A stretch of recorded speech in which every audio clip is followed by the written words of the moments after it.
Believe it and receive it. Thank you. Thank you. Listen, also to support this platform and to support stories of this magnitude, right?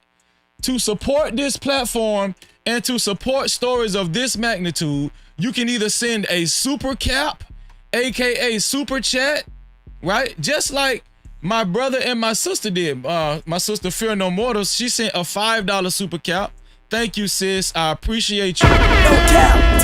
Fear No Mortals, thank you for your $5 super cap. She said, Freezy, love, hugs, prayers to the No Cap crew. Make sure you hit the like button, subscribe, share. No Cap crew representative. Thank you, Fear No Mortals. I appreciate you for hitting that super cap. I appreciate you. That's how you do it, y'all. Also, shout out to Super Chat. Shout out to Teller Bell for his $5 super cap. He said, this is why your channel is quickly becoming one of my favorite YouTube channels. You are out for the truth. We ready for a good show. I'm sharing now. Shout out to Teller Bell. Great to see you. Thank you for your super cap. That's how you leave a super cap, y'all. The super caps is right there in the voice chat. I mean, not the voice chat, but the comment box where you type your comment. The super chat is right there. It's a little rectangle box with a $sign in it, right? It's right there in the chat, in the voice chat. I mean, the comment box, the chat box where you write your comments at. You'll see the little rectangular box with the $sign in it, right? That's one way to get your comments read and highlighted, or to simply support the show. Another way to get your comments read and highlighted or support the show is to send a cash cap. And we love cash caps over here. It's a cash cap to $sign No Cap Freezy. That's $sign No Cap Freezy. That is the cash cap, aka cash out. No Cap-tivity. Who's gonna be the first one to send a cash cap? Huh? We're ready. We're eager to read it. All right. Shout out to you, whoever you are. I appreciate you. All right. Shout out to Travel One in the building. Shout out to our sister Sugar Bomb in the building. How are you? How are y'all? I appreciate you. Shout out to Fat Joe in the building. Thank you. Decatur ATL. Great to see y'all. Great to see y'all. Mia says she shared the live stream. Thank you. BATL. Thank you for being here. Thank you. I appreciate y'all.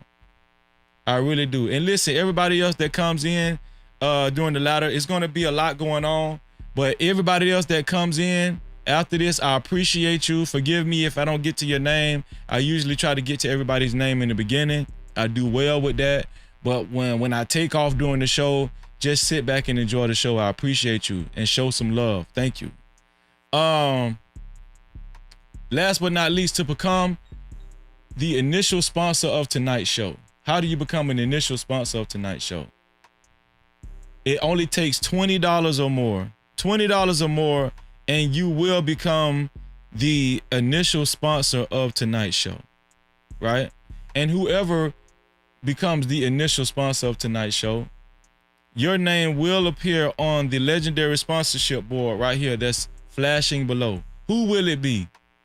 Who will it be? $20 or more starts off the sponsor of tonight's show. You will become the initial sponsor of tonight's show. Shout out to whoever will become the initial sponsor of tonight's show. You are special. I appreciate you. And shout out to whoever will end tonight's show as the official sponsor of tonight's show. Who will it be? Whoever it be, we appreciate you. No Cap-tivity. We appreciate you. It's time to get this show started, y'all. It's time to get this show started. How are y'all feeling, man? Let's see. I got a lot to show y'all. So we talked about Shedeur Sanders, and a lot of people. Shout out to Chuck Wu. How you doing? Thank you for that fair use, Emperor. I appreciate you. And shout out to IB Wody in the building. A lot of people criticized Shedeur Sanders and his dad, Deion Sanders, right, for making a comment about where they would like to go, what team they would like to go to, what team they would not, where they would like to go versus where they wouldn't like, all that kind of stuff. They got criticized for that. right? They got criticized for that. But shout out to my brother who I've interviewed on this show. Big Cam I Am posted this on his Instagram, right? This is a post, an old post from ESPN, right? Pertaining to Eli Manning when he got drafted. Way back, this is way back in 2005, this post. It says QB's dad, right? Right here, it says the San Diego Chargers, quote unquote, said, "Don't let your son come here." So this is Eli Manning. It says Eli Manning spurned the San Diego Chargers when they drafted him first overall in 2004. But was he told to do so? Eli Manning spurned, right? Spurned the San Diego Chargers when they drafted him first overall in 2004. He spurned them. Do y'all know what spurned mean? Spurned means rejected. Eli Manning, in other words, Eli Manning rejected the San Diego Chargers when they drafted him first overall in 2004. But was he told to do so? Manning's father, Archie, told ESPN's Susie Colbert on Sunday that the reason he counseled his son not to go to San Diego was because people within the Chargers organization told him, "Don't let your son come here." No captivity. Don't let your son come here. So not only did Archie Manning disapprove and voice his opinion about his son not going to the San Diego Chargers back in 2004, the San Diego Chargers organization told the Mannings, "Don't let your son come here." But yet and still, Shedeur Sanders and his father, Deion Sanders, is being criticized. But we didn't hear a peep about this. Nobody, this didn't blow up an inkling as much as it did compared to Shedeur Sanders and Deion Sanders. It didn't blow up an inkling as much. I wonder why. I wonder why. I just wanted to show y'all that. Now, we went over this yesterday with the VIP family, but I said I was going to go over this today before we get to Carmelo Anthony. Has anybody heard? Put a one in the chat. Shout out to Coach Ferg in the building. What's going on? Has anybody heard about the verdict of, what is his name? Allison, Casey. Caselin Allison? Is it Cason Allison? Cason Allison and Joe Ramirez. The death of Joe Ramirez. Student that went to Bell, is it a high school in Bell County, Texas? Put a one in the chat. Has anybody ever heard of that case involving Cason Allison and Joe Ramirez? Joe Ramirez is on the left. Joe Ramirez is the kid that lost his life. Cason Allison is the kid that defended himself.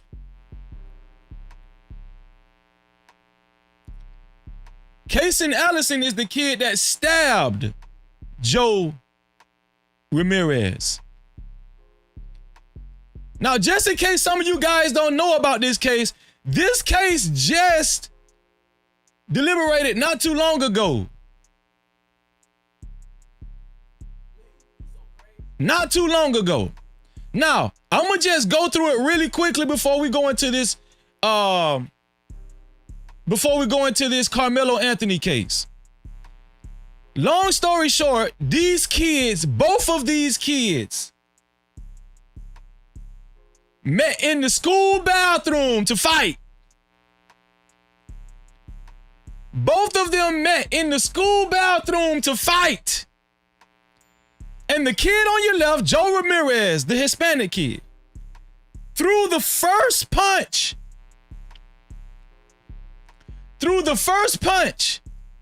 And subsequently, Kason Allison, the white kid on your right, commits to stabbing Joe Ramirez multiple times. Shout out to Travis Allen. Okay, so Travis Allen said that was the second fight. That was the second fight. No Cap-tivity. No Cap Crew. Thank you, No Cap Crew.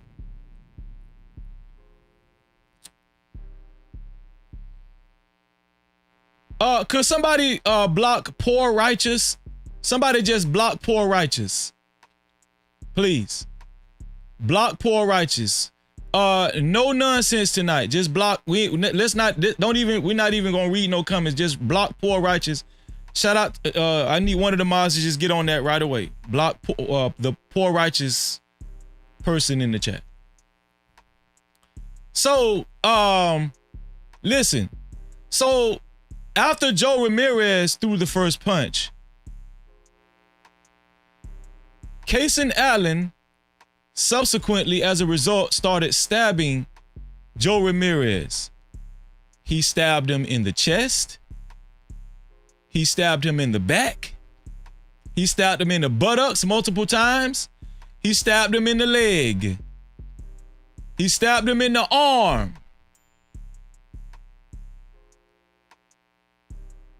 He repeatedly stabbed Joe Ramirez. He didn't stab him one time and run away.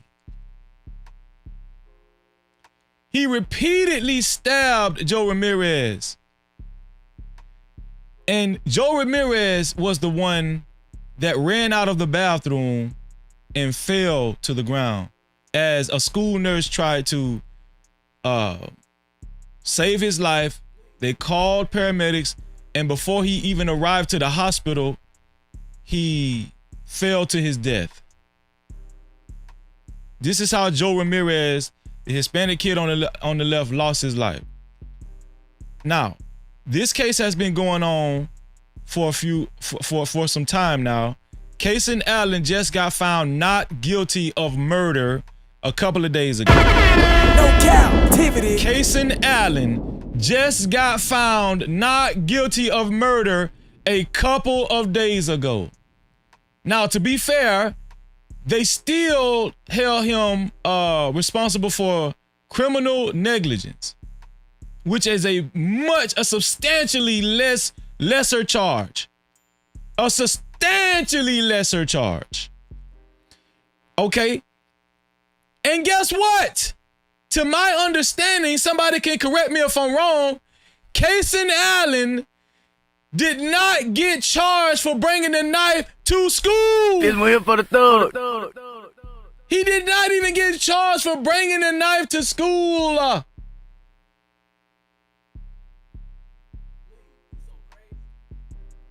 So, here's the thing. A lot of people have been demonizing Carmelo Anthony. And we haven't heard a peep about Kason Allen. No Cap-tivity.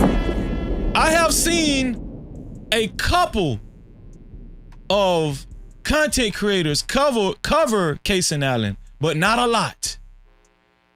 I have, to be honest with you, I have not seen a lot of people demonizing Kason Allen. I have not seen a lot of people demonizing Kason Allen. This incident happened in Bell County, Texas. Bell County, Texas. And from my knowledge, Bell County is only a few miles up the road from Frisco. No Cap-tivity. Are you listening to me? So that's the synopsis of the Casey Allen and Casey Allison and Joe Ramirez case. It's a quick synopsis. Now, to the main event. Listen, I need y'all to support this live stream. If you want your comments read and highlighted, support the live stream. From now on, if you want me to know you're here, support the live stream. I'm not going to be looking in the chat a lot tonight. I'm going to be going over this recent interview of a friend of Carmelo Anthony's dad. He goes by the name of Mark Anthony. Mark Anthony resides out of Dallas, Texas. Now, if you guys know this already, the Anthony family, Carmelo Anthony's family, used to stay in Dallas, Texas.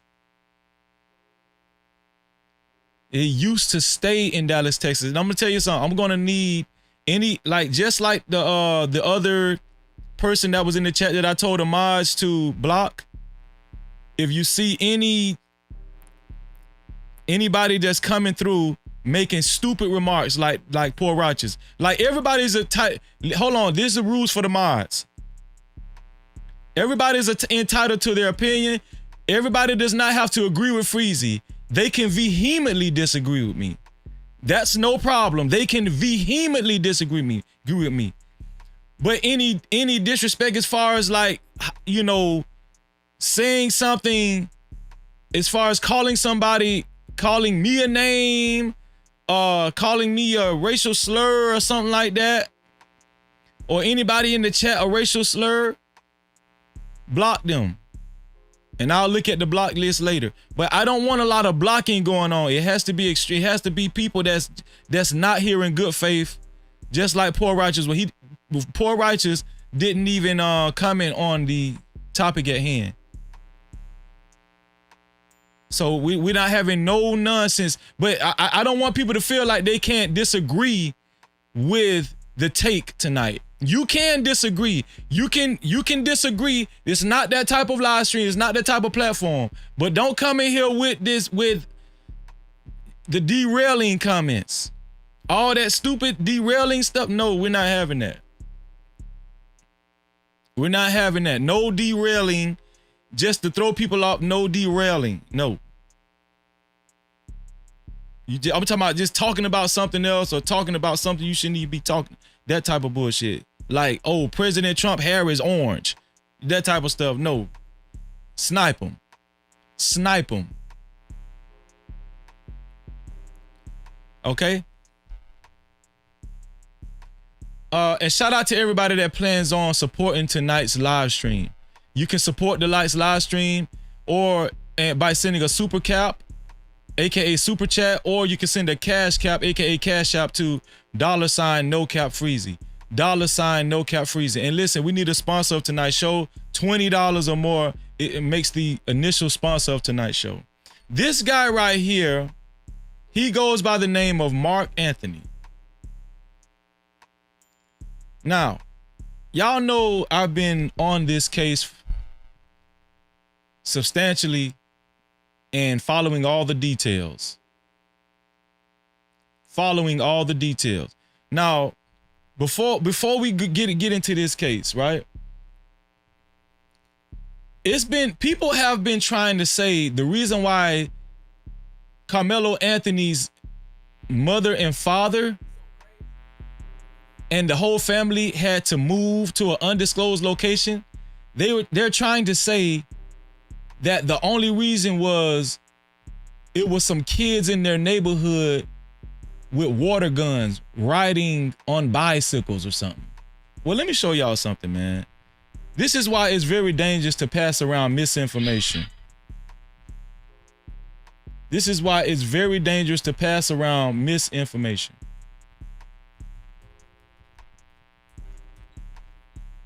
Let me see. Carmelo Anthony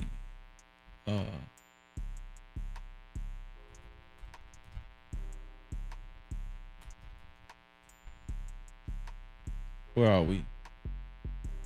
Okay. Here we go. This is why it's very dangerous to pass around misinformation. Get rid of that. Let's go over here to the other room.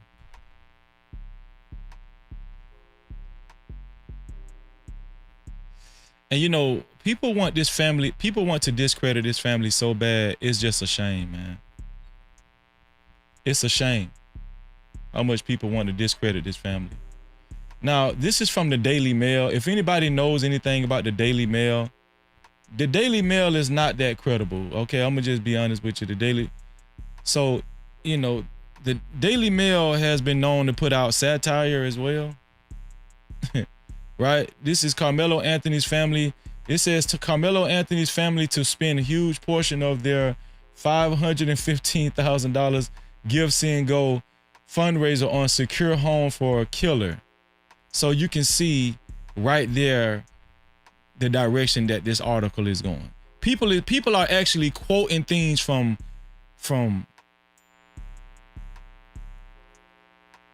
not so credible sources. Not just white people, right? Black people are taking this fraudulent ass information and spreading this shit. And spreading it. This says the family of Carmelo Anthony has made clear that some portion of the hundreds of thousands of dollars they've raised online will go towards finding a secure home for the 17-year-old murder suspect and escalating threats. Anthony is accused of killing Austin Metcalf, blah, blah, blah, blah, blah, blah. Right here it says the enduring attention on the case has been largely due to the fact that Anthony's family has been able to raise more than $515,000 from people who wholeheartedly believe in the boy's innocence. Let me see. This is about the Give, Send, Go. Some bullshit. Okay. Right here. Citing death threats they were receiving, the Anthony family abandoned the $900,000 home they were renting in a gated community and went into hiding in an undisclosed location. On Saturday, Daily Mail uncovered that at least one of the threats. I need y'all to listen to the wording closely. So there has been content creators and journalists reporting that the reason why they moved was because of kids that was riding around with water guns.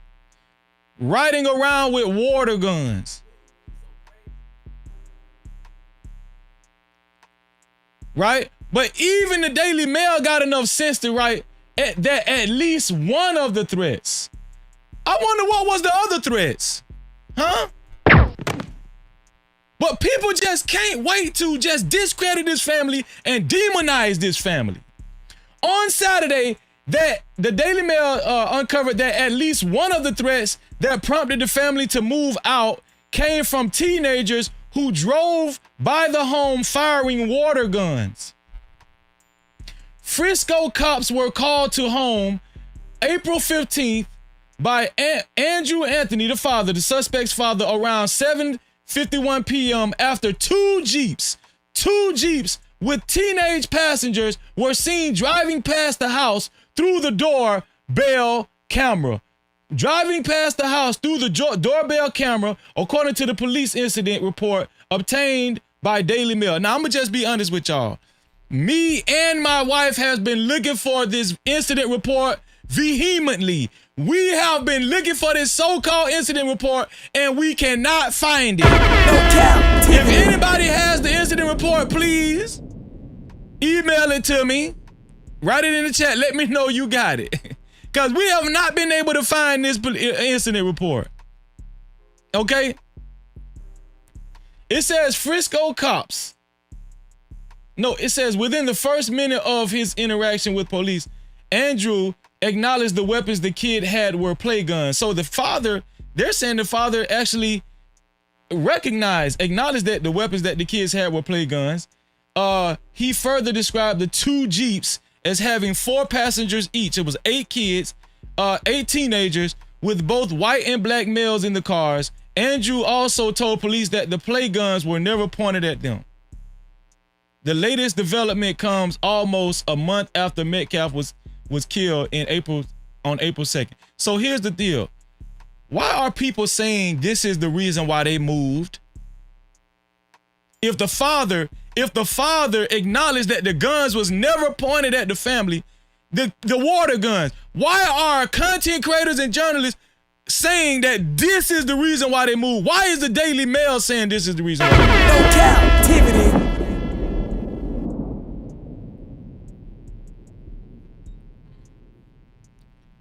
There's been a lot of irresponsible journaling going on surrounding this Carmelo Anthony case, to say the least. Right? To say the least. And it's shameful. It's shameful. Shout out. Super chat. Shout out to #run. Thank you for your $5 super cap #run. I appreciate you. #run just wanted y'all to know he #run. No Cap-tivity. Thank you, #run. I think we got a cash cap too. Let's see. There we go. Oh. Yes, we do have a cash cap, and we have our initial sponsor of tonight's show. Just ignited the big light, right? Shout out to Shannon Duncan. Check the cash out, bitch. Shout out to Shannon Duncan for his $20 cash cows. Shannon Duncan says support. Thank you, Shannon. I appreciate you. No Cap-tivity. Shannon Duncan is the initial sponsor of tonight's show, and I'm very grateful for it. Thank you. Thank you. I appreciate you, man, because we work very hard getting you guys this information. Searching through needle and haystacks, right? Let me go ahead and add Shannon Duncan to the sponsorship board. There we go. Shannon Duncan, the initial sponsor of tonight's show. Shout out to Shannon Duncan, flashing on the sponsorship board. To become a co-sponsor or official sponsor of tonight's show, it's only $20 or more. Thanks to Shannon Duncan, only $20 or more. Thank you to Shannon Duncan, the initial and official sponsor of tonight's show. No Cap-tivity. If you would like your comments read and highlighted, once again, you can either leave a super cap, aka super chat, or you can leave a cash cap, aka cash app to $ no cap freezy. That's $ no cap freezy. Now let's get to it, y'all. A friend of Carmelo Anthony's father, Andrew Anthony, out of Dallas, Texas. Now we know that the Anthony family used to stay in Dallas, Texas prior to moving to Frisco. This guy, Mark Anthony, was interviewed. Shout out to Mr. Denali XXL. This is where I retrieved the interview from. I'm gonna tell you something. A lot of people are saying, Freezy, why have nobody seen this interview? Because on YouTube, Mr. Denali only has 115 subscribers. So listen, shout out to Mr. Denali. Everybody go over to Mr. Denali's channel and subscribe to Mr. Denali. Shout out to him. He only has 115 subscribers, but he did excellent work. It just goes to show you that even smaller content creators can do great work, right? And the video in question itself, with Mr. Mark Anthony, this guy right here on the screen, it only had, by the time I looked at it, it only had 311 views. So this is why a lot of people have not seen this video yet, right? The video initially aired on TikTok. the video initially aired on TikTok. Now, this guy, Mark Anthony, is a friend of the family. Been a friend of the family for 10 years. 10 years. Now, y'all already know Freezy is always skeptical before he actually, you know, brings you guys new information, right? I don't just like to put out fraudulent information. I don't like to just put out anything. I'm very careful about what I do, right? And I looked at this video that I'm about to show you guys very carefully. Very carefully. I studied it and I determined that this guy, in my humble opinion, is telling the truth. I concluded that this guy, this man right here, Mark Anthony, is telling the truth through close observation. Now, allegedly, everything he's saying is truthful, right? Allegedly. I cannot put it out there as a fact that what he's saying is truthful, but I'm going to show you guys the video and you can decide for yourself. Now, this video that I'm about to show you guys is pretty long, and we're going to dissect this video. We're going to dissect this video to the T. Oh, yes. This one here for the thug. Yes, we're going to dissect this video. This is going to be the first time, probably the first time all of you guys have seen this video.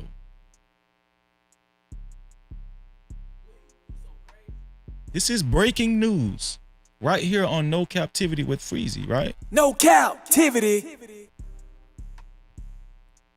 So let's go over here to the video.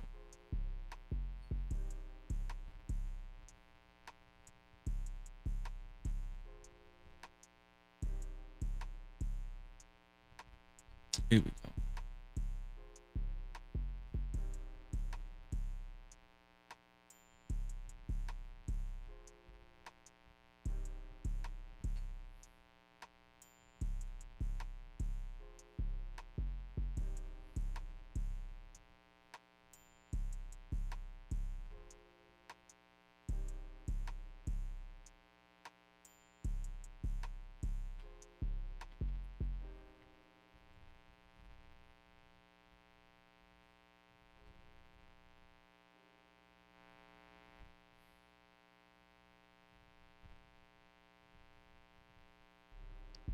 I'm just setting it up on all the screens so we'll have them.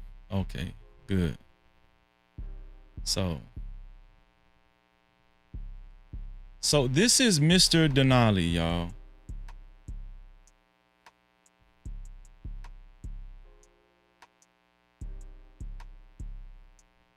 This is Mr. Denali, y'all. This is his YouTube channel. Okay. And I know in the video, Mark, I don't think this guy's name is Mark Anthony. I think it was now that I'm thinking about it, because I looked at the majority of this video, I think the white guy's name is Mark Jokus. Yeah, I think his name is Mark Jokus. But here's the deal. It's not up for debate because he actually stated his name in the video. So I'm probably gonna have to, let me see. I just remembered that his name is Mark Jokus. Here it is. Yes, that's his name, Mark Jokus. Yeah, I'm happy I just remembered that. Mark Jokus is his name. That's his name, Mark Jokus. So we're about to look at this video. Mark Jokus is a friend of Andrew Anthony, Carmelo Anthony's dad. Here we go. Shout out to Mr. Denali, XXL. I tagged him in the video. You guys go over there and subscribe when you get a chance. Mr. Denali, the tag is on the title, and subscribe to his channel. And tell him that No Cap-tivity with Freezy sent you. Okay? No Cap-tivity. Here we go. Here we go.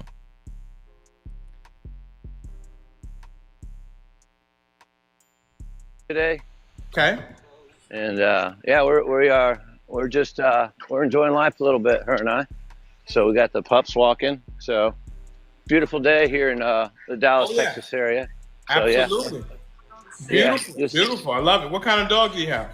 We got one puppy beagle. She's almost a year, and got an Aussie, mini Aussie, and she's about 12 years old. Okay. Okay. So good deal. yeah, love it. just enjoying life. Say again. Just enjoying life, you know. Yes. You know, yes. Any day above ground is a good day. Absolutely. Absolutely. 100%. What's that, honey? What'd she say?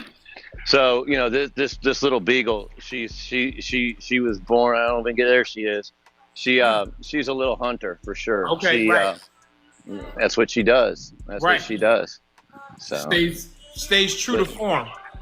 Oh my gosh, sometimes too much. It sounds like she's being stabbed when she's on something. But if you would have caught me, I don't know, 30 seconds earlier than when you reached out to me, yeah, it would sound like either a pack of wolves were getting her, or you know, she was on the hunt for sure. So yeah, the beagle. Yeah. You know, the great thing about dogs, you can't take. They're going to be who they are.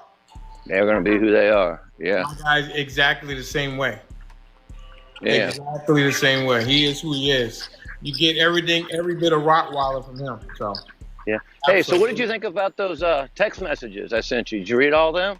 Yeah, that's I read something, some of them. wasn't it? Yeah, absolutely. Listen, I appreciate your openness and. So just so you guys know, this is Mr. Mark Jokus. I'm sorry, I apologize. I've been saying his name wrong. Don't read. The reason why I was saying Mark Anthony is because Mr. Denali, the YouTuber Mr. Denali, he wrote the wrong last name, and I can imagine it was by mistake. It was Mark Anthony, but his name is Mark Jokus.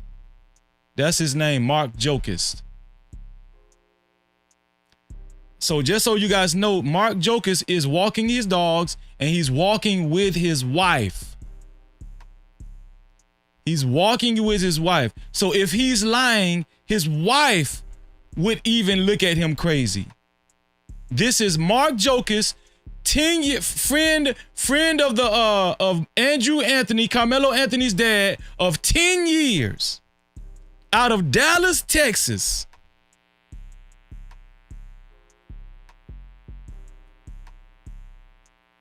Out of Dallas, Texas. Here we go. Transparency. Yeah. Definitely appreciate that. You know. Yeah, I mean, I've been told, oh, you know, you can fake a text and everything like that. Well, it's kind of hard. Listen. When you get the detailed response back, you know, him even saying that his attorney security, you know, is already protecting him going into the bond hearing. Right. I thought that, I was like, whoa. So, you know, I don't ask much and he don't tell much, but when he does, I've always told him I'm a sounding board. So Mark Jokus said whatever he told Andrew Anthony, whatever he does tell him, he's going to be a sounding board for the family because he supports the family. Whatever information he gets from Andrew, whatever information that Andrew Anthony allows Mark Jokus to have or anybody else, Mark Jokus said he told Andrew Anthony that he's going to be a soundboard for the family because he's a friend of the family. Out of Dallas, Texas. Now we know, I'm going to reiterate, Carmelo Anthony's family used to stay in Dallas, Texas, so this checks out. Let's keep going. Yeah, my young lady, my girlfriend here, she knows him. I bought her. We all do. I think you asked me if he worked for Sewell, and that's a no-go. But when I got my girlfriend's daughter a car here, Andrew, the father, did the deal. Andrew Anthony did the deal for this guy. Andrew Anthony, Carmelo's dad, is the one that sold this guy and his family a new car. Now we know that Carmelo's dad is a car lot manager. All of this checks out. He's been working as a car salesman manager for a while. Well-off family. Shout out to Pastor, exactly. Dallas Arlington. Thank you, Pastor. Thank you, Pastor, because I see we got some naysayers in the chat. So we got to watch out for this, because they're going to try to discredit the Anthony family. And watch out for, listen, let people write their comments in the chat, but we got to watch out for people who don't even have an avatar. They're just miscellaneous people showing up in the chat. So, yeah. Right. Yeah.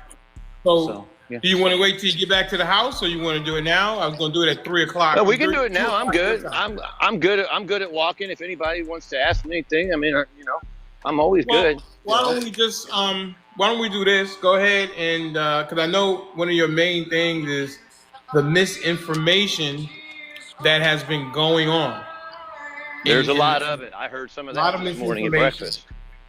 So yeah. I think I'd like for you to just go ahead and tell us what you can, and then go from there. I wasn't talking about you, Natasha. Okay. How's that sound? Well, yeah, that sounds good. I mean, I'll go straight down to the pond, honey. So, you know, I was talking about people that show up in the chat with fictitious names of actors and shit, that type of shit. He was sitting under another school's tent. There was several other students from other schools sitting. Let me back that up. Okay. I'll go straight down to the pond, honey. So, you know, he was sitting under another school's tent. There was several other students from other schools sitting underneath. He's talking about Carmelo Anthony.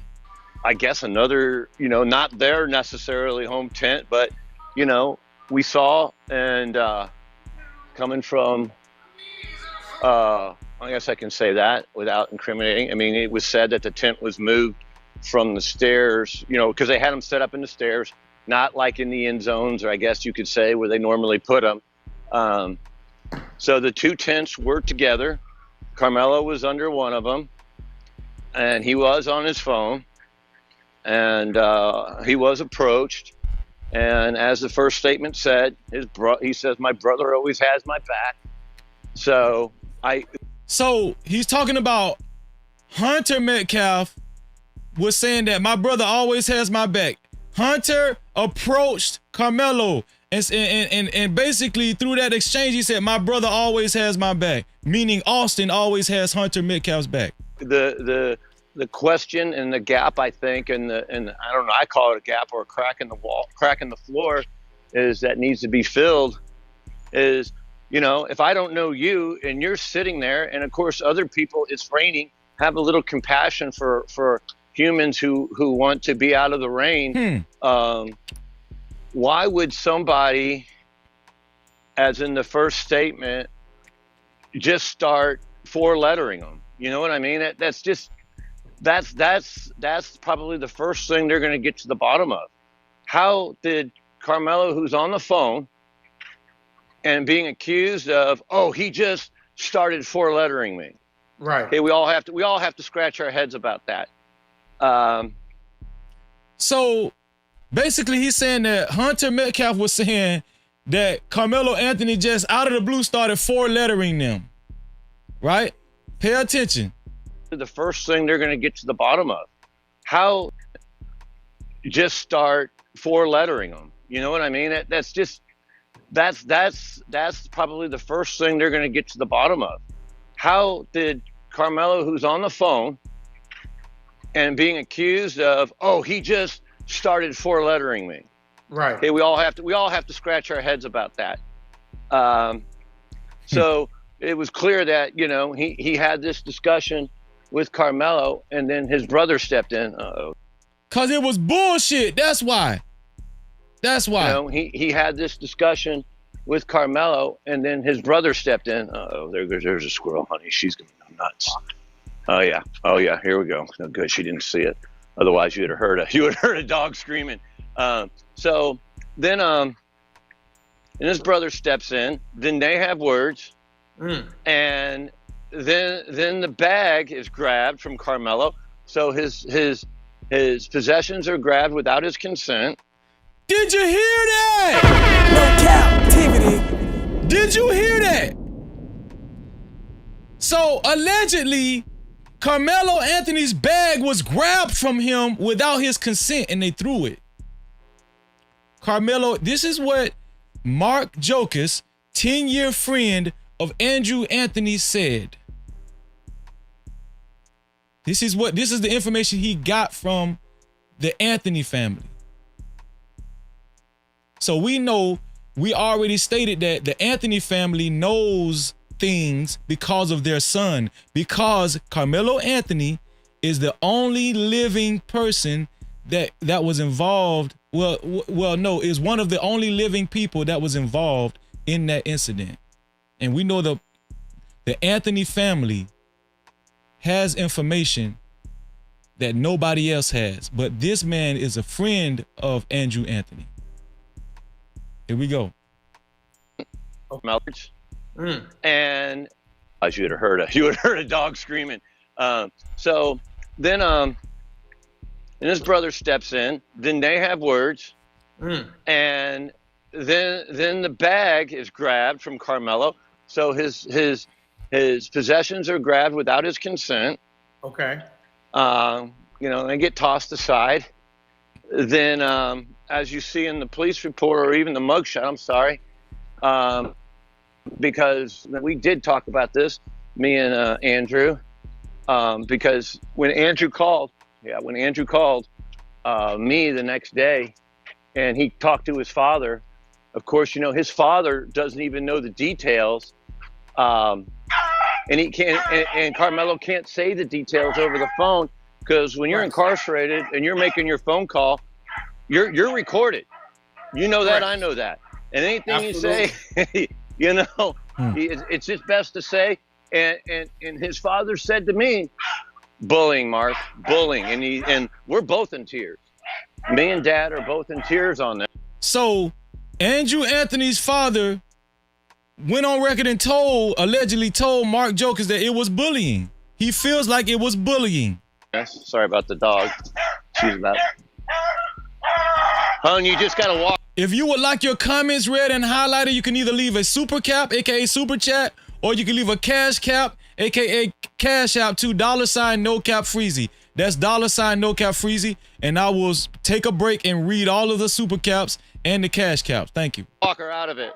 Sorry, guys, whoever's listening. No, fine. But so he calls me and says this and that. But then as we get to it, as I was called later, so then you clearly see in the mugshot his left eye. Well, that just didn't happen because someone might say he was crying. No, he got pushed, and the hand went off his chest, and it was wet, and caught him underneath his eye. Well, then under Carmelo Anthony's eye. So he's saying if you look in the mugshot under the left eye, let me rewind left eye. Right to it as I was called later. So then you clearly see in the mugshot his left eye. Well, that just didn't happen because someone might say he was crying. No, he got pushed, and the hand went off his chest, and it was wet, and caught him underneath his eye. Well, then there was words said as he's coming after him, and he's got his bag now, and he says, touch me, the warning. I call it an all-out warning. I probably have said it too myself, being a former hockey player. Do it again, man. But basically he said, touch me and see what happens. Well, I don't know what to say to that. So you got now, as in the first statement again, as I like to say always, the brothers said we, and each one of those brothers is 400 pounds, and I know Carmelo. I mean, he's not 150 pounds.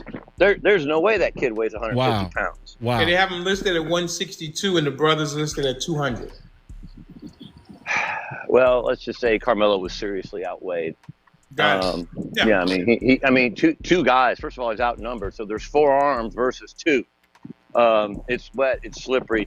You know, you think of all kinds of things that can happen to you in a situation. In a lot of teenage incidents, I went to high school. When an incident happens, you know, you're instantly surrounded. It's hard to move. I mean, it's hard to move. So all that being said, you know, he was looking for a way out. Before you continue, do you know of anything that was said by the brother to Carmelo? You know, it's a lot of hearsay because it's not in a police report that I'm aware of. Okay. But from the father was, you know. So the interviewer asked Mark Jokus, the white guy right here, do you know of anything that was said by the brothers to Carmelo during the incident? Here we go. I'm gonna punch you in the face with the N-word. Mm-hmm. Did you hear that?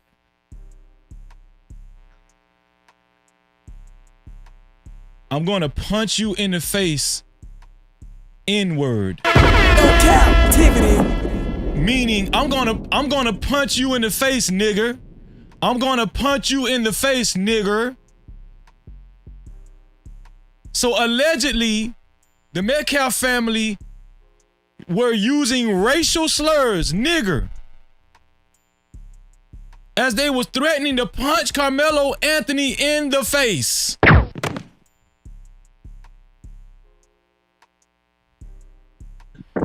So let me ask you guys a question. Who made it racial first? No Cap-tivity. Who made it racial first? Who? So from the father, because it's not in a police report that I'm aware of. Okay. But from the father was, you know, I'm gonna punch you in the face with the N-word. Mm-hmm. I'm gonna punch you in the face with the N-word. Mm-hmm. So, you know, that I'm sure will come. Being said, you know, he was looking for a way out. Before you continue, do you know of anything that was said by the brother to Carmelo? You know, it's a lot of hearsay because it's not in a police report that I'm aware of. Okay. But from the father was, you know, I'm gonna punch you in the face with the N-word. I'm gonna punch you in the face with the N-word.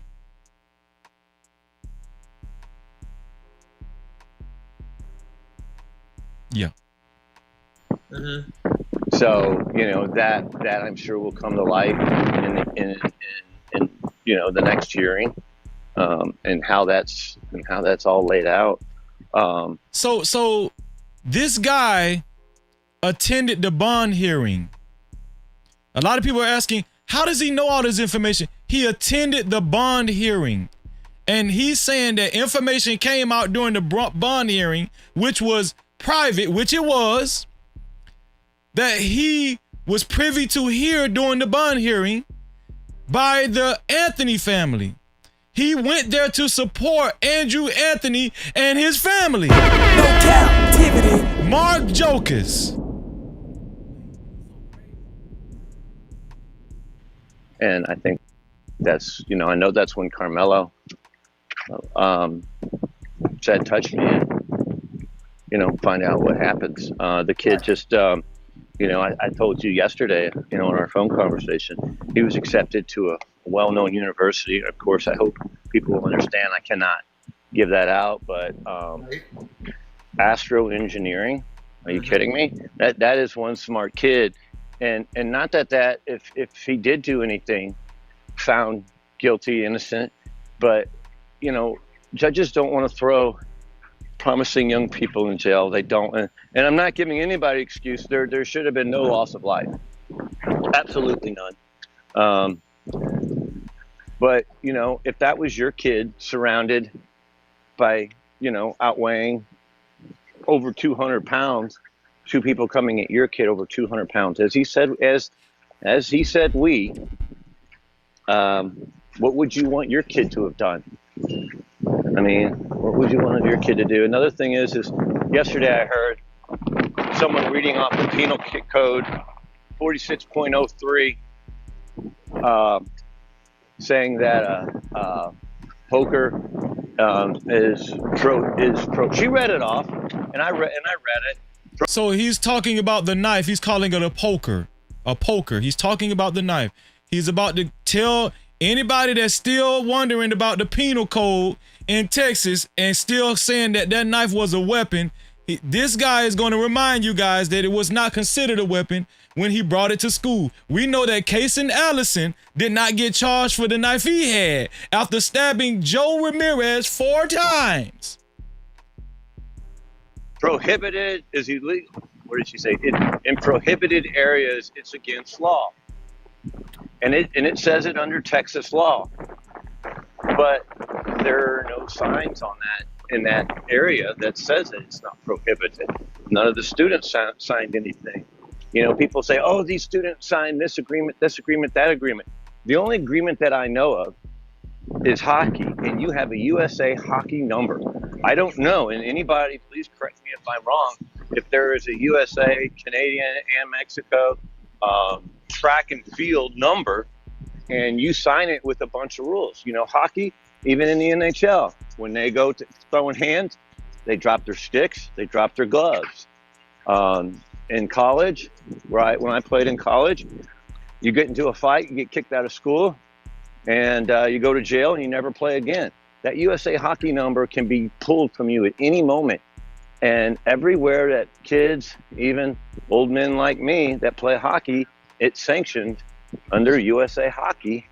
And if you can no longer get a USA hockey number for even a beer league that I play on, you lose that number, you don't ever play again. The rest of your life, it's over, it's done. Right. I feel that should be implemented because I think that would have diffused the thought of picking on somebody, calling, you know, Carmelo, obviously we know, had skills. You know, hey, let's get this kid out from underneath, as they call it, his tent, our tent. You know, you're in a situation where it's rained all day. Little human compassion, please, for those who say he was underneath the wrong tent. His school's tent wasn't set up for whatever reasons, but that doesn't mean you can't share. So his school tent, Carmelo Anthony's school tent, allegedly was not set up yet. This is why he was under Memorial's high school tent, where he had a friend that went to Memorial High School tent. And we've had several accounts where it was raining all day that day. Yeah, this is pertinent information. Human compassion for someone who's getting wet. Come on now. You know, they keep saying. So he's saying, so this guy is absolutely right. If your school tent isn't even set up yet, and it's raining, this guy, Mark Jokus, is saying, where's the compassion for somebody? It's raining. You don't want them to get, why would you want them to get wet? This man's school tent is not set up yet. This guy's school tent is not set up yet. Why are you tripping about this kid being under this tent at a track meet? And he was on his phone, and he was with his friend from Memorial High School. Saying that, and it bugs me, as I think I said yesterday to you, how many of us have dated people from other schools and gone to their homecoming and proms? Sure.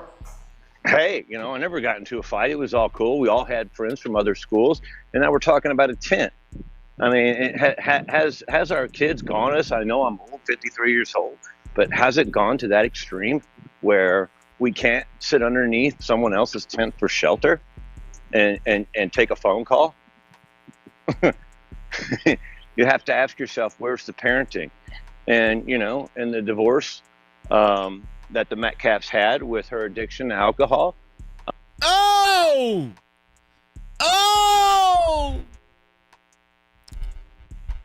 So we know that the Metcalfs divorced, but we did not know that his wife was addicted to alcohol. We didn't know that. It's here for the thug.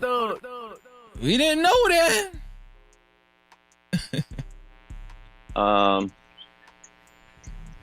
You know, I could pick that apart all day long. So I guess the whole world, or in their family, they were worried about the mom's temporary orders to go seek treatment and do all that. So, you know, somebody coming off an addiction, oh, that's a whole lot of fun, and I can contest to that because my ex-wife had to do that. So it's a mess. Right. With the Carmelo family, both of them professional jobs. The mother is a caregiver. I guess working at a hospital. I'm sure it's not hard to find that. But sorry, there's a beagle again. So Kayla K, the stepmom of Carmelo Anthony, is not a stay-at-home mom. I'm gonna tell y'all something. These news outlets have gotten it all wrong from the beginning. She's not a stay-at-home mom. Allegedly, according to Mark Jokus, the mom is a caregiver and she works at a hospital. She's a caregiver. You know, she had to quit her job because, you know, she was singled out and saying, well, if your son doesn't care about human life, why should we think you do? That's pretty tough. That's sad. That's sad when you say that. So she lost her. She had to take a leave from her job as well because of the slander from the hospital. It's going to be a shock to everybody when they follow the penal code, Texas law and defense. I don't care if from California to New York to Florida to Georgia to Missouri to it's Texas law. We're different. It's the only state that can pull itself away from the union and become its own state at any time it wants. So we know by the time the mother did the press conference,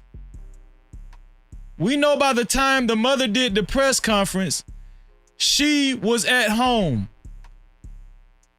She was at home by that time. But she is a caregiver and she worked for the hospital prior. Okay, Pastor says she was fired. But we do know that the mother was a caregiver and she worked for the hospital.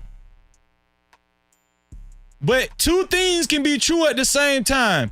She could have been a caregiver and actually left the hospital, whether she was fired or not, and became a stay-at-home mom. Okay, Pastor says she was already fired by that time. Okay, let's get it. If anybody wants to ask me any questions, I guess join us and fire away. Right. Well, listen, where it lands. You're able to speak about these things, and how long have you known the father? Oh, I think I've known them. Trying to count back the cars and which ones they were and what year, trucking cars. So here's the deal, right? Anybody that thinks that this guy is lying is stupid. This guy actually does know Andrew Anthony and his family. Let me tell you, I know when somebody is making up shit. No, he's walking with his wife, and he's going to give more detailed information. He said that Andrew Anthony sold him their car. If anybody's saying this guy is making all this up, they're just hating and they're just trying to contribute to more discreditation of the of the Anthony family. It's obvious. It's obvious. 21, 22. 20.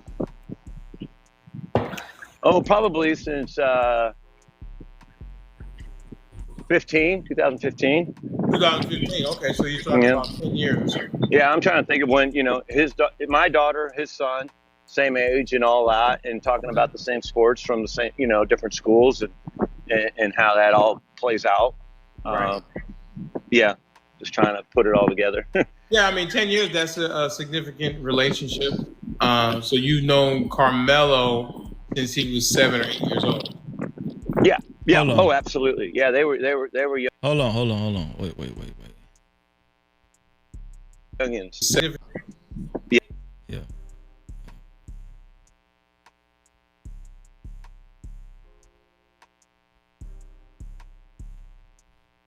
Hold on.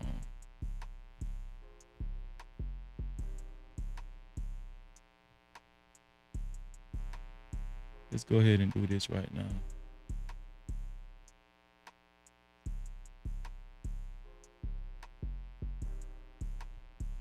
Yeah. There we go. Cause you just saying dumb shit now. You're just saying dumb shit. You're just saying dumb shit to derail the show. There we go. Bye. Yeah, just trying to put it all together.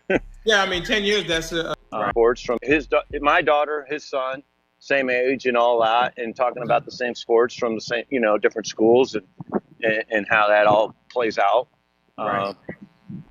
Since 2015. I'm trying to count back the cars and which ones. So he asked, how long did he know Anthony? How long has he known Andrew? If anybody Anthony? wants to ask me any questions, here we go. I guess join us and fire away. Right. Well, listen. Where it lands. You're able to speak about these things, and how long have you known the father? Oh, I think I've known them. Trying to count back the cars and which ones they were and what year trucking cars. 21, 22. 20. Oh, probably since 2015. 2015. Okay, so you're talking about 10 years. Yeah, I'm trying to think of when, my daughter, his son, same age and all that, and talking about the same sports from the same, different schools and how that all plays out. Right. Yeah, just trying to put it all together. So anybody that think that this guy is just making this up, he's walking with his wife. If anybody just thinks he's just making this up, they're just idiot. They're just an idiot. They just want to derail the show. They're just an idiot. That's it. Yeah, I mean, 10 years, that's a significant relationship. So you've known Carmelo since he was 7 or 8 years old. Yeah. Oh, absolutely. Yeah, they were youngins, as I call them. Yeah, definitely youngins. Yeah. So sorry about the win there. I imagine, because you talked about it at the beginning, your main reason for getting out there is just to dispel a lot of the disinformation that's out there of what you know.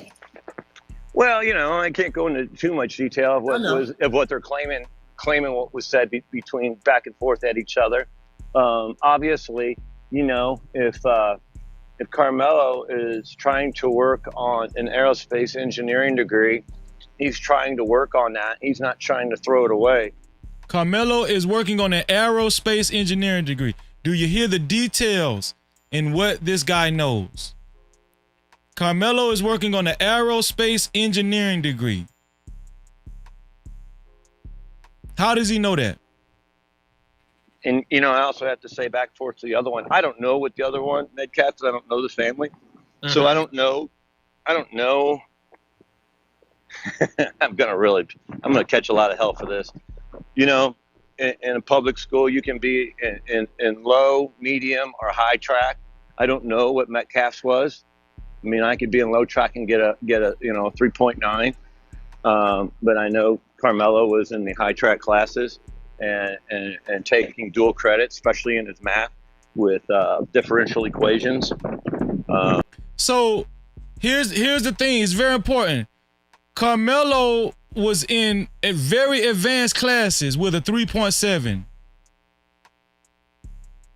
Now, we don't know. He was dual, like he was taking dual. What does it say? But I know. I mean, I could be in low track and get a 3.9. So he's saying that Austin Metcalf could have been in a low tracking school schedule with a 3.9. He's basically insinuating it's easier to have a 4.0 with a low tracking schedule at school. Carmelo was in high track classes, advanced classes, AP classes with dual credit. Thank you, Just J. Dual credit. Thank you, Liberated. With a 3.7. What's more impressive? Carmelo Anthony was preparing to go to aerospace. he was preparing to go to college for aerospace engineering. Aerospace engineering. But I know Carmelo was in the high track classes and taking dual credit, especially in his math with differential equations. I took those classes. He was well on his way. Right. So I don't think, you know, I'm saying I don't think. So everybody just, you know, whatever. But somebody who's getting an aerospace engineering degree, I would say pretty well grounded. I would be very proud of my daughter if she would. I know my daughter's very well grounded in her degree. I'm very proud of her for that. But, you know, anybody who's with that kind of trying to put a man in space and maybe to Mars, that's pretty well grounded, and I'd be pretty proud of him. Sure. So absolutely. I don't think to my point, circling back around, excuse me, but I don't think a squabble would be worth throwing all that away. Right. Absolutely. And I think he was well focused. Right. You know, there's been a lot of disinformation about it being a cleat cleaner as opposed to a actual knife. Can you shed any light on what you know about that? Well, a cleat cleaner, and I've heard a cleat sharpener. Well, cleat sharpeners, I mean, they're not even allowed in track, you know. So let's, 86 that idea. So Mark Jokus said, let's just go ahead and throw the notion that it was a cleat cleaner out. You're not even allowed to have that in track. He dispelled that immediately. We know that he knows the Anthony family. He's given detailed information, and we know that it was okay for him to say these things because he said that he told Andrew Anthony that whatever information that he allows him to have, he's going to sound the alarm on this. He said he told the Anthony family that.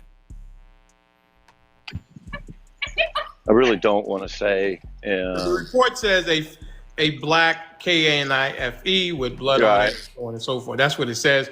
But I'm just saying there's a lot of people said, oh, no, it was a cleat cleaner.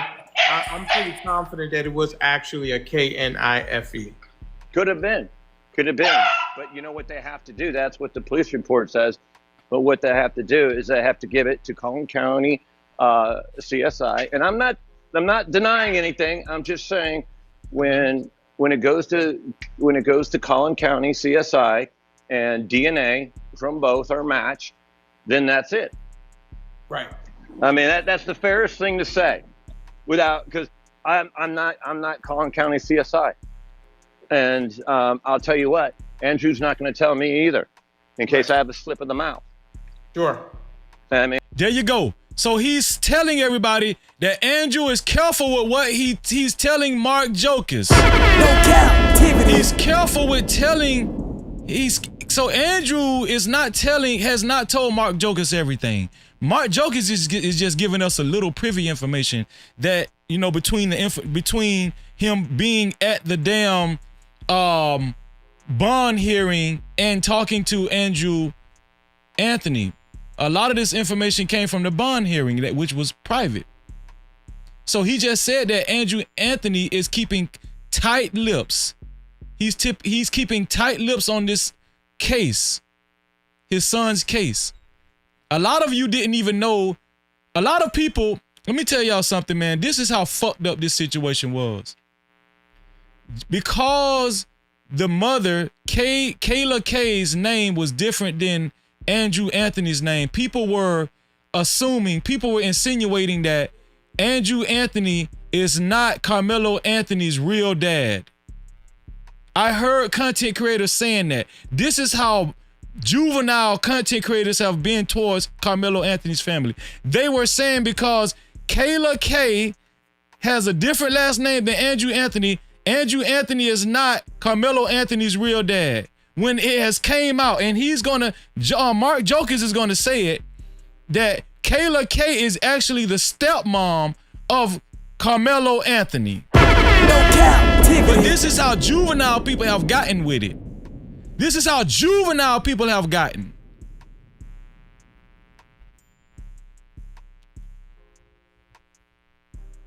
And that's respectable. I wouldn't either if it was my daughter. I wouldn't. I don't care. I don't care if maybe if you're my only person I would tell is my wife or my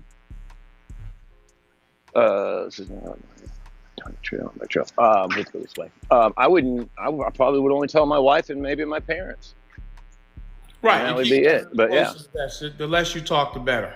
Yeah, loose lips sink ships. Absolutely. But you know, we have to say that. You know, I don't know. You know, if I was in a crowd of people and heard the word, you know, poking and this and this and that, and I had one, they're going to search everybody in that place. I'm going to drop what I have. You know what I mean? Right. And if I get searched, hey, search me. But I think we have to wait for that report to come out. And I'm sure somewhere, you know, and I'm sure prosecuting is keeping their cards close to their chest as well.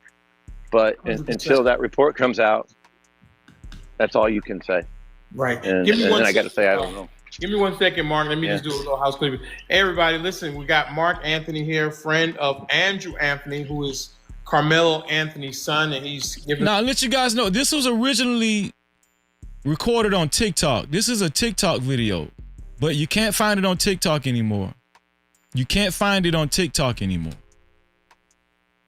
All right?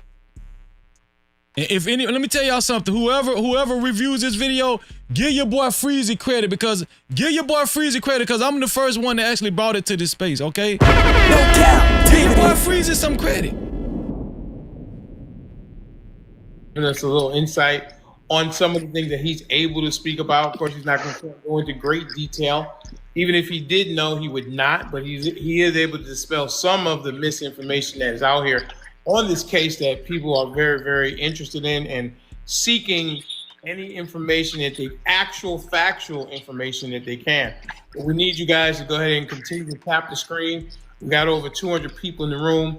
Let's tap the screen. We need to get up to our first goal of 15,000 likes. So if everybody or half the chat just went ahead and power tap for 25 seconds. It's just like pulling on you.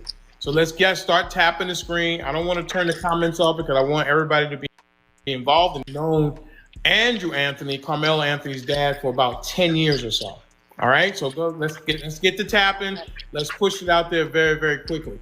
I see one lady. She says I'm biased, and that's fair to say. But you know, I give both students or both young men the credibility of and the family, I guess, to have their day in court, and all those gaps will be filled. Everything when he said on Fox, whatever words he used saying that were said, we're going to find out exactly what those words are, because you have to in court say, hey, what was said verbatim. Right. You're not going to get in trouble, but we want to know that spark, what was said, that instigated and got down to, oh my God, this guy, it could inflict harm. So I need to do what I need to do. And that's not being negative, but you know, if I'm coming at anybody that's, you know, 50, 75 pounds lighter than me, and I'm only 6'1", 185 pounds, you know, I would expect them to kick and scratch and do everything they need to do. I mean, I would expect that. Right. What I find interesting is that Hunter, based on the couple of interviews that I've seen, he doesn't even see, based on the interviews, he said his back was turned, so he didn't even see the actual poking. Yeah, but then he died in his arms. You know, and I mean, I kind of saying, but he saw. See the actual. Okay. Based on the. I need y'all to pay attention to this because this is very key.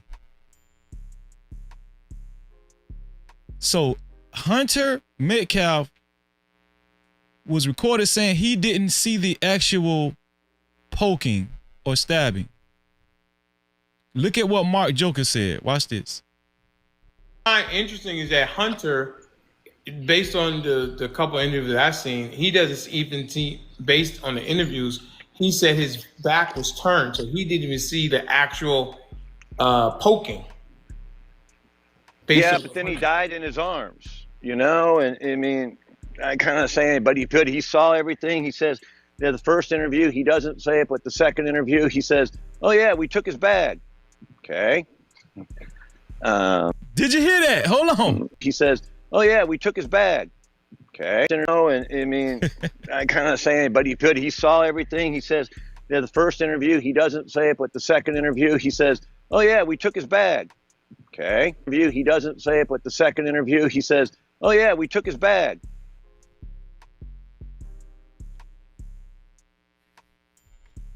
So he said it on the second interview. Hunter Metcalf said it on the second interview. "Oh yeah, we took his bag. Oh yeah, we took his bag." Can somebody tell me, can anybody find that second interview anywhere out there? Shout out to Robert W. that's been helping me out with this case. Robert W. was one of the first ones with the No Cap crew telling me, "Freezy, there's been 3 interviews and Hunter Metcalf have switched up his story every time." The second interview, Hunter Metcalf admitted that they took his bag. They took Carmelo Anthony's bag. But the third interview, he did not say that. He cleaned it up. And we could tell he had representation in their house because he was he was shushing his mother. And they were getting advised by somebody that was in the house that was undisclosed. Can somebody tell me where that second interview is? Can anybody find it?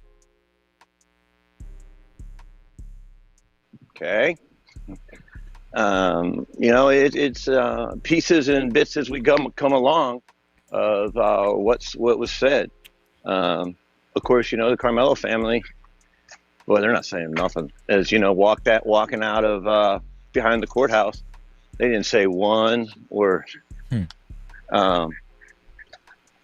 She's gonna go nuts, honey. For those who want to know, I'm walking the dogs, and I got a beagle who thinks she's on a hunting spree. Yeah, but yeah. So you know, one is, and I'm sure now that the prosecuting has told the Metcalf family, you know, the more you talk, the more you say and will be used against you. I mean, truth. Right. Because it is. I mean, we're doing it. We're doing it. So. Now, yeah, the Anthonys, they got to have tight security now based on what's been going on. I know that they're third place. Third place. Third place? Yeah. You know, Andrew told me, you know, not last night, but a night ago or so. He goes, "Yeah, I had 3 guys in my at the house property and had to have them removed." I mean, really? If you're so convinced that they're guilty, why don't you just let the courts handle it? Because, you know, you're asking for a Tahoe ride. Right. I mean, because, you know, and what's sad is, you know, the brother, if this goes to Carmelo having to defend himself, his brother could be found accessory to his brother's life. And that's some real stuff there. And that information, if anybody wants to know, I'm not a lawyer, but Derek Walpole is. And that was the first attorney. And I see Derek Walpole every Tuesday night. Him and I hang out. So. No Cap-tivity. Did you hear what Mark Jokus just said? This is how close he is to the Anthony family.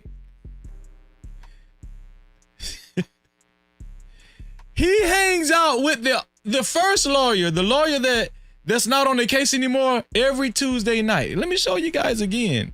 Hold on, because y'all ain't listening. Hold on. I'm not a lawyer, but Derek Walpole is. And that was the first attorney. And I see Derek Walpole every Tuesday night.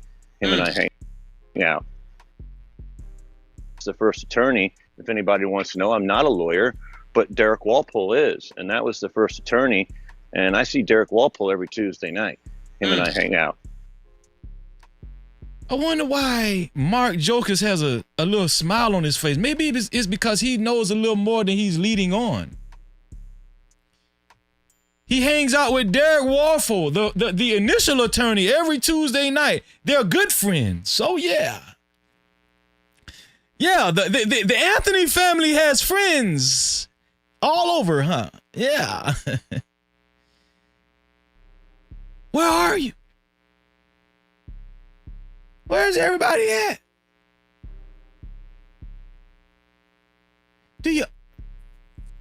I'm not gonna jump the gun. Let's keep going. So Derek Walpole had a trial jury last Tuesday, and he asked him about the case. And what was interesting, Collin County too, people are starving for facts, not this, we think, this, that, school policy, sitting on a tent, skipping school, all this other stuff. People want to know the facts of this in Collin County. So it may be a good idea. He's with a good judge. She doesn't play the race card. If anybody knows who she is. Yeah, the judge that was doxxed. Yeah, Angela Tucker. She is a good judge, and I think Carmelo's and I think the case is in the best hands it could be in, because if it goes to jury, which it probably will, she'll be a great director of it. She's not going to let either one of them play any card. That's not how she works. So Derek actually said if he was still on the case, he would do a speedy trial. He would. I said if he was my client and he was still being held, he would go to the judge and ask to get a speedy trial. We're all citizens entitled to a speedy trial, and that can catch the prosecution off their feet. Derek's a well-known attorney for criminal defense. Y'all, we got a lot more to go. This guy is cooking tonight. And let me tell you something. This interviewer on TikTok, he's gonna open a panel and have people actually pressure, like he's gonna have people actually what is it called? Interrogate him to see if he's telling the truth. So listen, it's gonna be some pressure on Mark Jokus. It's gonna be some pressure on Mark Jokus, the friend of Andrew Anthony. Right? Shout out to everybody that's in the building. Shout out to World Class. Shout out to Nightish. Shout out to Poppy Blanco. Nightish. Let me see. Nightish. What was that link that you put in the chat, Nightish? Was that the second interview? It's terrifying. Was that the second interview? I'm looking at it, Nightish. I don't think this is the second interview. I think that was the last interview. But thank you though. Thank you anyway. We reviewed this this Fox News interview already. I don't think this is the last one we was looking for. But shout out to Nightish anyway. Here we go. Listen. Support the channel.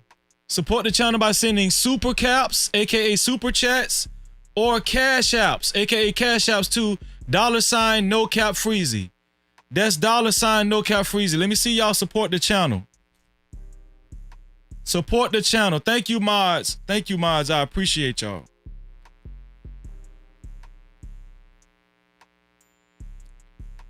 Who's going to be a co-sponsor of tonight's show? Listen, we working hard for y'all, gathering this information. I dug this one out of the damn needle in the haystack.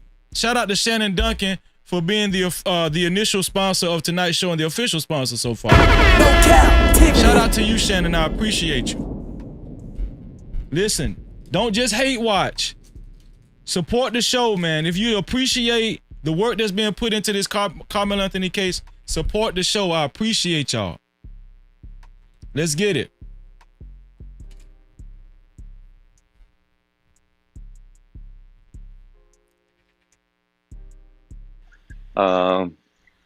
His strategy would be to talk to everyone who made a statement, find the link, go in there and do it. And that link is everything that was said that we don't know. And that's how he would do it. Right. Yeah, I think a speedy trial would be good that way, because that kind of puts the prosecution on the defense, because they got to come up with all the investigation and all the I's dotted and T's crossed. So that might be a good strategy. I'm not sure if the new defense attorney is going with that strategy, and I'm not even sure if has it. Do you know if it's gone to the grand jury? I haven't seen any report to that. You're right. He hasn't even been indicted. He may get a no bill. he may not have it. I mean, chance may get a no bill. Grand jury. I haven't seen anyone with that strategy, and I'm not even sure if has it. Do you know if it's gone to the grand jury? I haven't seen any report to that. You're right. He hasn't even been indicted. He may get a no bill. He may not have it. I mean, he may get a no bill. He may not. He hasn't even been indicted. He may get a no bill. I said this already. Carmelo Anthony hasn't even been indicted yet. Mark Jokus is thinking just like I was thinking. Carmelo Anthony might get this shit thrown out. Might get dismissed. Might get a no bill.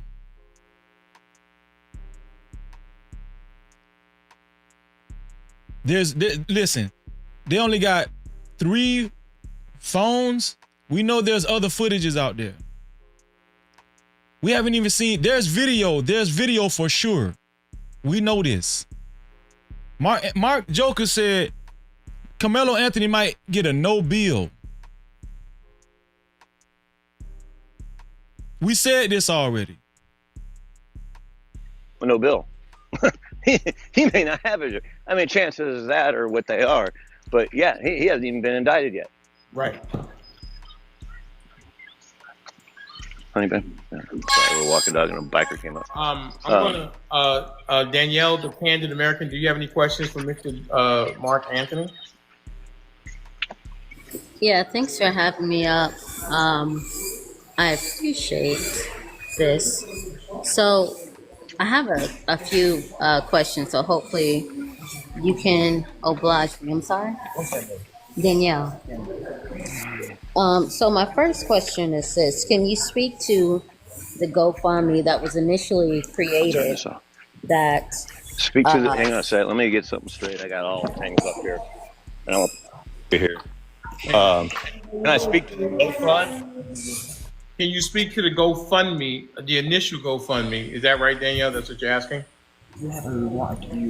Yeah, can you speak to the GoFundMe that was initially created by what some say who is Carmelo Anthony's uncle, and the things that it said about the GoFundMe, the things in the GoFundMe that was said in relation to the case. Can you speak to that? I can say that I haven't seen it, but you know, I can send you and then you can see it for yourself. I'll try and do that. No, I can't do that right now, because otherwise it'll cut me off. Later on, if you want to ask Danielle, I will send you the text and show you the text that I got from Anthony, Andrew, that he sent me. The GoFund originally, like the day after all this came to light. And maybe he can reach back out to you and get you that, but I have not read it. I okay, when he sent you, sure thing. So when he sent you the text message, did he say this is not ours, or did he say, hey, here's our GoFundMe? So the panel has opened up on TikTok, on this TikTok live, and Mr. Denali is allowing people to come up and question Mark Jokus, 10-year friend of Andrew Anthony, right? 10-year friend of Andrew Anthony, close friends with the initial lawyer that was on the case, Derek Waffle.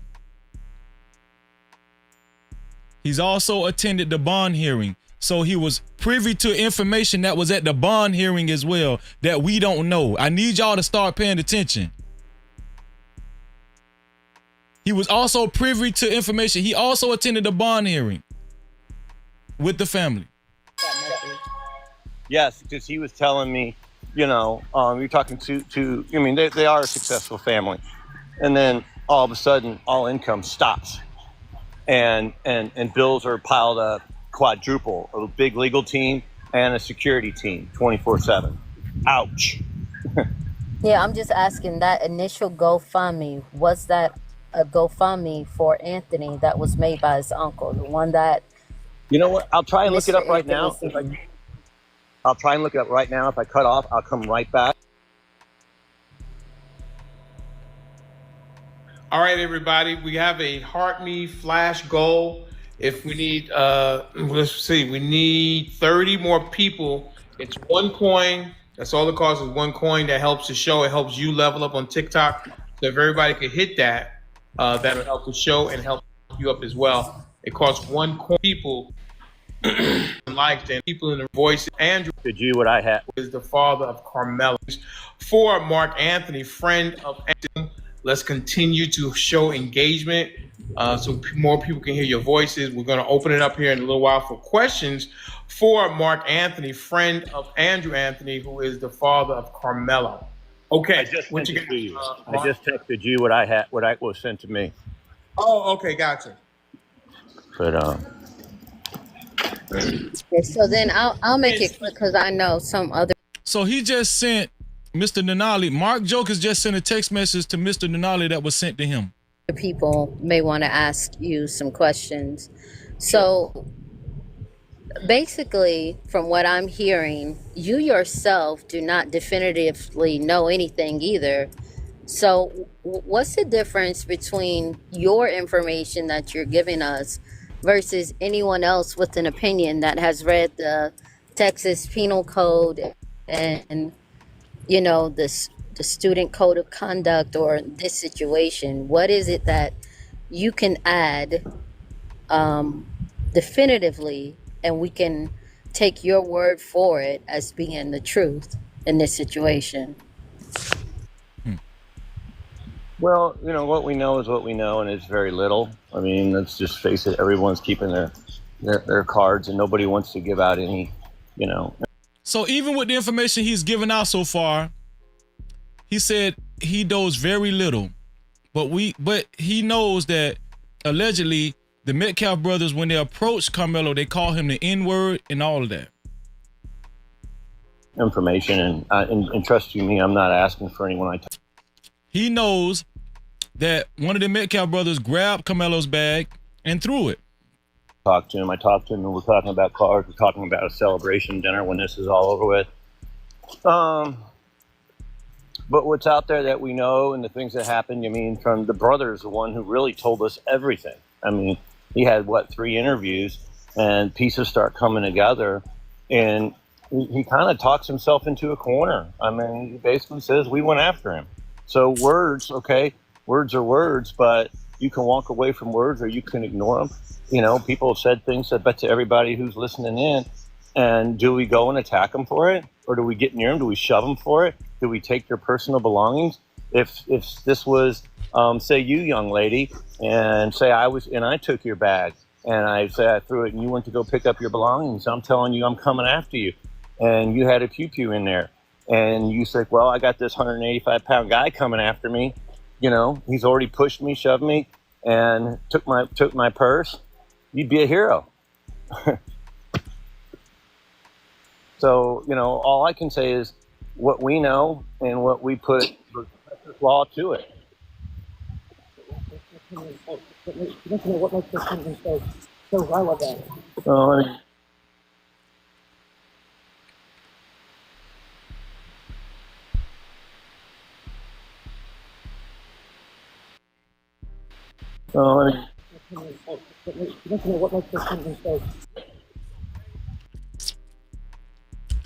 Now I'm gonna tell the reason why I think the wife that's walking with Mark Jokus is so important. She's actually making comments in the background.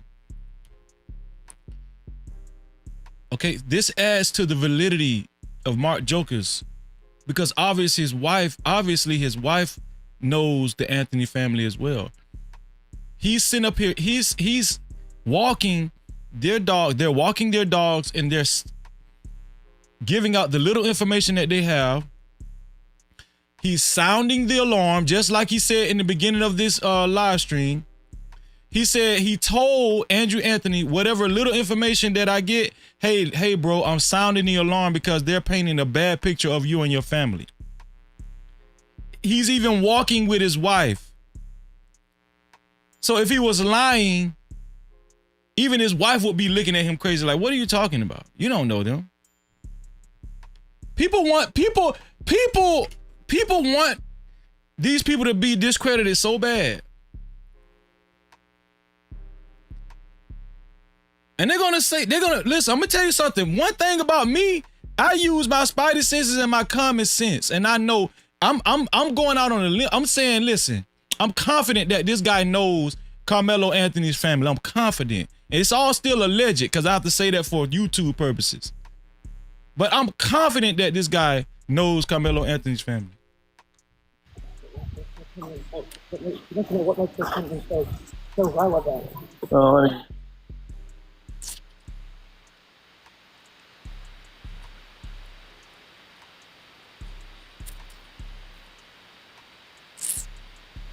You're breaking up, Danielle.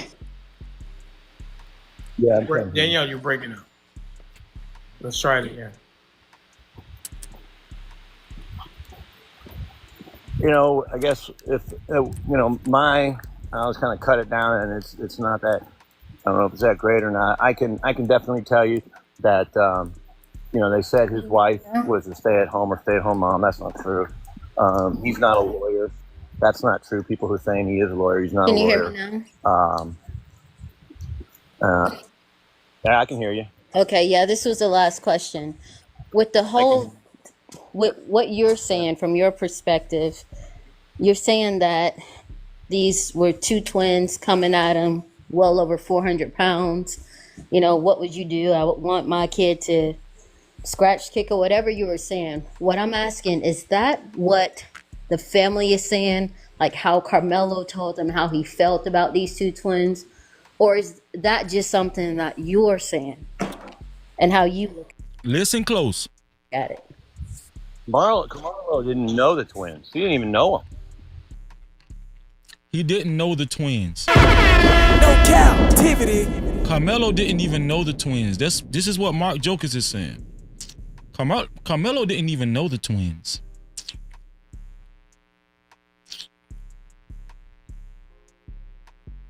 Carmelo didn't even know the twins. So for all the people that were saying, oh, Carmelo Anthony knew the twins, and it's going to look worse on Carmelo Anthony if if he was being bullied before and they had previous altercations. It's going to look worse on Carmelo Anthony if he brought the knife. It's going to be more of a case of premeditated. No, he didn't know the twins. He didn't know the twins. These twins just took it upon themselves to pick on him and to try to bully him and make him move from a tent that wasn't theirs out back into the rain.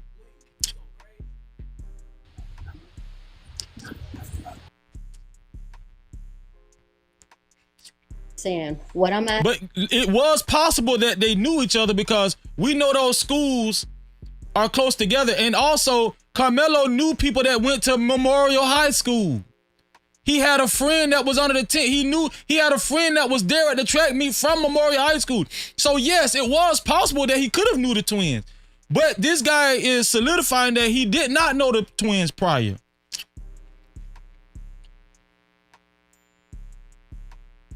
That's very important information. Allegedly. Asking you saying, okay, yeah, this was the last question. Said his wife was a stay-at-home mom. That's not true. With the whole, with what you're saying from your perspective, you're saying that these were two twins coming at him well over 400 pounds. What would you do? I would want my kid to scratch kick or whatever you were saying. What I'm asking, is that what the family is saying? Like how Carmelo told them how he felt about these two twins? Or is that just something that you're saying and how you look at it?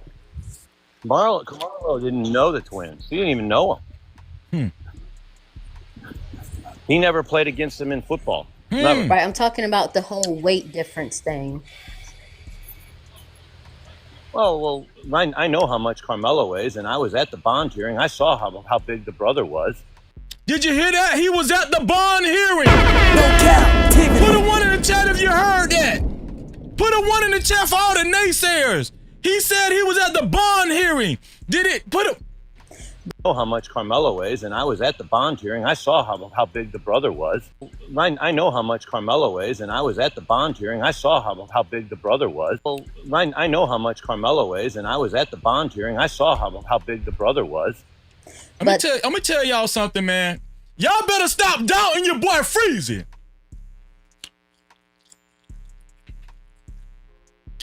Hype me up. Hype me up. Huh? On me. Yeah. Hype me up. Y'all better stop doubting your boy Freezy. On me.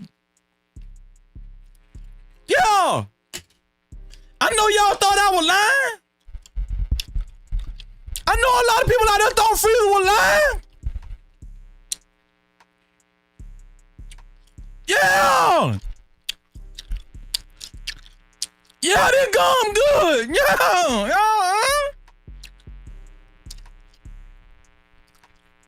But that's not Carmelo weighs, and I I know how much Carmelo weighs, and I was at the bond hearing. I saw how big the brother was. But that's not what I'm saying. Is that's not what their Carmelo family's position or the defense is not. These two kids were way bigger than him. What would you do if you had two people that big coming at you?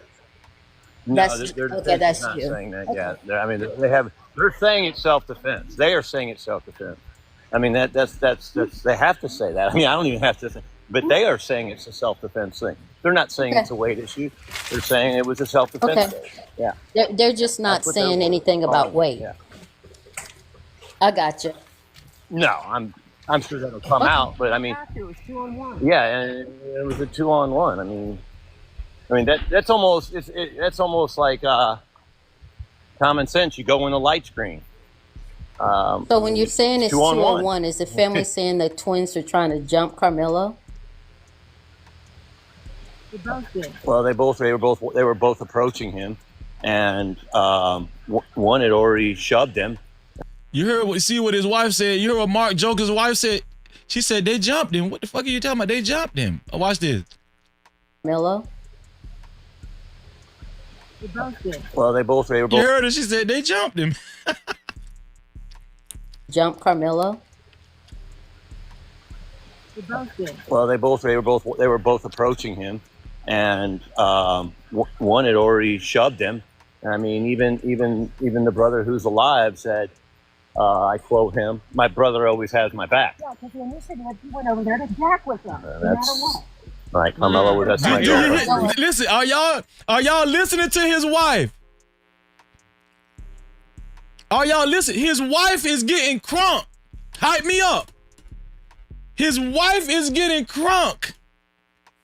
She's watch Mark Jokus' wife. Watch this. I've said, I quote him, "My brother always has my back." Yeah, because when you said that, you went over there to jack with them, no matter what. Right, Carmelo. If anybody is still questioning that this guy doesn't know Carmelo Anthony's family, you're just in denial. That's it. You're just in denial. That's my girlfriend. No worries. I have no further questions, Denali. Thank you. She will she'll let her rip out. She knows Andrew too. She knows Andrew too. We're going to go to Mr. EK. Did you hear that? The wife knows Andrew too. No Cap-tivity. Did you hear that? So it's not just him that knows Andrew. It's not just Mark. It's the wife knows Andrew too. Yeah. She will she'll let her rip out. She knows Andrew too. She knows Andrew too. We're going to go to Mr. EK. EK, my good friend up there in Chicago. Did you have any questions for Mark Anthony, 10-year friend of Andrew Anthony, Carmelo Anthony's dad? So here it is, right? The interviewer is calling him Mark Anthony, but the Mark Jokus he corrects his last name and he calls out his real name is Mark Jokus. Obviously, the interviewer is mistaken by calling him Mark Anthony, right? So we're going to acknowledge that. But the white guy, he's going to correct everybody and call out his real name. My name is Mark Jokus. You're going to hear it. Watch. I do, and thank you for coming on the platform and giving us some insight from your point of view, Mr. Anthony. The question I have is, you mentioned earlier that the brother said that they had taken his backpack. Is that accurate? So if that was the case, how was he able to get the poker out of the backpack? They threw it. They took it. So they took the poker. And he went back to retrieve it. He went back to retrieve it, and they're coming and they're walking toward him, and he says, "I'm gonna punch you in the face." So this is very important. Mark Jokus is attesting that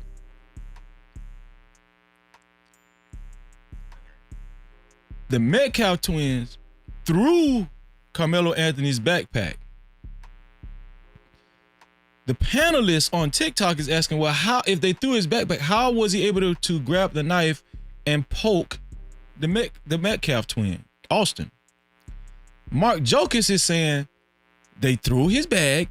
He went over there to get his bag, and the Metcalf twins still went over there to press him again. So if you ask me, that sounds like the Metcalf twins followed him. They threw his bag and then followed him over there where his bag was, where they threw it. After Carmelo went over there to retrieve his bag. Listen again. Because this, if this is true, all of this is alleged, all of this is alleged, all of this is alleged, but if this is true, it's looking very bad. Why would you follow this kid? Why would you throw his bag and then follow him after he goes to try to retrieve his bag? Why? Listen one more time. And they threw it. The poker out of the back. So if that was the case, how was he able to get the poker out of the backpack? They threw it. They took it. So they took the poker. And he went back to retrieve it. He went back to retrieve it, and they're coming and they're walking toward him, and he says, "I'm gonna punch you in the face inward." And I'm gonna punch you in the face, nigger, with the hard ER. No captivity. He's stressing that. Mark Jokus has been saying that from the beginning. That the Metcalf twins was calling Carmelo Anthony, they was pushing him and calling him the hard ER, the N-word with the hard ER.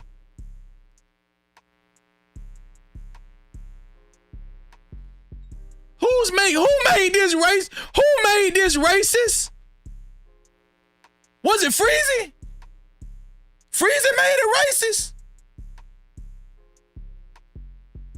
It was me? Or was it the Metcalf twins calling him the hardy nigger?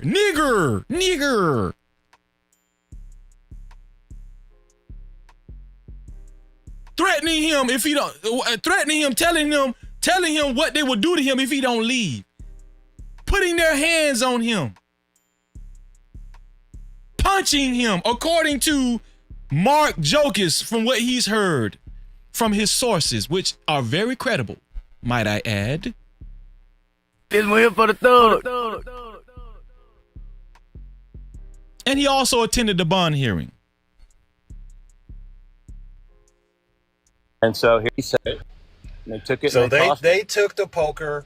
And he went back to retrieve it. He went back to retrieve it, and they're coming and they're walking toward him, and he says, "I'm gonna punch you in the face inward." And so here comes all this weight at him. So allegedly, I think this will come out. Allegedly, a hand is thrown, and Carmelo is trying to block. Listen, hold on. Look, listen. Before I go forward, this information that's about to come out is so good. allegedly. So here comes all this weight out of the face, and they're coming and they're walking. Listen, man. Listen, man. What's finna come out is so pertinent. This shit changes everything. What's about to come out? I need y'all to support the show. Listen, man, $5, $10, I don't give a fuck. Support the show. Cash Cap, Super Cap. Support the show, especially if you my brother and sister, especially you know Cap Crew, especially if you support Carmelo Anthony. We here on this platform backs Carmelo Anthony and his family because we been having common sense the whole damn time. No cap. Common sense.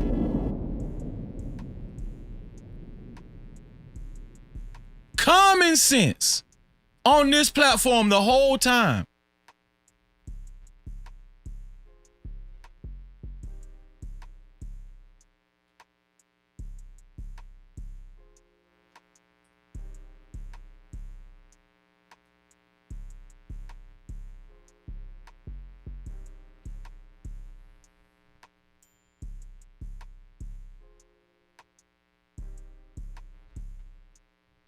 Hold on 1 second, y'all.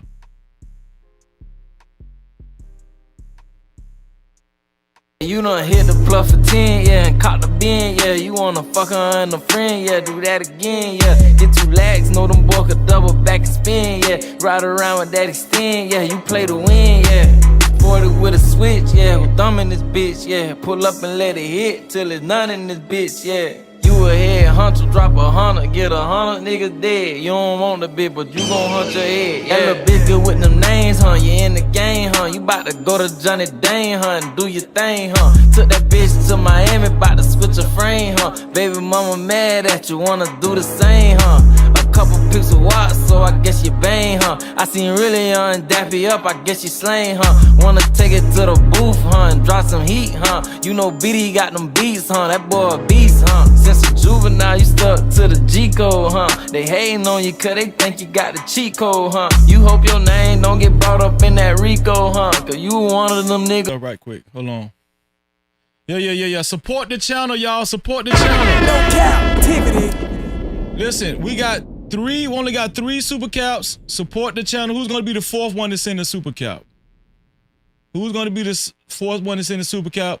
We got only 1 cash out. Who's gonna be the 2nd one to send a cash cap? Or who's gonna be initial sponsor of tonight's show?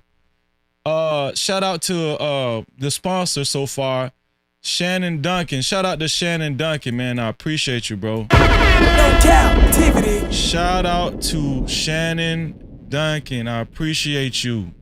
Thank you. Shout out to all the mods, reminding everybody to support the show. Thank you if you plan on supporting the show. I appreciate you. I appreciate y'all being here. I just appreciate y'all being here. But y'all know, listen, we work long hours, man, getting out this information. Listen, I've been searching. It's a reason why nobody has came forth with this information, because it was hard to find.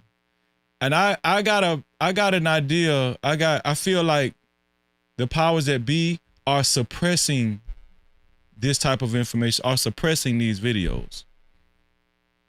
I'm telling you, I just got a feeling that certain people are suppressing these videos. Different outlets and different news outlets are suppressing these videos, these type of videos. Like, it was unbelievable to me when I found this video. I was like, damn, this guy video only got a 311 views on it. That's crazy. Well, it makes sense because his channel, right? His channel only had 115 subscribers. But I just felt like I needed to do my due diligence by helping Mr. Denali, whose channel is on, get the word out. Shout out to Mr. Denali too, man. We want to support his channel. We are, I mean, he did an excellent job by actually putting it out on YouTube, but you know, we're trying to put it in more people's faces. That's what we're doing tonight. That's what we're putting this video in more people's faces. Right? Thank you. I appreciate y'all, man. Thank you to everybody that shared the live stream. Shout out to the 94 people that hit the like button and the 3 people that hit the dislike button. Thank you. I appreciate you. This one here for the thug. Okay, let's get back to the video. Here we go. If you would like your comments read and highlighted, you can either send a super cap, aka super chat, or you can send a cash cap, aka cash app to $ no cap freezy. That's $ no cap freezy. Thank you. Shout out to the 95th person to hit the like button as well. I appreciate y'all. Here we go. So this is very important, right? This is very important what we're about to hear. I need y'all to open your ears. All right? Toward him. They threw it. And they took it. So and they took the poker. And he went back to retrieve it. He went back to retrieve it. And they're coming and they're walking toward him. And he says, I'm going to punch you in the face inward. And so here comes all this weight at him. So allegedly, I think this will come out. Allegedly, a hand. Allegedly. There's the operative word. Allegedly, he said, I think this will come out. So obviously, this is something that has been told to him already before. I think this will come out. Listen to Mark Jokus close. Here we go.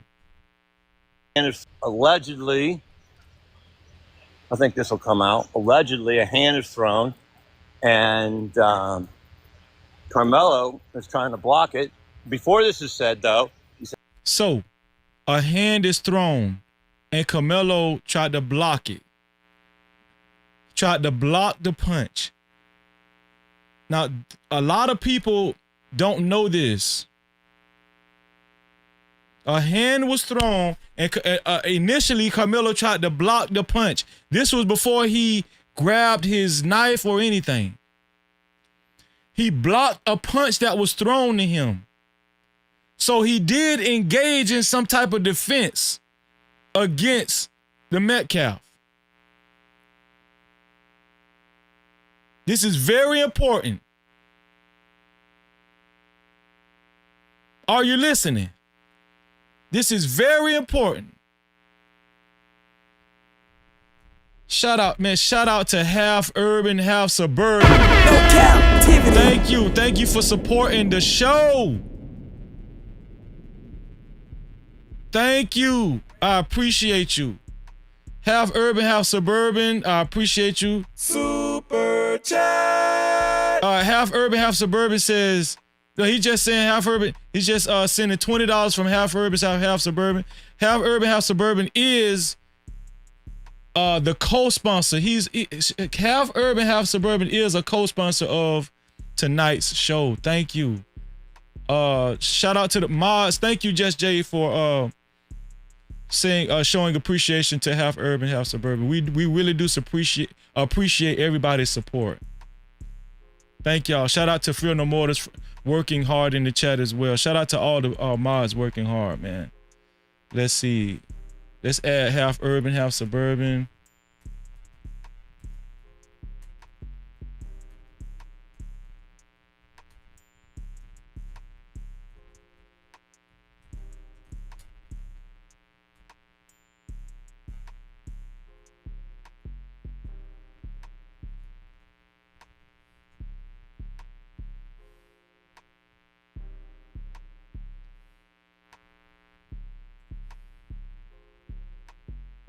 Okay, let me shorten. There we go. I think there we go. Half urban, $20. Shannon Duncan, $20. Half urban, $20. Thank you to the co-sponsors of tonight's show. Thank you. I appreciate you. Let's go, man. Listen, thank y'all for supporting the show.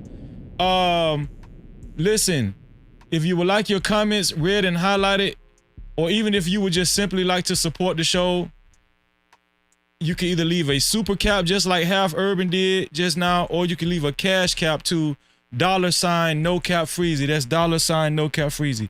We show all super caps and we show all cash caps. I appreciate y'all. And listen, tomorrow's show is going to be off the chain. We have a structured panel. Shout out to everybody that's going to be on the show tomorrow. You guys are going to love it. Shout out to one of my special guests, Tawana, formerly of the Lapeef Network. Listen, make sure y'all tune in tomorrow night too. But let's get back started with this this video. Hold on, we got a cash cap just came through. Here we go. I think we got a new sponsor tonight. Shout out to Half Urban, Half Suburban, and shout out to Shannon Duncan. I think we got a new sponsor tonight. Check the cash out, bitch. You so damn dumb. Check the cash out. Shout out to Ruthless Truth with a total of $50. Thank you, Ruthless Truth. I appreciate you. No Cap-tivity. Thank you, Ruthless Truth. He said, let's get to the truth. Shout out to Ruthless Truth. Ruthless Truth has become our official sponsor of tonight's show. Shout out to Shannon Duncan and Half Urban, Half Suburban for being the co-sponsor so far of tonight's show. We're going to add Ruthless Truth. He is the official sponsor of tonight's show. To be a co-sponsor or official sponsor of tonight's show, it has to be $50 or more now.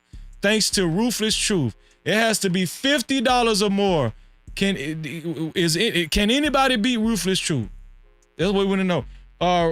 Shannon Duncan and Half Urban, Half Suburban, they already have $20 towards the sponsorship. So it would only take $30 more for them to be a co-sponsor or official sponsor of tonight's show. But it's only $50 or more to be a co-sponsor of tonight's show. Shout out to Ruthless Truth. Thank you, my brother. So let's get back to the show. Let's get back to the show. So, as we heard, right? This is very pertinent information. Now, let me ask y'all something.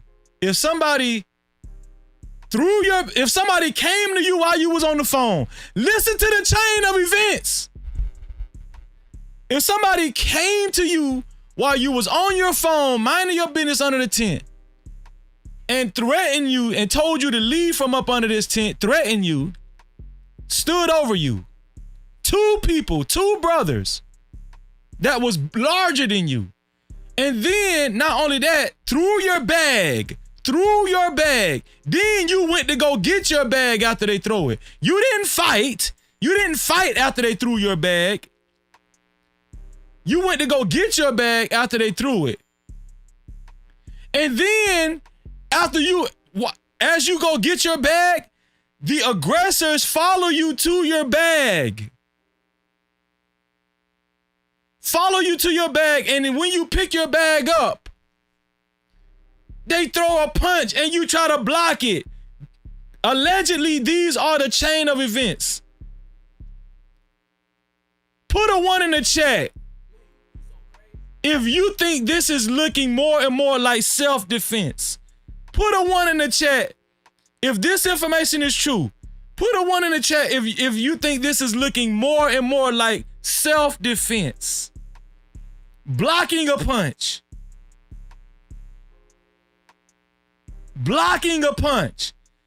Getting your bag thrown. Getting called the N-word. Allegedly.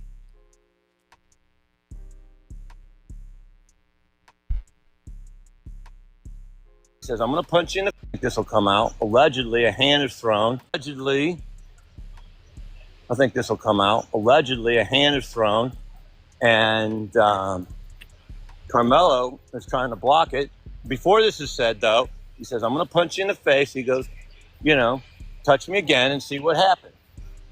Well, he tried to touch him. Carmelo tried to block it. And then a little pokey happened. I shouldn't say a little. So they grabbed the bag.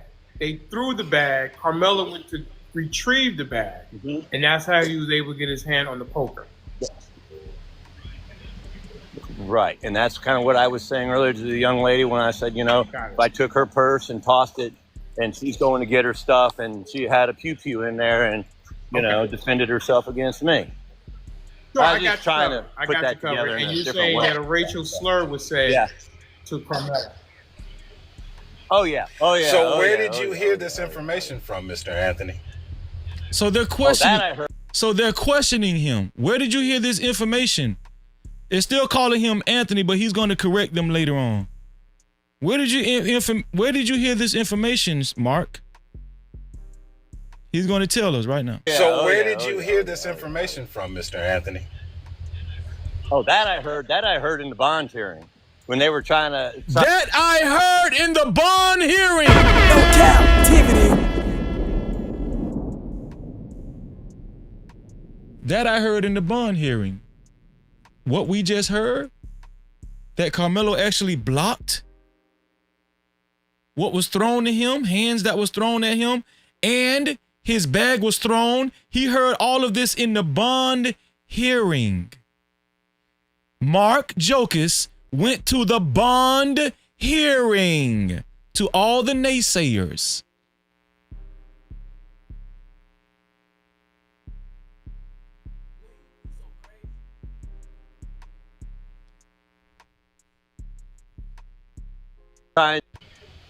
Oh yeah. So where did you hear this information from, Mr. Anthony?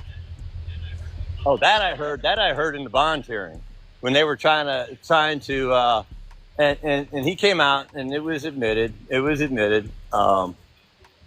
Yeah, that was all said. So has that been reported in the press? The race car, this and that. It was. Well, my question, Mr. Anthony, those were the words. All that you're saying now, there were other people at the bond hearing. I'm assuming there were press people there, correct? Correct. There wasn't. They didn't. Yeah, really but there were some press people there, correct? Well, I can speak to that because I did watch a report. I think it was on ABC 7, where they had a round table with two reporters two reporters and an anchor person, and they kind of went through what was going on in the bond hearing. So there is some press there. So my question is, this is the first time that I'm hearing anything about what occurred in the bond hearing. And my assumption is if there were press people there, they would have put this information out. But you know what? They're not. And it's like the first time this all went out. It was, they're trying to, the press don't want to admit that they're wrong. Fox News wanted to make Carmelo out to be a thug. And now that this is coming back around, because the brother had such a lame statement, didn't want to say that, we took his bag, we Carmelo out to be a thug. And now that this is coming back around, because the brother had such a lame statement, didn't want to say that, we took his bag, we shoved him. That wasn't said. They're making him out to be a thug. I'm gonna be honest with y'all, man. This guy, it's a white guy saying this, man. And shout out to all this is what let you know we're not racist against white people over here. Because let me tell you something, I actually appreciate even white people that got some fucking common sense. We don't discriminate against white people or any other type of race over here. There's been black people that was not able to actually use their common sense and actually break this shit down. The way Mark Anthony, and listen, Mark Anthony is privy to a lot of more information than we are. He attended the bond hearing. He said most of the stuff that he has came out during the bond hearing. So all of these misnomers that Freezy, he just like black. No, we got love for all races. Especially when they're fair and balanced and not just so quick to demonize a kid, especially because they're black. But we don't hear a peep, right? We don't hear a peep about Casey Allen. We don't hear a peep about Casey Allen at all. Got off on murder a couple days ago. Haven't heard one word about Casey Allen being a demon. Haven't heard nobody demonize Casey Allen, and he stabbed Joe Ramirez 4 times. 4 times trying to kill him. Stabbed him 4 times to his death. Not one peep about demonizing this little white kid. Fair is fair, right? right?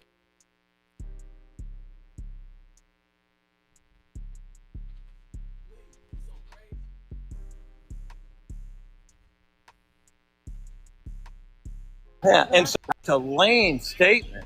Didn't want to say that, oh, we took his bag, oh, we shoved him. That wasn't said.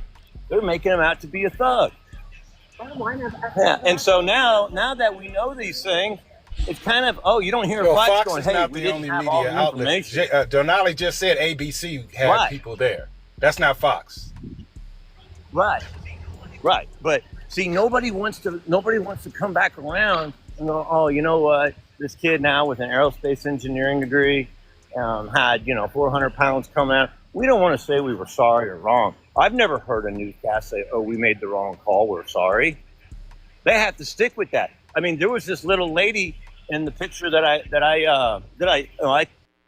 This guy is making a great point. He's saying that all of these news outlets have been putting out bad information so far. It's going to make them look bad if they actually have to correct themselves and put out correct information. This is the game of news, right? One thing I agree with Trump, a lot of this shit be fake news. Trump said it a long time ago. But that shit go out the window when it's involving a little black kid, though. I texted that to you, right? Which one? Denali, didn't I text you that? With there's a little lady in that thing, and she was on Fox News or whatever newscast. She kept saying, and in the videos that I sent you, she kept saying, "Why did he come armed? Why did he come armed?" I mean, they right. That is a big thing about. It's not illegal to have that. Why? So, do you see what I'm saying? Shout out to Mark Jokus, right? Carmelo Anthony's dad's friend, right here talking. He's saying he texts Mr. Denali, this content creator. There was a little lady in the courtroom at the bond hearing saying, why did he come armed? Why did he come armed? Him, just like me, is reiterating it was not illegal to have that knife at the track meet. It was not illegal to have, it was not a location restricted knife, according to Penal Code of Texas. It was not a location restricted knife. It was not. It was under 5.5 inches long, the blade. It was on Fox. I texted that to you, right? Which one? Denali, didn't I text you that? There's a little lady in that thing, and she was on Fox News or whatever newscast. She kept saying, and in the videos that I sent you, she kept saying, "Why did he come armed? Why did he come armed?" I mean, they right. That is a big thing about. It's not illegal to have that. She kept saying that. Well, it's not illegal. It's just. I mean, I played sports. I played hockey. Cut athletic tape. I personally think that the K&I is not going to come into play, only because I was looking at the case in Allison. He said he could have been cutting athletic tape. Who knows?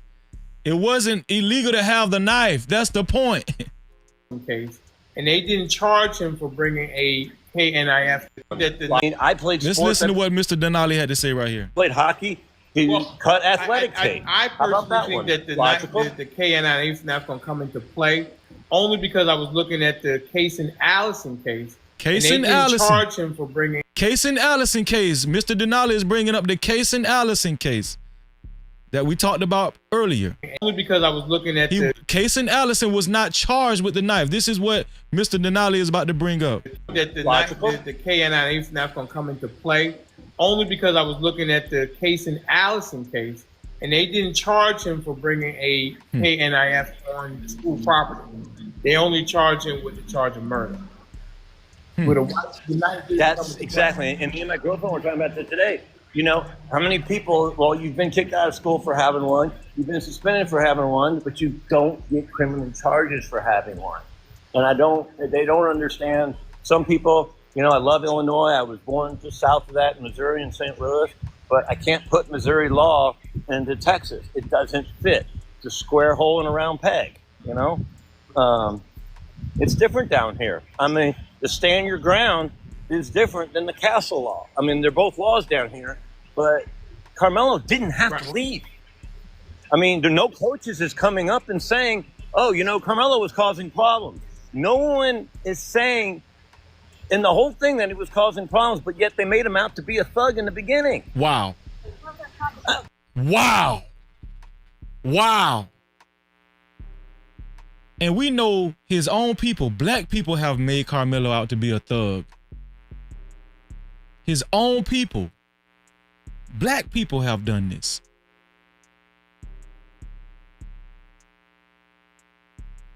The self-hate is real.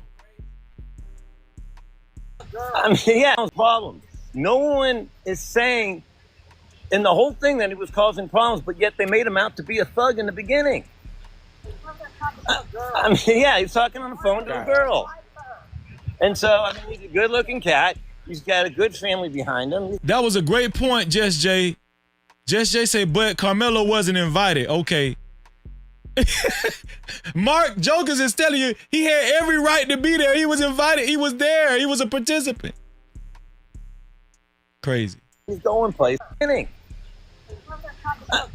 yeah, he's talking on the phone. I mean, they was throwing everything against the wall, hoping it stick, right? Girl, thug in the beginning. In the whole thing that he was causing problems, but yet they made him out to be a thug in the beginning. I mean, yeah, he's talking on the phone to a girl. And so, I mean, he's a good-looking cat. He's got a good family behind him. He's going places, but that's neither here nor there. But yeah, nobody wants to go back on that and really start talking the truth because, unfortunately, what BLEEDS reads. You know, if it was, oh, you know, this poor kid getting picked on, you know, by well, I can't say all that, but it's just a boring story.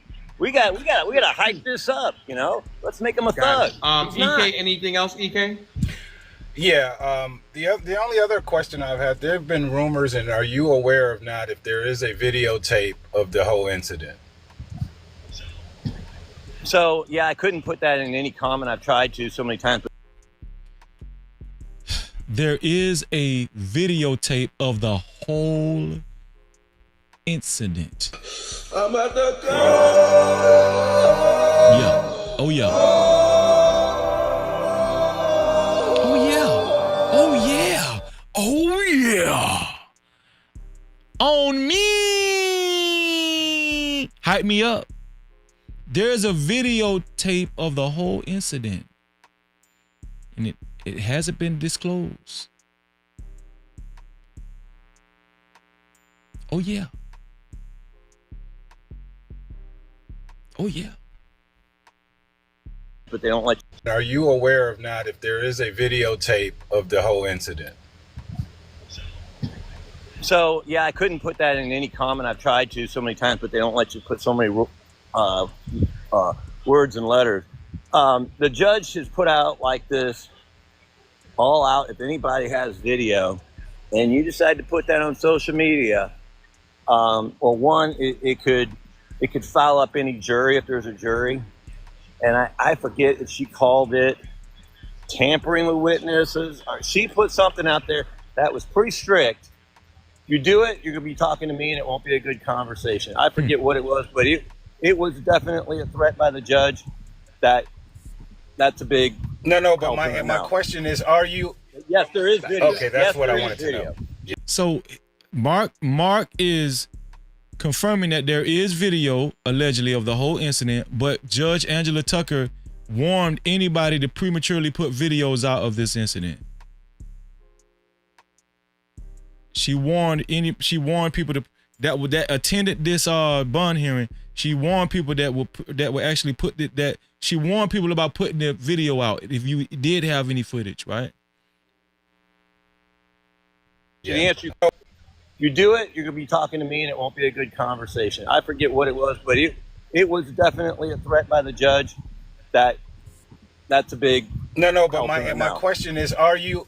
Yes, there is video. Okay, that's what I wanted to know. Yeah. The answer to your question, yeah, absolutely. But the people who have it, they dare not post it because I think the police have confiscated the phones that were there as well, if I'm not mistaken. Yes. Some were, yes. Some were, yeah. But you know, how many do they really get? Okay. You know. Michelle. All right, Denali, thank you. How many phones did they really get? Is what Mark said. Right, exactly. Drop me, and I appreciate you coming in, talking, Mr. Anthony. Thanks a lot. But you can drop me, Denali. I'll stay in the chat, free up the spot. Thank you so much. Michelle from Texas. Now, you are in actual Texas, right? Near where Mark Anthony's at. Michelle? Hi, Mr. Denali. Yes, I'm in the Dallas area. Hi, Mark. So I just wanted to clear up something because the Frisco ISD does prohibit weapons on their property and at their events, which you would agree that the stadium that this took place was owned by Frisco ISD, correct? Yeah. Absolutely. Okay. So, and I just wanted to, I wanted to understand what you're meaning when you say. My daughter's been to it. Yeah. I want to understand what you're saying when you mean that Fox is trying to make him out to be a thug. Specifically, what did they say? Did you see the first I'm interview? asking you, what did they say? I saw all the interviews, but I'm asking you because you're the one characterizing it as Fox is trying to characterize him as a thug. So I'm trying to understand what you mean by that. Sure. I'll get her name. Amy, what's the lady on Fox in the evening time? The older lady, blonde? Megyn Kelly? What's her name, honey? It's Laura Ingraham? That's the one.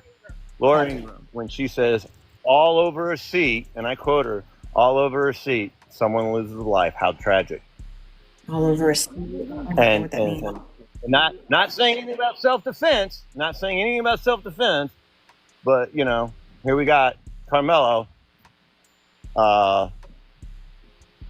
ending someone's life over a seat. Over a seat. Is that what you're saying? Laura Ingraham. Yeah, that's how they paint the picture.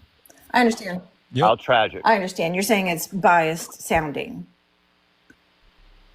Well, if you're gonna say something, say it on both sides. Well, I mean, the same could be said for you. Because I can say something positive about Metcalf boys too. With all due respect, I mean, you are a friend of the Anthony family, and you're defending them. And like for instance, you haven't pointed out the fact that the Metcalf families have been swatted 3 times. And Mr. Metcalf also lost his job due to the threats happening to his place of employment.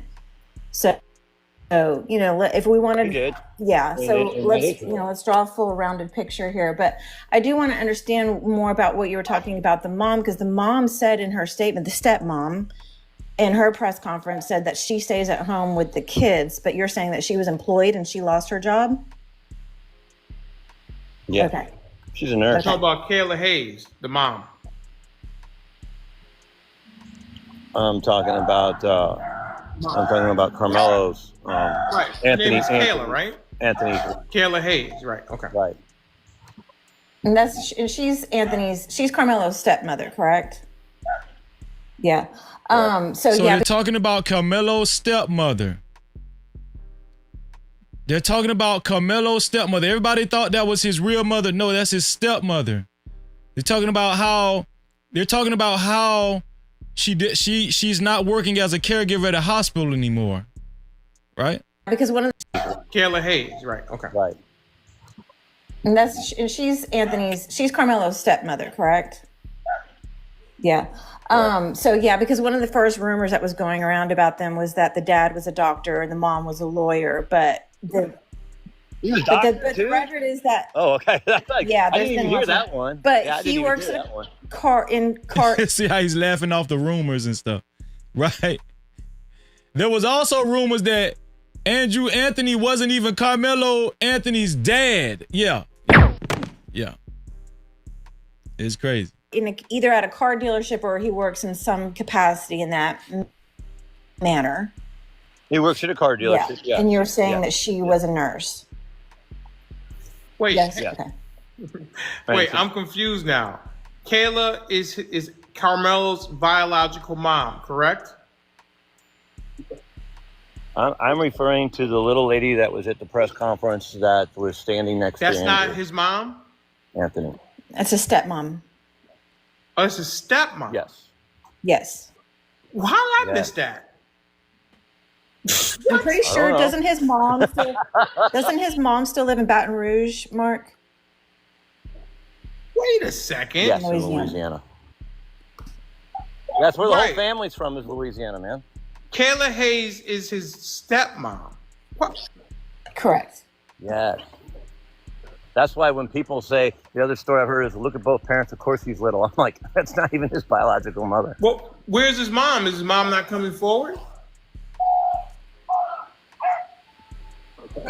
So, it's like I said, you don't hear anything from, well, I think a little too much was done. Even Andrew, at the press conference, and I hate using the word stepmom. It just doesn't sound very. Well, I mean, it's just a technical word. They didn't It's just say a much. technical word. That's just technically the relationship. It is. It's a I mean that because listen, I was curious why Anthony didn't say anything at the press conference.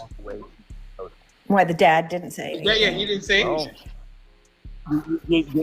Sometimes your mouth might slip, and and my lawyers always told me, like in my family custody with my, What did it just say? Hold on, let's go back. Let's see. I mean, it's just a technical word. It's just a technical word. Well, I think a little too much was done. Even Andrew, like, that's not even his biological mother. Well, where's his mom? Is his mom not coming forward? So, it's like I said, you don't hear anything from, well, I think a little too much was done. Even Andrew, at the press conference, and I hate using the word stepmom. It just doesn't sound very. Well, I mean, it's just a technical word. They didn't It's just say a much. technical word. That's just technically the relationship. It is. It's a I mean that because listen, I was curious why Anthony didn't say anything at the press conference. Why the dad didn't say anything. Yeah, he didn't say anything. Sometimes your mouth might slip, and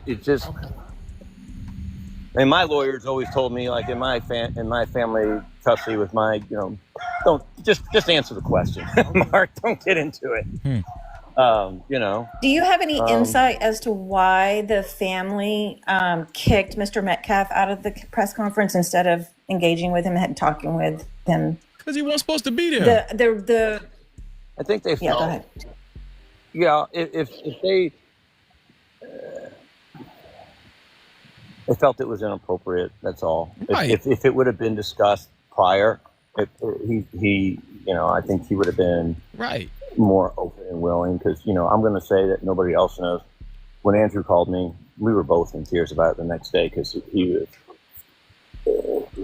nobody wants the loss of life, and that was the main reason why we were upset about it, because how could this happen between two kids? It was, his father is. It's not all about Carmelo. Thank you, Mr. Anthony. Denali, you can drop me. Okay. And I really truly mean that. It's about both of them, both their families. Yeah. I mean, I my gut feeling, this is just my gut feeling, an instinct about that situation. I think the representative is the one who made that call on their behalf. I feel like if it were just the families, they probably would have come together, but the representative seems to have an axe to grind, for lack of better words. So, yeah. I agree with that. I don't think that he's the right person to be representing them. I think they seem like a good family, and it's maybe taking it to a level that it didn't need to necessarily go to. Both families. I think everybody agrees with that. With Dominique Alexander, I don't think nobody thinks that Dominique Alexander is a good representative for the Anthony family. I think everybody agrees with that. They're struggling, and it's a very sad situation all around. But thank you, Mr. Denali, for allowing me to ask a few questions. No, thank you, Michelle. All right, we're going to go over to our guy, Vegas conservative. Hello there, Mr. Anthony. So it seems to me you've implied from a lot of things you said that the outcome was justified. Is that your belief? Well, I haven't heard all the pieces of the puzzle, and I'm thirsty for information too, for facts. Not skeptic. Hang on one sec, sir. Amy, she'll be fine. She'll hear my voice, get away, and she'll come. Sorry, I got a beagle who's on the hunt, and we're letting her walk around on this wide open field. But anyway, I feel, and I'm looking for the holes in the puzzles too, to find out those words, hear what those other students saw, and see really what happened. You know, if he's guilty, he's guilty, and Texas law has repercussions for that. You know, I've got my mistakes on the refrigerator door. I'm not perfect. Yeah, you said you played hockey, right? I opened my mouth in court, and you said you played hockey, right? So you're probably not a soft guy. I did all my life. I'm still playing. You're probably not a soft guy. What's that? And you've probably been involved in some quote unquote. You've never been in a fight. A hockey player, huh? Not in hockey. No, there's a reason for that. So I never went minor league, but I played in college. And as I mentioned before, if you get into a fight in college, that's why you don't ever see college kids. You don't see high school kids never fight, because you'll not only lose your USA hockey number, you'll be kicked out of school. And if you're of age, what about outside of hockey? Go to jail. No, that's even worse. I went to Boston University, and I'm not losing that ride. I didn't have a full ride, but I had enough of a ride. You don't want to. I've never saw it happen. Never in my career. Never. I mean, if it happened afterwards and it was linked, you could lose that. You could lose that number just as well. And it's a real deal. I mean, you lose your hockey number, you're done. You never play again. Even in my beer league that I play now, you have to have a U.S. American hockey number to play, and that number is like your social number to play hockey. I wish they could incorporate that in all sports, so that all kids would realize if they really love their sport and they want to lose it, it's theirs to lose. I love hockey, so I kept my nose clean. I mean, it really is a bell ringer to even when I started at 5 years old skating. As soon as I could walk, I was probably skating. I don't know how they could do that, but if anybody just Googles up USA hockey number, I mean, it's right there. It tells you exactly what. It's a big deal. I mean, it's for all kids to sign, no matter how big, little, old, young. Well, the point I was getting at is, yeah, if you were in a fight, or even if you were being overpowered, can you see a scenario where you would have done something like that instead of just walking away? You know, we talked, you know, let's call it like it is. We talk a lot of shit to one another. And so, you know, we knew, I mean, we weren't stupid. I'm sorry. We knew who the best players was on the other team. We saw their stats. You know, I played left wing. I always wanted to know who the right wing guy was in the right wing defense. Because I wanted to know. You know, I'm only back in college. I was like 190, 195 max. And I hate going against guys that are over 220 pounds because it hurts. So, but yeah, I talk smack. You try to get in their head. I'm asking if you got into a scenario like that, would you have seen yourself? So the panelist, right, on the live stream is asking Mark Jokus, if you saw yourself in the same scenario like Carmelo Anthony, would you take the same measures? Would you take out your knife and poke your aggressor? Let's listen to what Mark says. No, poker on somebody else.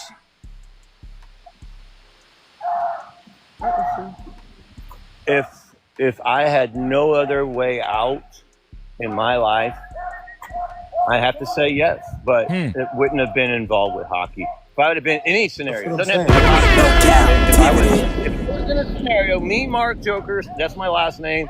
Not afraid, obviously, to put my face in here on video. If I was in a scenario where I thought this could be the end, I could get my head smacked up against something, this guy could just pummel me in anything. Well, obviously. Yeah, I would. Do you think that was the case here?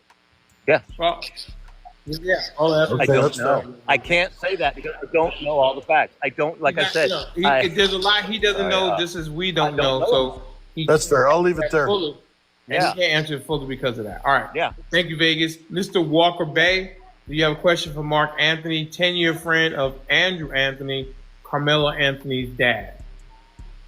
Oh, no, I know his dad. His dad is up on the live? No. This is, hang on. He's a 10-year friend of Andrew Anthony, Carmelo Anthony's dad. Oh, well, hey, that's cool. He's a good friend of his. They've been knowing each other for 10 years. Wow. He was at the bond hearing with Carmelo, Anthony, and his dad. Oh yeah. Yeah, Andrew, the father, he invited me, asked me to come up to support him at the bond hearing.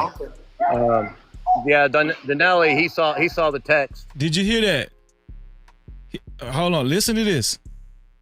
At the bond hearing. Yeah, Andrew, the father, he invited me, asked me to come up to support him at the bond hearing. Andrew Anthony, the father of Carmelo Anthony, invited this man, Mark Jokus, to the bond hearing.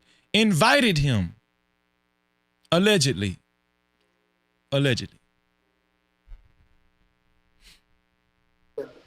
With Carmelo, Anthony, and his dad. Oh yeah. Yeah, Andrew, the father, he invited me, asked me to come up to support him at the bond hearing. Yeah, Danelli, he saw the text. Yeah, but I wouldn't be talking about it. You know what I mean? Okay, listen, I got you, Walker Bay. Do you have a question? Yeah, it's not in reference to that. It's in reference to something else. About what is it? What's the question? I'm here on this live today to get a let me see how I would say. I would like for you to shout out to the information man in the building. What's up, information man? No Cap-tivity.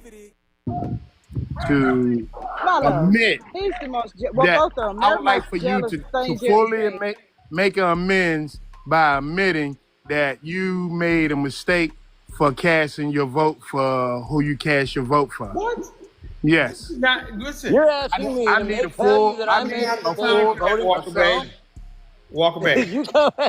This is not that's good. You know, I mean, This not the time for that. No. Well, I mean, okay. Discuss that any other time. Okay. We have Mr. Mark Anthony. He's giving us some time, and I'm trying to get people in who had a question that he possibly could answer.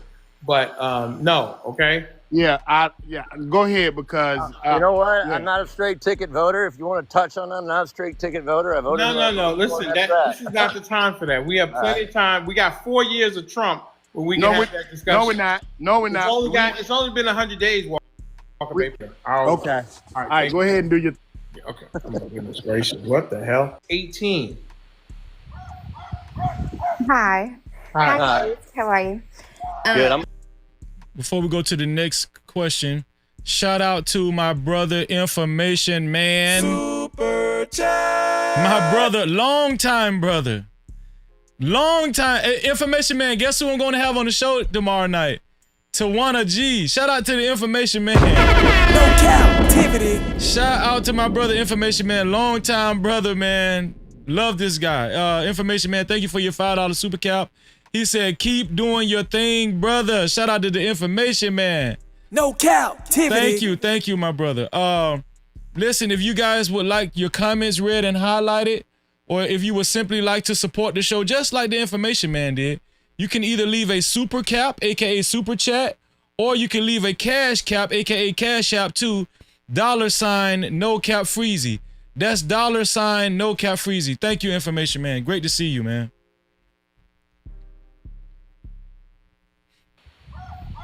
All right, Miss Ava Bex 18. Hi. How are you? Good. I'm going to listen while I round up my dog here. Let me get her. Okay, well, I have a question for him. I will answer. Done.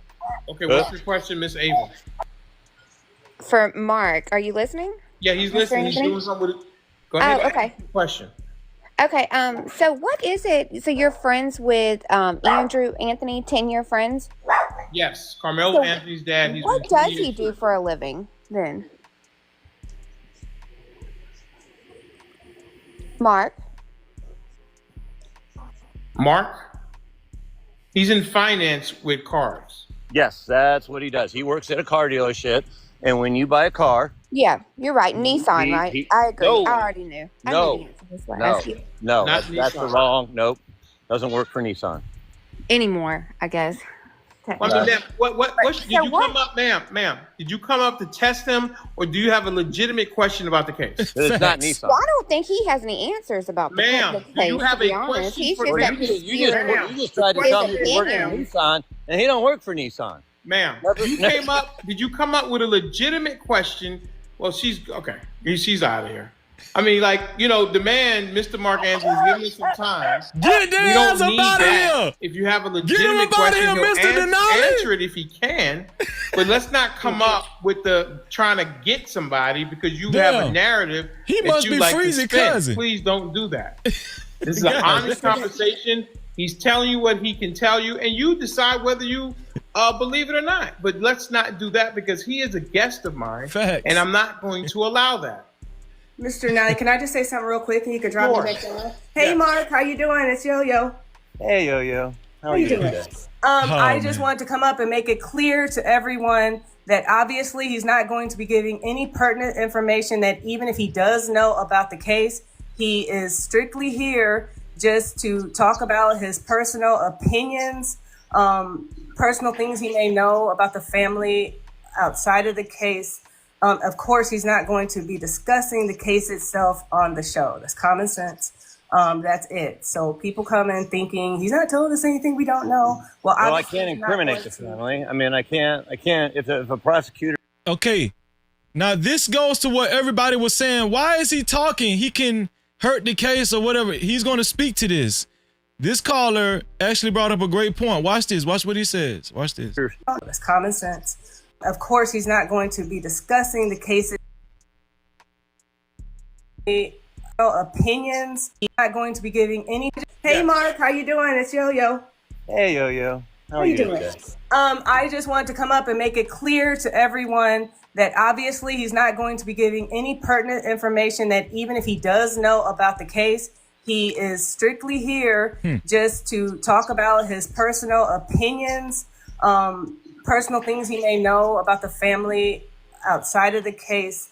Of course, he's not going to be discussing the case itself on the show. That's common sense. That's it. So people come in thinking he's not telling us anything we don't know. Well, I can't incriminate the family. I mean, I can't. If a prosecutor's listening or something like that, I can't give them any cards. He has been vetted. We know for a fact that he is his friend. I'm just seeing the comments of people like he's not. He has been vetted. They know for a fact that he is Andrew Anthony's friend. He doesn't know him. So I just wanted to come up and clarify some things. That's for fine. People they can who have don't know what they're talking about. So that's it. He was courteous enough to come and give us some of his time. And he is a guest on the show. So I just want him to be treated properly. That's all. Don't worry, he will because he's a guest. We invited him and he's going to be treated as such. If you have a legitimate question, but these gotcha kind of thing, I'm not going to allow. Someone said doesn't mean he's right. It's his opinion just like you have an opinion. Absolutely. That's all it is. We all come up here with opinions every day. He's no different than anyone else. He's just been courteous enough to come to the show. I know that me talking to him, I've learned some things I didn't know. Like he said, Carmelo got accepted to the, what'd you say, Mark, what'd you say? Aerospace. I didn't know that, or I didn't know someone tried to kick their door in. Little things like that you might not know. So it's kind of like he doesn't have to be here. So if we could just be gracious and be courteous, I would appreciate it. And I just wanted to come up and say that, Mr. Knight, because I've been seeing rude things in the comments. Yeah, I don't want to have to mute people, but I will. You know what to do with the comments, but he's a guest and he's going to be treated as such. I don't want to have to mute people, but I will. Listen, you do what you got to do. That's all I wanted to say, but I'll do what I have to do. But I want to give a warning first. You know what I mean? You do what you got to do because I'm not going to allow it because he's a guest. That's it. Yeah. That's all. We don't treat our guests that way. That's all I want to say. We do not. All right. Thank you, Mark, again. Talk to you later. All right. Okay. All right. You can drop me. Bye, everybody. Miss Loretta. Hi, Mr. Denali and everyone on your page. Thank you for allowing me to come up. I would just like to apologize on behalf of you for some of the mean things that I don't even know you, but people just are mean. And I wasn't at the bond hearing, but I was at the press conference. Okay. And I just wanted to ask you, Mark, and I know that once you come in contact with the family, you'll understand the atmosphere, the vibe, and the temperature once you start getting privy to certain things, you absolutely cannot discuss them. And they make it very clear that some things just have to wait until the attorneys and the proper authorities or people that's working the case come out with them. So I know that. I know how he feels on that behalf after attending the press Thank conference. you. But I did have a question for you, Mark, because I did not want to overwhelm Drew and Kayla with getting their numbers and stuff. And there is a group that is trying to do something for them. The Order of the Eastern Star here in Texas would like to bless them and just need information if you can get that Okay, to let's me. pass. Well, Go from me that I can forward you what Let's go because past. Kaylin and Drew made a statement that they thought that they were all alone in this. I will forward that to him. I'll see if I can do that now. Let's see. Because Kaylin and Drew made a statement that they thought that they were all alone in this, and they are not alone. Hello, Anthony. Show from me that. Is that correct, Mark? Is one of the biggest things that people have been trying to question. Hello, thanks for having me up. So I don't have a question. I just want to say that a lot of people are not paying attention to what Mr. Mark Anthony is saying, because one of the biggest things that people have been trying to hold on to is the fact that he was told to move, right? But my twin, both of my sons, they run for Frisco ISD, and they were at the track meet when this incident occurred. And wow. And whoa, we got somebody whose sons was there when the track meet occurred. No Cap-tivity. Let's see what she has to say. Let's see what she has to say. Both of my sons, he was told to move, right? But my twin, both of my sons, they run for Frisco ISD, and they were at the track meet when this incident occurred. And wow. And they can sit anywhere they want to sit. Like no coach would have told them, any of them, to move. And in fact, and no coach did. In fact, and no coach right, did. and even my son's friend was under that same tent that wasn't their own school. So they're in a whole nother school. One of their friends was. Did you hear that? On me! Did you hear? Wait, where they at? Where are they? Where they at? Where y'all at? Huh? Did you hear what the lady said?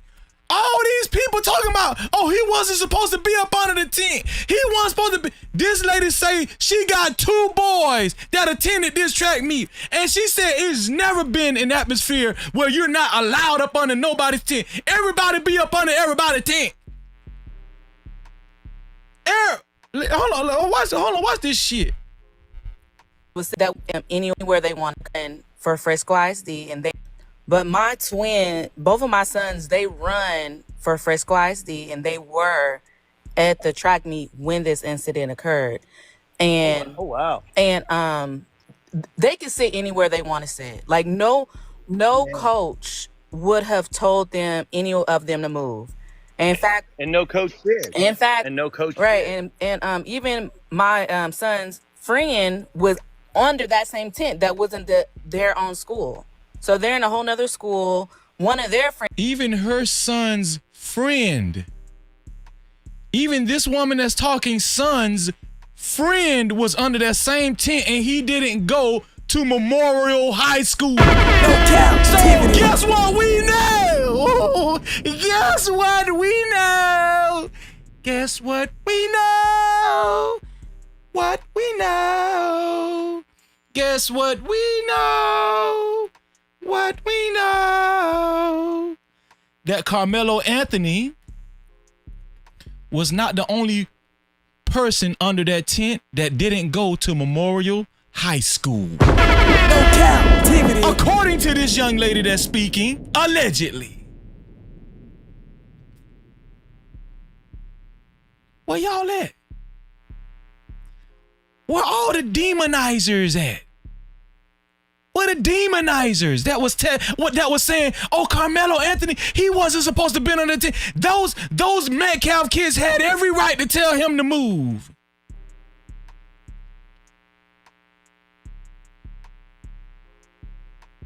Stop hating yourself. Stop hating yourself. It's high time.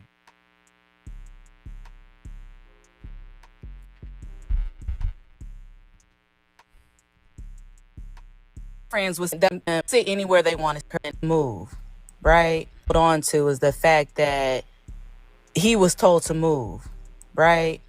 But my twin, both of my sons, they run for Frisco ISD, and they were at the track meet when this incident occurred. And oh wow. And they can sit anywhere they want to sit. Like no coach would have told them any of them to move. And in fact, and no coach did. In fact, and no coach right, did. And even my son's friend was under that same tent that wasn't their own school. So they're in a whole nother school. One of their friends was sitting under that tent from a whole nother school. No one. I said that earlier, that other people were sitting underneath that tent from other schools. And everyone on social media, oh, he was told to move. He should have moved. And Frisco, that's not how it is. Wow. Like those kids are out there conversing with each other. It's a track meet. Not one event is in one. People go to dances from other kids' schools. Yeah, too. they're not all in one spot. Like they're moving around. They're talking to each other. They're being kids. And then another thing too, since it happened during school hours, work hours, the majority of parents that would have been at that track meet was working. I was at work when I got the email. Wow. So a lot of parents were at work. And nobody's just going to skip school to go to a track meet. They're there with permission. Wow. Yeah, because, they do the checklist to see who the heck's on their bus and then who they're responsible for, and they don't leave anybody Exactly. behind. And that's what everyone wants to believe, what they want to believe, and make stuff up. Like, you've never been to a Frisco ISD track meet. You don't have children that participate. Like, this is a big deal. And another thing, the way these adults on social media platforms are acting, like my kids, they said none of this is going on at their school right now. None of the kids are in a battle. These is grown people that are instilling bad behaviors into their children that's keeping this going. Got it. Okay. All right. This shit's so goddamn powerful. This is I'm at the go. This is so damn powerful. Don't nobody do it like the No Cap crew, dog. Don't nobody do it like us. We was right about the girl in Detroit.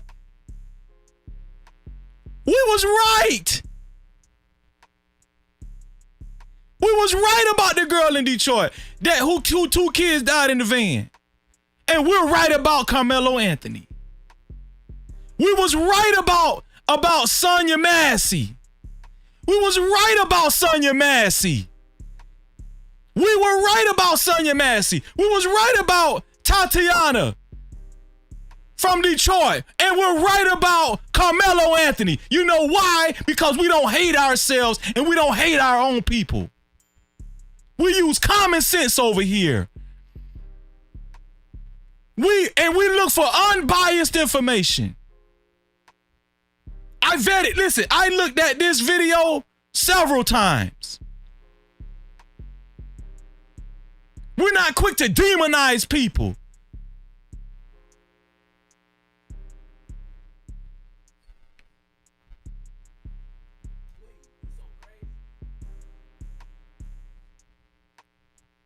Your that are in. None of the kids are in a battle. These is grown people that are instilling bad behaviors into their children that's keeping this going. Got it. Okay. All right, Miss Lotus. I appreciate your voice. Appreciate your statement.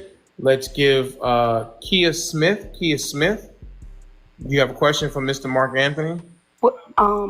First and furthermore, I want to say to Mr. Mark Anthony, thank you for coming up to share light on the story. Also, I want you to protect your family as well, because being in Texas, we know is not such a nice place in reference to this matter. If the judge can get doxxed, imagine what could happen to you possibly. Lawyers get threatened. Their kids get threatened. Yes, exactly. Their kids get threatened.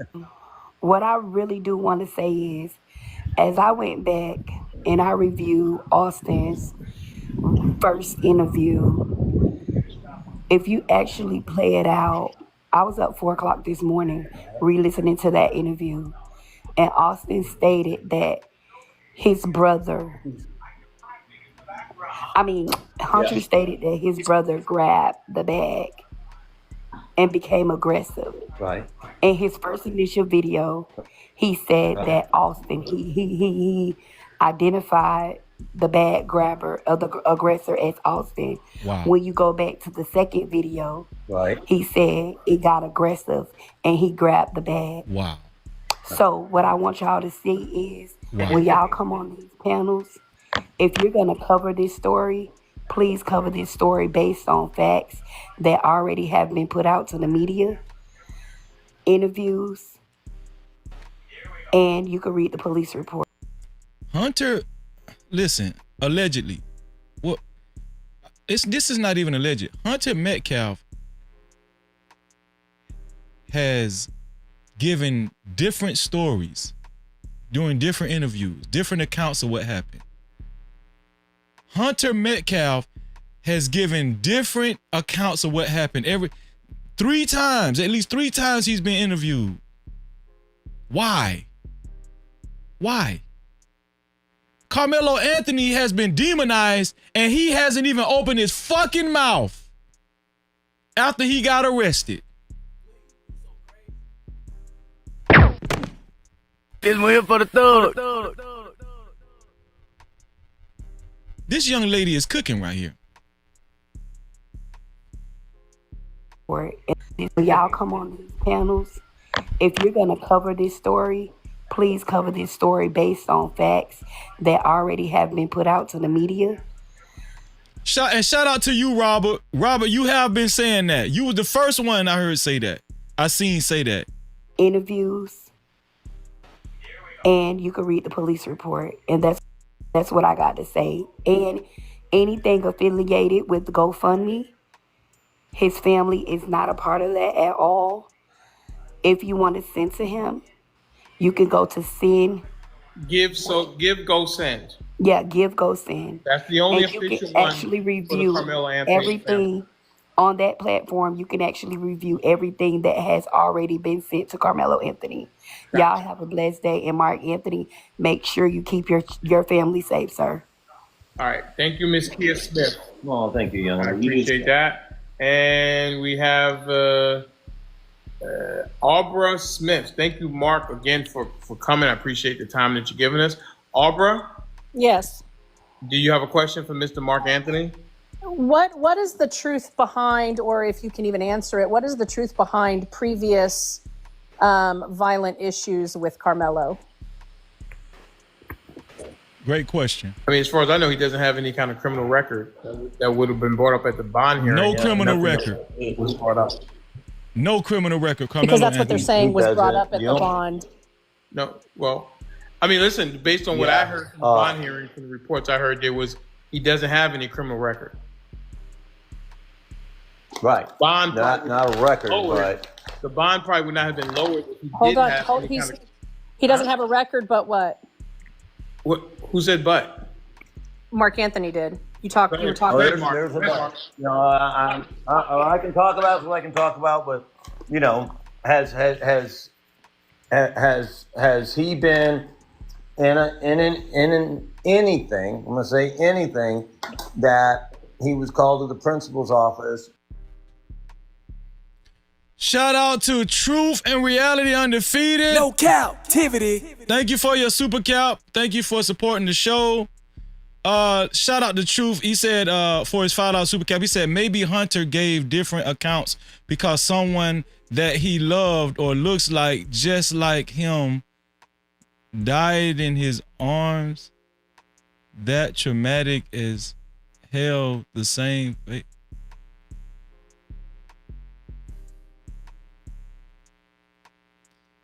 Shout out to YouTube, man. Shout out to Chu for his super cap, man. $5 super cap. I appreciate you. If you would like to support the show, if you would like your comments read and highlighted, you can either leave a super cap, aka super chat, or you can leave a cash cap, aka cash app to $Freezy. That's $Freezy. Let's get it. But in trouble for it. How about that? Okay. Word out. Who had to be called to the principal's office? That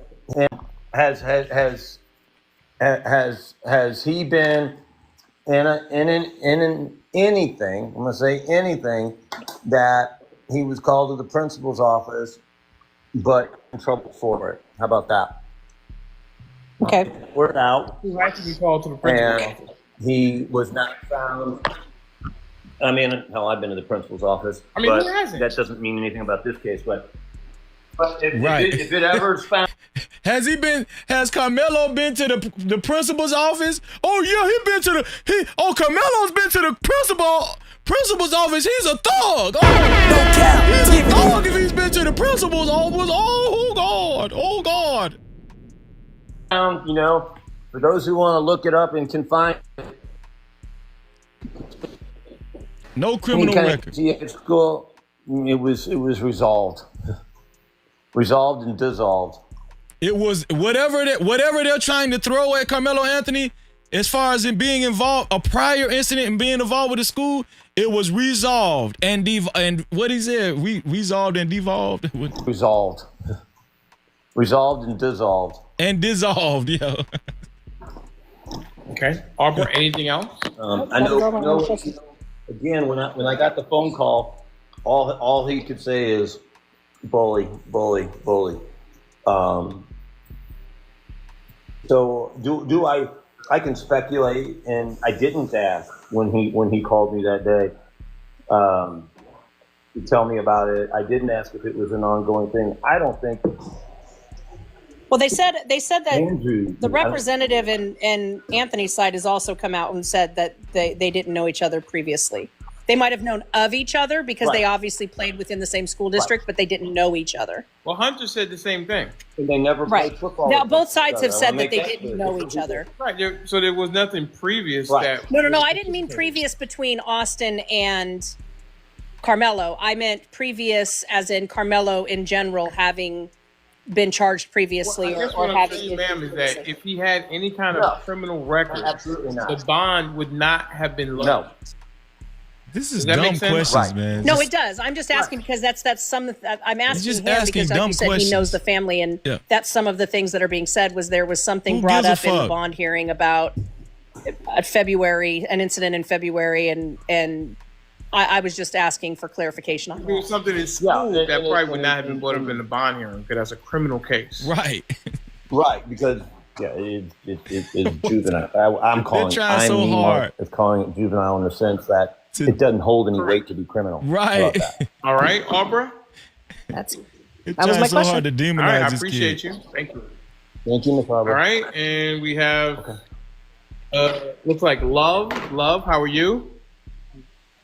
These are some great questions from the audience. Appreciate the questions, and I appreciate the respectful manner that the audience is asking questions. We're not going to allow anything other than respectful questions for our guests. You what? My mama's going to kick my ass. I just wanted to say thank you for coming up here, I guess, and giving insight on their behalf.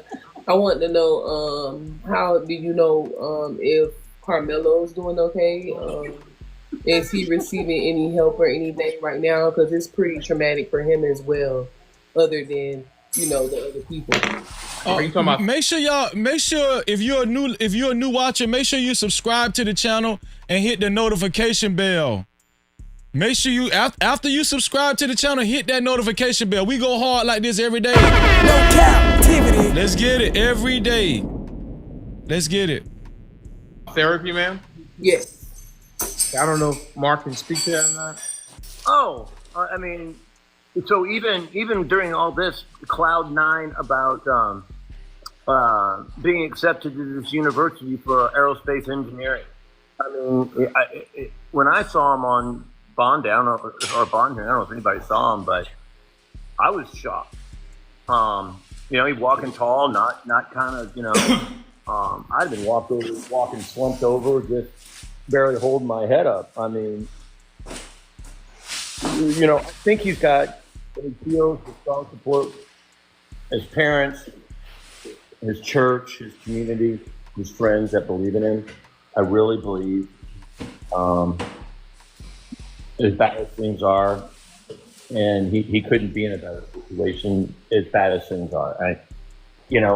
Like I said, I heard this thing I was talking to Andrew just last week about the acceptance to the university. I cannot, and I will not, don't ask me what university, but it's a hell of one that a lot of kids go to before they go work for NASA. Okay. All right. And we're gonna. So what, the university's not believing this hype either. I mean, wow, he's saying the university is not believing this bullshit either. No Cap-tivity. That says a lot, man, because they understand the caliber of student Carmelo Anthony is, right?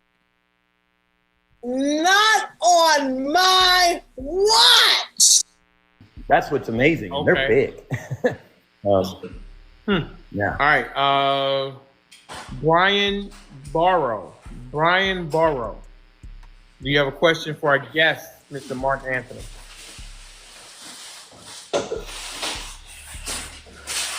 Brian Borrow. Maybe. I shared it to the Come on, Brian. He knows me. I spoke with that trucker. I spoke with that trucker the other night. He's doing well. How is he? Still in that road. I told him be careful on that road.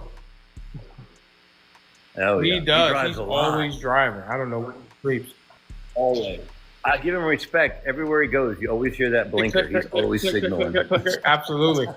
Keith Smith, you're back. Did you have something else? Okay, so basically, I was doing my research last night. It was a news media, because in the court when he had his bond hearing, they refused to let any cameras or anything in, so everything had to be notated in freehand. Okay, so the lady, she brought up the part about him. They said the DA did bring up that he had another incident, but they just brought it up. They never produced any documents pertaining to that incident. Wow. That's what I meant by default. Wow. It was a school incident, though, if I'm not mistaken. Listen, we are actually in the bond hearing right now. Do y'all realize that? Like, all of the lies and stuff that was being spread, we are actually in the bond hearing. On this channel, we're in the bond hearing. They didn't want us to have this information. Yes, it was a school incident. He had another incident, but they just brought it up. They never produced any documents pertaining to that incident. That's what I meant by default. It was a school incident, though, if I'm not mistaken. Yes, it was a school incident, but my thing is this: they never produced any information, so that's hearsay. I'm just going to cut you off, because anything in the school is not going to be presented in. Well, yeah, you're right, but I know. So it doesn't matter. Okay, so another thing that I want to say is this, right? So if it's anything dealing with the school, why would the prosecution even bring it up? That's what she's saying. Shout out to Mr. Denali, but I don't think he caught that. If it was a school incident and it wouldn't be brought up in the bond hearing, why would the prosecution even bring it up? That's crazy. Shout out to everybody watching. Please subscribe to the channel if you're a new watcher, and hit the notification bell. Let's get it. No Cap-tivity. Make sure you hit that notification bell. Support the show by sending a super cap or cash cap to $NoCapFreezy. That's $NoCapFreezy. Let's go. With Carmelo. Yeah. Here's the thing. They haven't even indicted Carmelo Anthony yet. They haven't even indicted him. This are y'all following? Are y'all listening?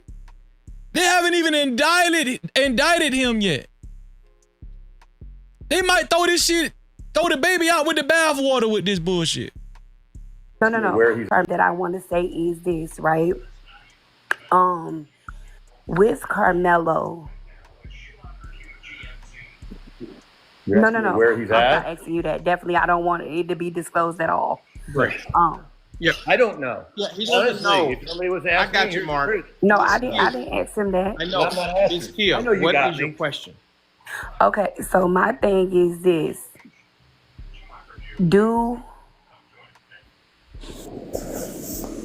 we have a good attorney that we hired for Carmelo? How do you feel about him and other Mike ones? Howard is good. I think the first one was better. Oh, shit. Derek Walpole. Well, that is his friend. Derek Waffle is his friend. He meets. They meet every Tuesday. Damn, I didn't want to hear that shit. Damn, I didn't want to hear that. But I did hear that Mike Howard was good. I mean, he's got a lot of compliments. In the press. Derek was. It's kind of like Derek, and I know now I'm being biased. But Derek, if you look him up, I don't have to be biased. I was in the courtroom with Derek, and we were picking up all our paperwork and whatnot, and here comes somebody. It's their case up next, and the judge asked them, "Attorney, no." Well, there's your attorney right there, and it was Derek Walpole. And Derek turned around and went, "What?" So, Derek, all attorneys have to do court-appointed stuff. It's part of being a Collin County officer of the law. Sometimes you get a brand new one. Sometimes you get one that's well seasoned. Derek's good. If anybody looks up, Yeah, I Derek looked him Walpole, up too. I did. Yeah. So yeah, he's no joke. I thought that was the Willy Wonka chocolate bar. I really did. No pun intended. But I really Mark, did. I got one more question for you. Well, the thing with Mike Howard is, it's on record that Mike Howard is successful at winning these type of cases. He's very successful. He has a very big success rate. So, I still feel good about Mike Howard. And then I'm going to go. I got one more question. Yeah. Because I was looking up and I researched deeply, right? So I see that Greg Wallace, right? He's the DA, correct? DA. I seen in 2020, Right, he's a DA. if I'm not 2022, the Collins County paid $1.7 million to women that accused him of ASing, right? In the workplace. Wait! No Cap-tivity.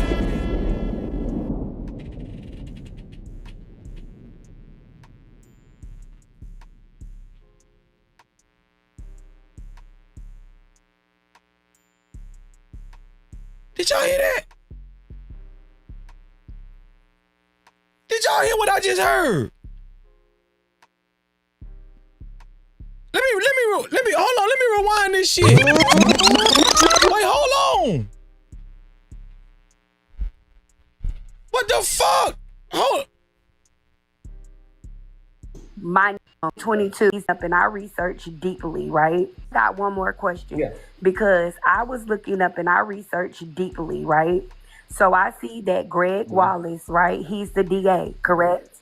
DA. I seen in Right, 2020, he's a DA. if I'm not 2022, the Collins County paid $1.7 million to women that accused him of ASing, right?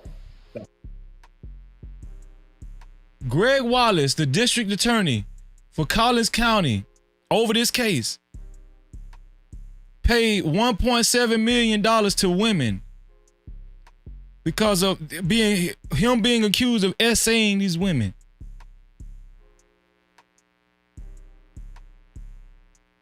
Yo, the rabbit hole goes deep. Who are the real demons? Who are the real demons? Who are the real demons? In the workplace. Yep. My next question Yep. to you is, do you think that he's credible, or is that a conflict of interest with him governing this case right here? Hey, man, I'm just going to stop. Listen, He's not on trial, I don't think, number one. And he's elected, if I'm not mistaken, as a DA. We still need, I don't give a damn. No Cap Crew. He's elected. We still needed that information, Mr. Denali. I know you're doing your job, but hell, No Cap-tivity. that was some good shit that I didn't know. So the people elected him. Well, but shout out to Mr. Denali for being diplomatic, right? It's not about like or anything like that. No, but can he answer the question, Denali? Well, you want Mark Anthony to answer a question about the DA? Okay, well, I ain't gonna make you answer it, Mark. You have a great day. What do you want him to say? The man is elected, regardless of what you may think about him, he's going to have this case. Yes, but what I'm saying, okay. Hey, the sister put Greg it out Willis there, though, is turn it over to a judge or a jury, and that's the end of Greg Willis. Like, what do we do? I mean, listen, I love the questions, but I want to get moved. The reason why the reason why this woman's question was valid was because it makes a great case to move this shit out of Collins County. You feel me? It makes a great case to move it out of Collins County. Move this shit out of Collins County. Oh yeah. More, I'm not gonna say relevant, but just questions that. Well, I think that is relevant to the case. It's because nothing's gonna change though. Okay, I got where you're going, brother. Yeah. Okay, you have a blessed one. He's elected, so I mean, right. I feel you. We don't know. He's going to take care of the case. All right. All right, Lena, and we'll leave it with you, Lena. Hey, you guys. Hey, bro. Hey. No, I haven't heard any updates about the Carmelo case, but my question would be is that, and this is if there's no updates about it, do you think that he will be acquitted or the charges will be dropped if he can't get a fair trial? This is known by state. Everybody knows what's going on. So I would think it would be hard to find a fair 12 jurors. So my question is, can it be thrown out or the charges be dropped based off the fact that he might not get a fair trial? Well, it's going to be really interesting. The man has not been even indicted yet. It's going to be real interesting to get with everyone's opinion, and I think you can almost feel the swing. I had people that I do business with, they were negative in the beginning, and now they're a lot of professionals, even some my insurance man is really come around. If all the facts are what they are according to the law, first he has to be indicted. So if he doesn't even get indicted, it's a no bill, he walks. If it's a jury trial, if one just can't go the other way or one way or the other, then it's a hung jury, then they're going to start all over again. But again, I mentioned earlier, I don't know if you caught it, last Tuesday, Derek Walpole had a case that was a jury. And Mark got a nice house too. Got some high ceilings in that bitch. I see you, Mark. Mark got a nice house, man. And he asked him about this case. And the people in Collin County, Texas, where it would be held, if he doesn't change venues, different county, like Tarrant County it might go to. I don't think it would go to Dallas County, but the people are starving for facts, just like we are. They want to know, they want to fill in those gaps. They want to know the words that were said. They want people on the stand. They want that. They really want that Cap on the stand, what was said. They want those witnesses on the stand. What did you hear was said? They got to know. I mean, that's going to be everything. I mean, one last question. When you say a hung juror and then they have to start all over again, how many times do they have to start all? How many times can they start all over? Is it like one more time, and then if it's a hung juror? As many times as they want. The only thing is if he's acquitted, they cannot charge him again. Double jeopardy is not allowed. But a hung jury, they make the assessment whether they can try again. So a hung jury won't mean that he won't be tried again. It'll just mean that they'll have to make the decision whether they want to try him again. That's what it is. And that's what scares me for the Carmelo's finances. The state has unlimited resources. Scary. All right. Okay, Lena, anything else? You look nice. You look handsome. Thank you so much. I appreciate that. I know she's talking about you. Well, no, that's true. Are you talking about me or Mark? I shouldn't make that assumption, Lena. You know who I'm talking about. That was very presumptuous of me. You know who I'm talking about. We're talking about Mark. He's not a bad. Look, Mark is not a bad-looking guy. Look at this guy. Look, listen, I'm 51. I'm only 2 years younger. So. Yeah, he's a nice looking guy too. See, I should not have been presumptuous. Well, you hear it all the time, so it's foreign to me. You know, I'm always told what to do and what I'm doing wrong. You're a happy wife, happy life guy. Sounds like. All right, there you go. I am. On that walk, I've already been told I owe her a new pair of shoes. Oh, I love those massages. So, yeah. Absolutely. 100%. Massages are never really massages, ladies. Wink, wink. Anyway, Mark, listen, I appreciate the time. Thank you for giving us some of your time just on this beautiful Sunday here in Atlanta. It looks like it's very sunny where you're at. I'm looking at that great picture window behind you. That is absolutely gorgeous right there. But my hockey jerseys on, I thank you for your time and time yesterday on the phone with myself and Yo-Yo. And hopefully we can do this again when more facts start to come out, or when Carmelo, hopefully, when they after the grand jury makes their decision on what they're going to do with the case, maybe we can have you back on when it starts to get down the road. The Tucker, he's all about the law, the penal code. I mean, and he really, I'm not trying to swing everybody over there, but when people talk about whether it's him, whether it's the man on the moon, when they put what we had together, and it's almost by step 2 criminal acts that could likely be charged. They might be misdemeanors, but he could be cited for them. And I'm talking about Metcalf, the taking of his possessions without his permission, and the shove. Hunter Metcalf is not off the hook. Let's make that clear. Austin Metcalf's brother, Hunter Metcalf, is not off the hook. That was said by the brother. Again, they may be misdemeanors, but then again, they were criminal acts. We can't just skip across all the hurdles and meet at the finish line.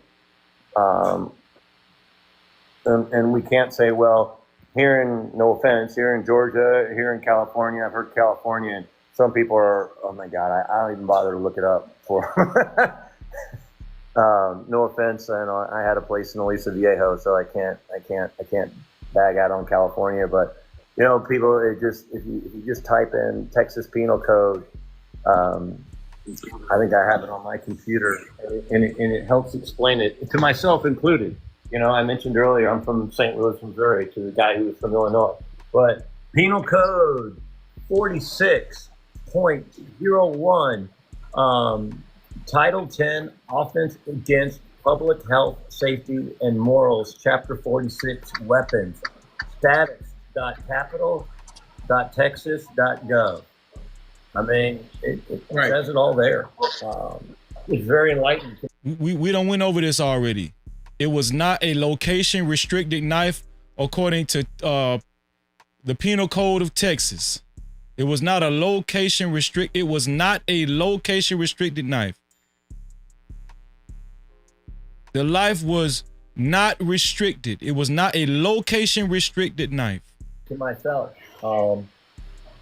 Subscribe to the channel and hit the notification bell. Subscribe to the channel and hit the notification bell. We go live almost every day. Appreciate y'all. I may have asked you this yesterday on the phone, but does Andrew have any opinion about you out here speaking? We talked about it for a smidge, and he knows I'm not going to. Okay. Did you hear what Mr. Denali asked Mark Jokus? Does Andrew Anthony have any... Does he feel any type of way about you out here speaking? This is what Mark is about to speak to. Here we go. Andrew had on the phone, but I may have asked you this yesterday on the phone, but does Andrew have any opinion about you out here speaking? You know, we talked about it for a smidge, and he knows I'm not going to say, you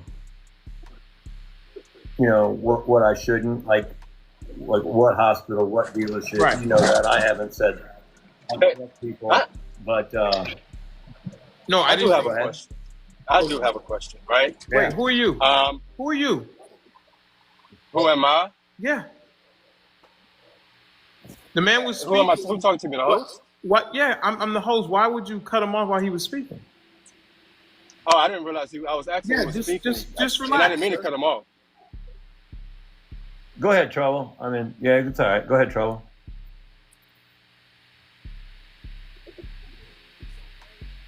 Trouble, I believe you had a question. You got yourself muted. Trouble, what's your question, sir? I was muted, but I was going to ask him. I did mute you. He knew the father. I was going to ask him if he knew the father, if he can, for me, right, verify the last 2 digits, any 2 digits of the phone number. Because I do also, too, know the father. And that's how because there's a lot of people that come on the panel and they say things like, oh, I know this, and they give out false information. So your question I just want to know if you can verify the last 2 digits of the phone number. We don't know if you know the father. We don't know if this caller knows the father. That's so stupid. We don't even know you, caller. We don't. What? If I was Mark, I would be like, who are you? What are you talking about? Any of the 2 digits of the last 4 digits of a number. That's all. You're questioning his validity here, sir? Absolutely. He's not the only one that came on the panel and started giving statements and saying, oh, I know the father and this and this. I run into several people that says this, and it's untrue. So that's all. You know Andrew. Were you at the bond hearing with Andrew? I have people that was there. Yes, absolutely. Were you at the bond hearing, sir? I wasn't there personally, but sir, calm down, sir. Calm down. I'm just asking you a question. Were you at the bond hearing? You saying no? Is that right? I'm saying pick a digit, and I'll tell him. I'm numbering them right now. No, there you go, Mark. No, just any digits, because there's 3 digits that's the same digits. Right. Okay. So let's go with, if we're gonna go for the area code, that's 3. Not the area code. 4, 5, 6, 9. It's a 9, the 6th digit. If you add in the area code, the 6th digit is 9. No. I'm just asking for at least. Shut the fuck up! Shut the fuck up! Get him off! And then. Okay, let's do this. Let's do 6 and 8, 9 and 7. Are you telling me it's one of the 2 numbers? No, I'm telling you, number 6 is 9, number 8 is 7. Right. Listen. All I want to know is just. No. Hey, I'm gonna tell you what Mark just did. I'm gonna tell you what my dog Mark just did, dog. Now, Mark, I'm gonna tell you what Mark need to do now. Mark need to say, now, bitch, do you know Andrew? Let me put you to the test since you out here testing me. Huh? Man, Mark the realest motherfucker. Man, that's my dog, man. Mark real as fuck, dog. Man, Mark real as fuck. Man, I love Mark, man. Shout out to Mark, man. God damn. For the thug. Man, Mark is not bullshitting. Look how Mark look. Look how Mark did that shit. Look. On me. Yeah. Look how Mark did that. Yeah.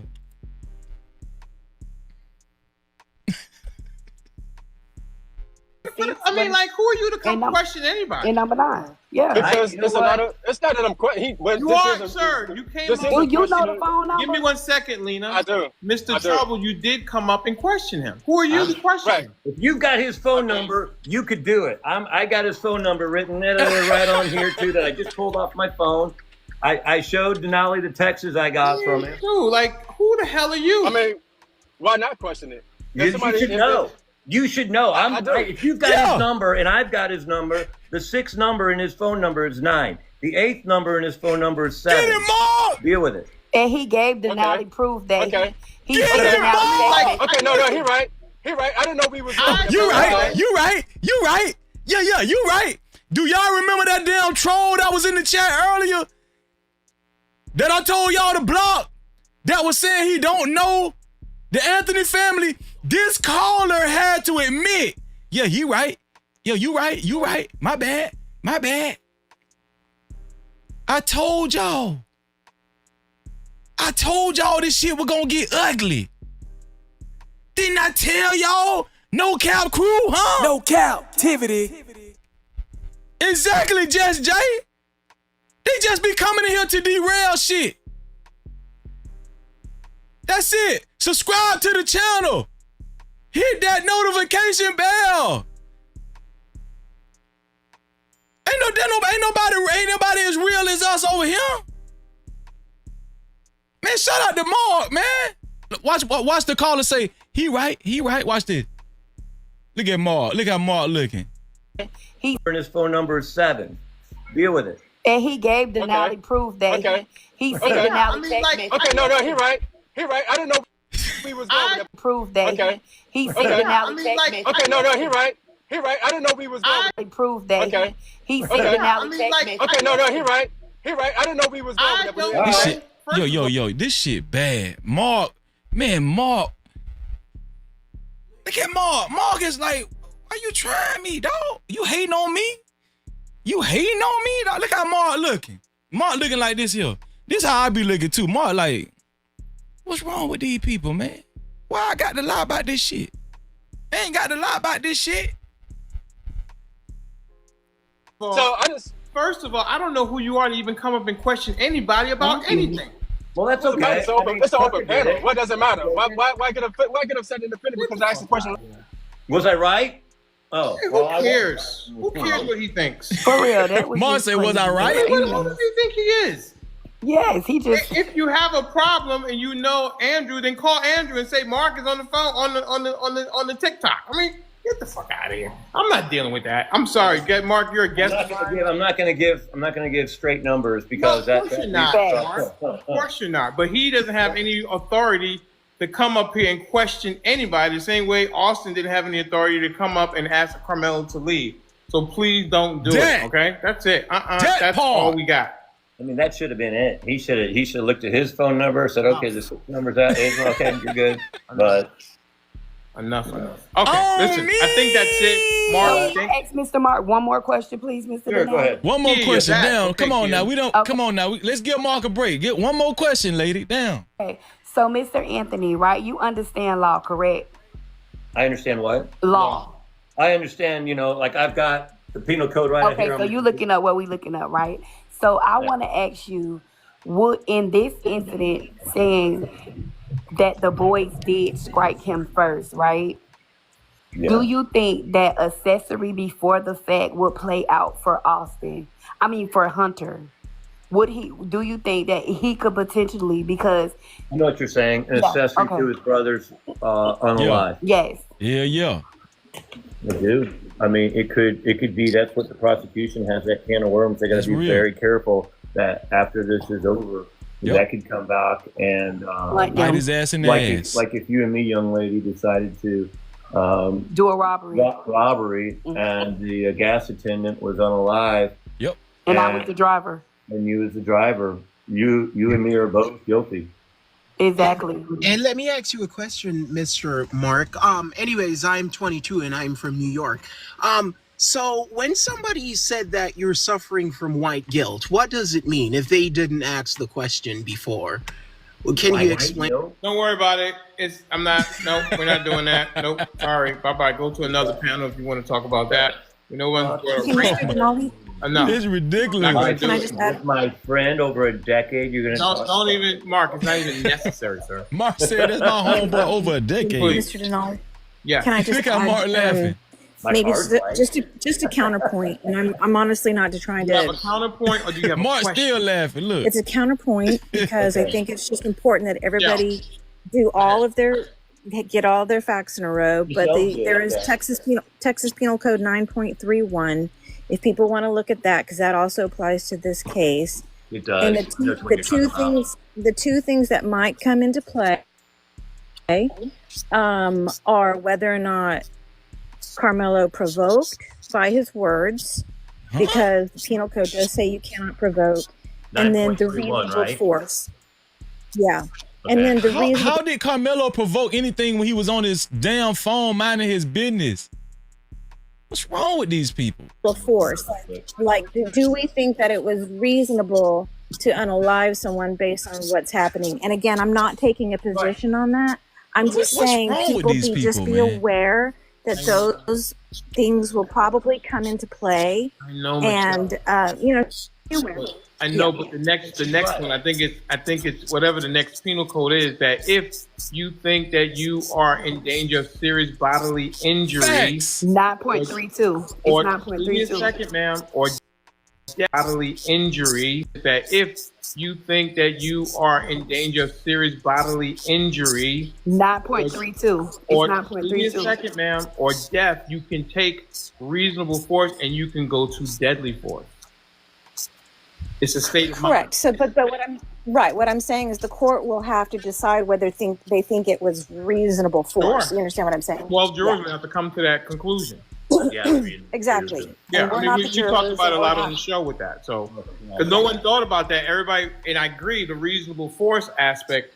But if you are in fear of serious bodily injury or death, then you can go to deadly force. Now, it'll be 12 people to decide whether or not that was reasonable. And that's correct. We go to court. Though. We don't know if Carmelo, and I think because he asked the question, is he okay? That gives doubt to, did he just try to, I don't think he set out, because he asked, to unalive him. He wanted to stop being bullied.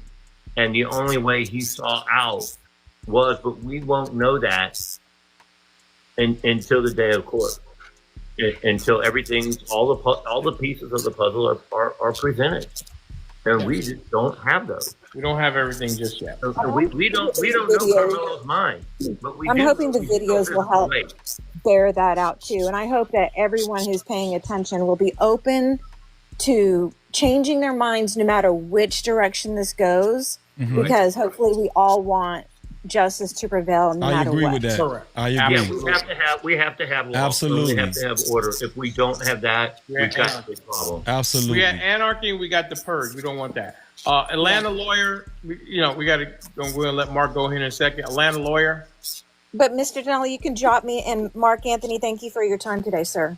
Thank you, Michelle, for your very good questions. One L, that was from the Beatles, wasn't it, Michelle? Seriously, did your parents name you after that song? Yes. Aha, I knew that. Okay. All right, Atlanta lawyer. Oh, boy. Atlanta lawyer. Hey, bud.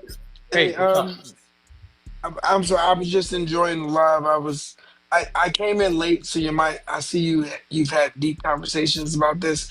I was just asking, is the person speaking, is he a lawyer there, or just a friend? He's a 10-year friend of Carmelo Anthony's dad. That's what I wanted to know. Yeah. 10-year friend, known him for over a decade. On the phone with them. He was at the bond hearing with the family. Can he clarify? I've read that Carmelo's father is a lawyer. Is that true? No. He's in finance. Okay. At a car dealership. Wow, so much misinformation going around. I appreciate you. This proves how much misinformation is going around and how many people don't do their research. I'm telling y'all, we're a part of the minority over here. Believe it or not, we're a part of the minority over here with most of the factual information. For providing some insight. Great. Okay, and then our very last question is from Divine. Divine. Who does he sound like, Just Jay? Experience or experiment? Divine, how are you, ma'am? I get a kiss. Why are you so funny? These people. What is wrong with people? They are. Thank you, Fear No Mortals, for reminding everybody to support the channel, support the show. Thank you. I really appreciate it, Phenomenal Mortals. Support the show. There you go. Support this thought-provoking conversation. Hit the cash out. Support the show at $ no cap freezy. That's $ no cap freezy. Shout out to Fear No Mortals. Thank you, sis. So sick. So sick. No, you can't have. All right. It'll work itself out. No, you can't have a kiss. I got one. He asked me for a kiss. I'm not gay. I love. No, I asked her for one. Oh my goodness. Yeah, Mama gave me one because I gave her my credit card so she can go shopping. Oh wow! Look at you. Because I've been on the phone, so I have to give her a credit card. We got Loretta. You're back. You have a question, and we're going to get out of here. We got to go. We got to let Mark Anthony go. He's been so. That's costing me money. Oh man! Well, listen. Happy wife, happy life. Loretta, your question. Happy broke. Loretta. Okay. No Loretta. Okay. I think that's the whole queue. There's nobody left. We rifled through everybody. Everybody's asked their questions. I think that's it, Mark. Again, I want to thank you for your time. Thank you for your candor. Thank you for your honesty. And let me ask you a question, Denali. Sure. What do you think about Carmelo's lawyer who's been convicted and how he's going to represent the law when he had a history of not abiding by it? Do you think he's rehabilitated? Are you talking about Dominic Alexander? I am. Listen, I've been trying to find out more facts about this 2-year-old. I would love to know more facts, but, it strikes me that if he only got probation, that doesn't ring true to me that something was seriously going on. Yeah. There's probation for, they say, shaking a baby or something to that effect. Yeah. I don't know. So I don't know either. Yeah, I just wanted we're not posting judgment, just no, thought. I mean, that's an honest question. Yeah. But also, I also say that if you pay Mark Jokus, he was mistaken. That's not their lawyer. Dominique Alexander, I think he's just a representative. He's with some kind of nonprofit organization in the area or something like that. I don't think he's a lawyer. Yeah. I don't think Dominique Alexander is a lawyer. Your debt to society, and if you made a mistake, is it a life sentence? Agreed. I mean, I don't know. Now it makes sense. Mark Jokus probably thought that Dominique Alexander is one of the new lawyers or whatever. I don't know. Maybe, I'm just guessing.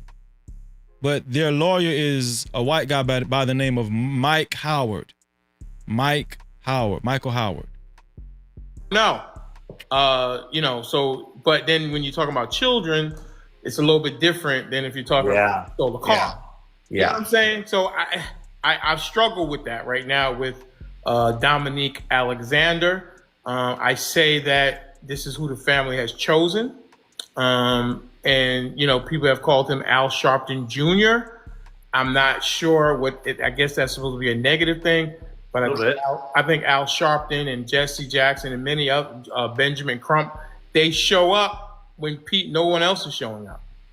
And then people get upset that they are showing up. And whether it's for money or fame or whatever they're doing it for, the families want them there. Yeah, they do. And you got to respect that. And they didn't create the crime or the problem. They're just going there on the after effect. So what am I supposed to say? Exactly. I've never been in that kind of situation where I need publicity. I need people to look at a story. And if anything else, they do bring eyeballs to it and give it exposure. And sometimes they're right, sometimes they're wrong. But that's just life. Yeah. That's what I said. Yeah. All right, man. Yeah, we'll talk. Yeah, absolutely. Man, again, thank you so much for showing up and answering the questions. And I look forward to many more conversations. Hopefully, justice, we'll find out what the grand jury is going to come back with once it's given to them, and then we'll go from there. Yeah, and I got to get this credit card back. Yeah, get it back quickly. Get it back quickly. All right, man. Thank you, brother. Appreciate you. Later, bro. All right, bye-bye.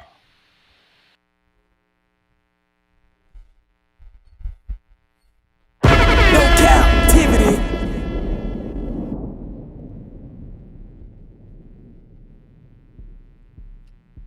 What do you think now?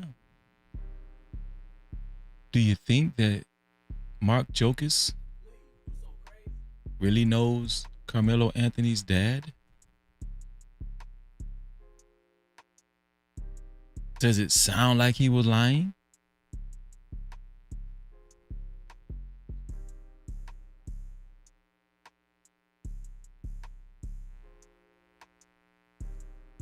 What do you think about Freezy's research? I'm gonna tell y'all something. That video is so far down the dark hole.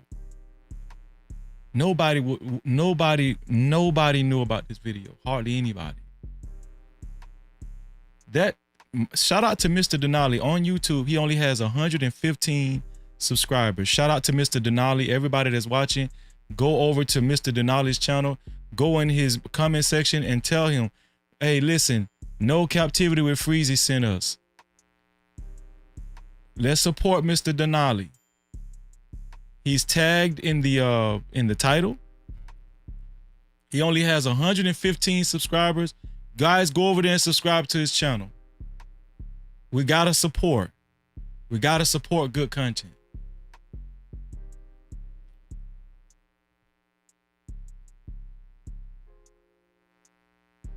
I'm gonna open the panel briefly. Thank you, Jess J. Jess J says she put his link in the chat earlier. Yes. It's a network. Right? It's a network.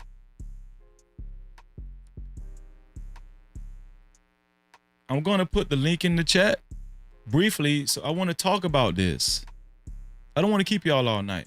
Listen, we got another, we got a power pack show tomorrow.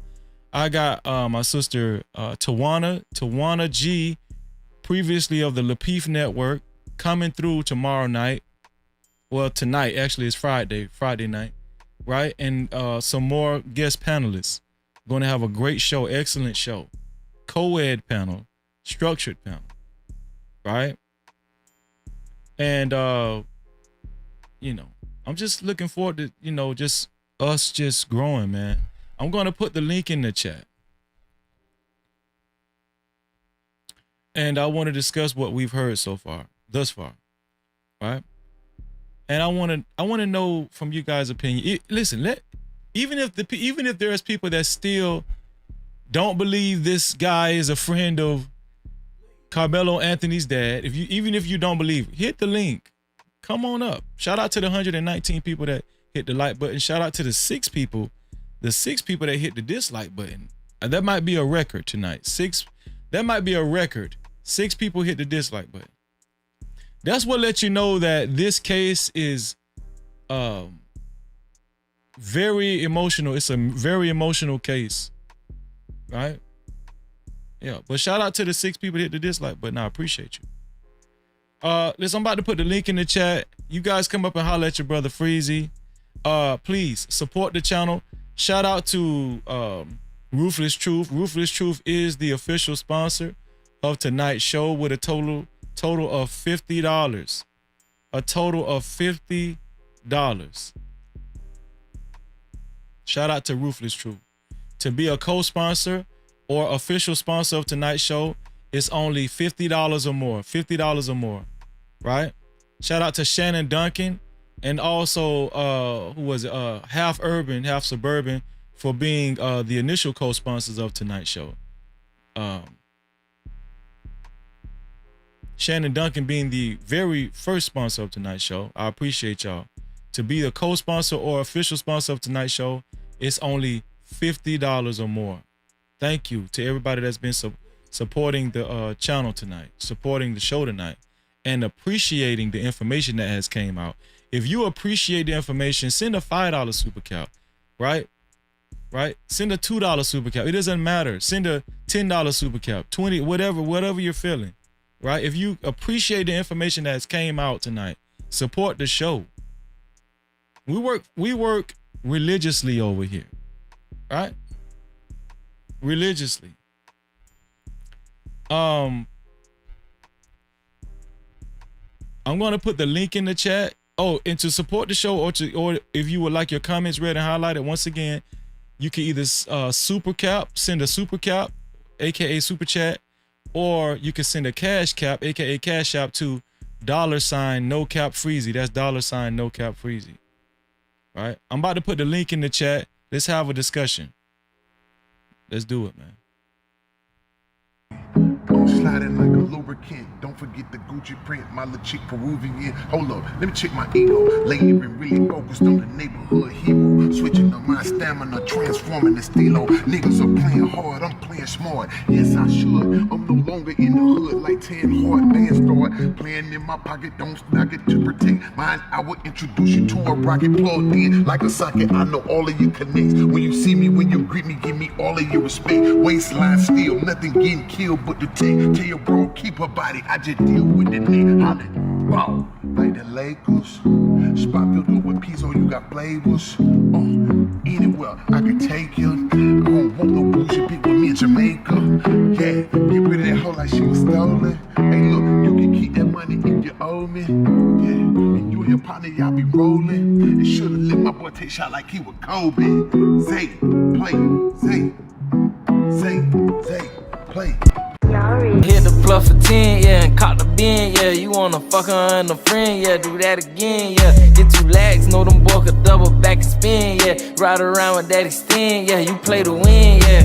40 with a switch, yeah. Who thumb in this bitch, yeah. Pull up and let it hit till it's none in this bitch, yeah. You a head hunter, drop 100, get 100 niggas dead. You don't want, you gon' hunt your head, yeah. That little bitch good with them names, huh? You in the game, huh? You bout to go to Johnny Dane, huh? And do your thing, huh? Took that bitch to Miami, bout to switch a frame, huh? Baby mama mad at you, wanna do the same, huh? A couple pics of watch, so I guess you bang, huh? I seen really young dappy up, I guess you slain, huh? Wanna take it to the booth, huh? And drop some heat, huh? You know BD got them beats, huh? That boy a beast, huh? Since a juvenile, you stuck to the G code, huh? They hating on you cause they think you got the cheat code, huh? You hope your name don't get brought up in that. Shout out to my brother Ruthless Truth in the building. No Cap-tivity. What's going on, Ruthless? What's up with you, my brother? Let's get to the truth. No captivity. What do you think about the job that was done tonight? What do you think? What do you think, bro? Excellent. I mean, excellent. You know, you broke it down. You made sure you stopped the tape, so there's any confusion. You kind of just led us along really well, right? To really get a good. Well, you know, me and you always had this thought from the beginning, right? Me and you haven't moved off our chairs, right? We've been, right. You know, let's hear everything, right? But it's good that you are keeping everybody updated with all the, you know, this drills coming out piece by piece, and you making sure that puzzle stays together. So, shout out to No Captivity. Oh man, No Cap-tivity. I appreciate that, Ruthless. So let's talk about some of the details that actually came out, you know, in this video, right? You know, as I was watching, right, I was thinking, like, all the information you brought doesn't really matter. It matters to me and you because we want the truth, right? Uh-huh. But it doesn't matter to a lot of people. You know why? Why is that? The problem you have in this society, captivity, people like to play God, right?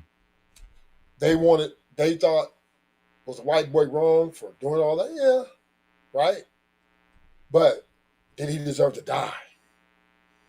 This is what this has been judged on, right? This is what this has been judged on. Well, he didn't deserve to die for that.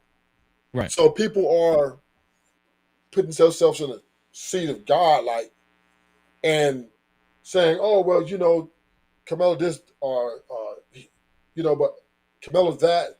But they, even though you can give them all the facts that, well, this is leading up to this led up to that. But the fact of the matter with them in their mind is the white boy didn't deserve to die like that. This is what this is all about. People are, whether black or white, Asian or Indian, the people who are going against Carmelo is not because they think Carmelo was, a bullying or, being, of course, they have enough information to understand that, okay. But they're standing on the side of the white boy who had a, football career well up in his community, that he deserves to live his life, to see his full days, to maximize his talents or whatever it is he aspires to be as an American. Right. And they're blaming Carmelo for ending that. Regardless of his self-defense, regardless of that. Well, you said something interesting. You said a lot of people are trying to play God. Yes. Yeah. And think about it. This is what people do. People try to tell people, well, we don't think he should have had a knife. Mm-hmm.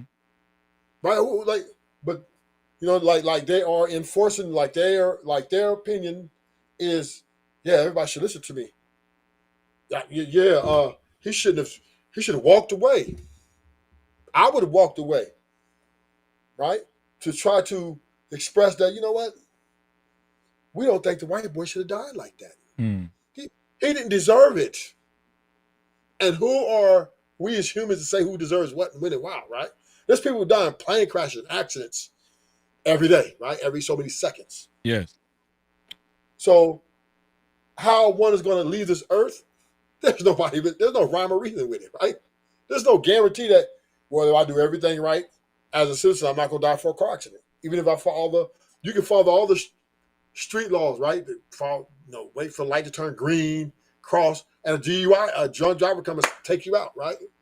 Mm-hmm. Red light. So, I've seen that. So there is no rhyme or reason on how we're going to leave this earth. There isn't. That's why you enjoy each day and appreciate every day, because tomorrow's not guaranteed to us. But we don't need to be Carmelo slandering, though, because we don't think the white boy deserves to go out like that. That is not our place to judge. That is not. I agree. We don't know, like, what you said was so significant when you said a lot of people are trying to play God. A lot of times when different circumstances happen and the way things play out,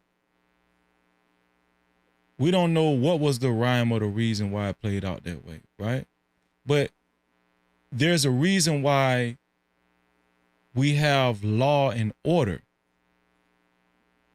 to make sure we are actually we're able to actually judge situations as accurate as possible. We might not get it 100% right. Let me interject right there. That's good that you said that, because even the law is unclear on this, right? Because they haven't even indicted him yet. Mm-hmm. Right? It's been some time now. It's been some time. Enough to indict, right? To come to the conclusion, look at all the facts, indict.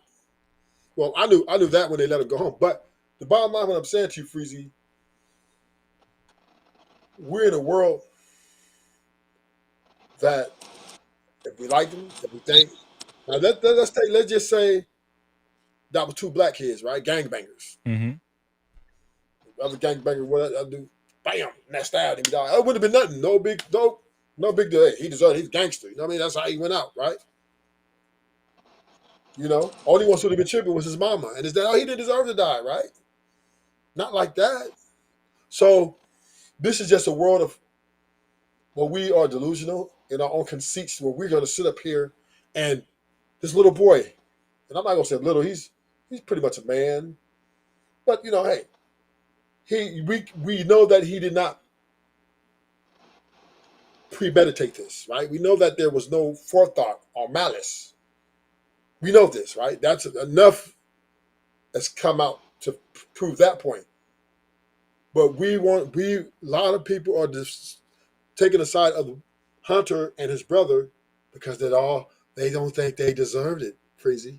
They don't think they deserve to die like that. They think the black boy was in the wrong place. They should check yourself, nigga. Check yourself. Mm. White boy should have rolled out. You supposed to get up. Yes, sir. Right? Yes, sir. Right? and if you didn't, you shouldn't have walked. You should have ran. Right? Because then when he stood up to himself, it was like, no, not like that. No. I don't want my kids to do it. Now we got.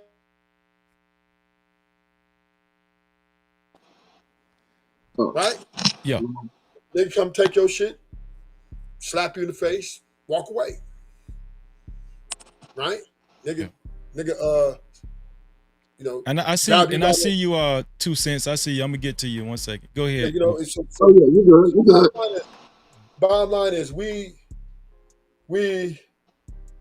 have to stop. I mean, I ain't gonna say we have to stop this. We have to look at this. We can't judge because somebody went out a certain way, you know, was because he died in the matter, doesn't mean we have the right to say that he didn't deserve or did deserve, right?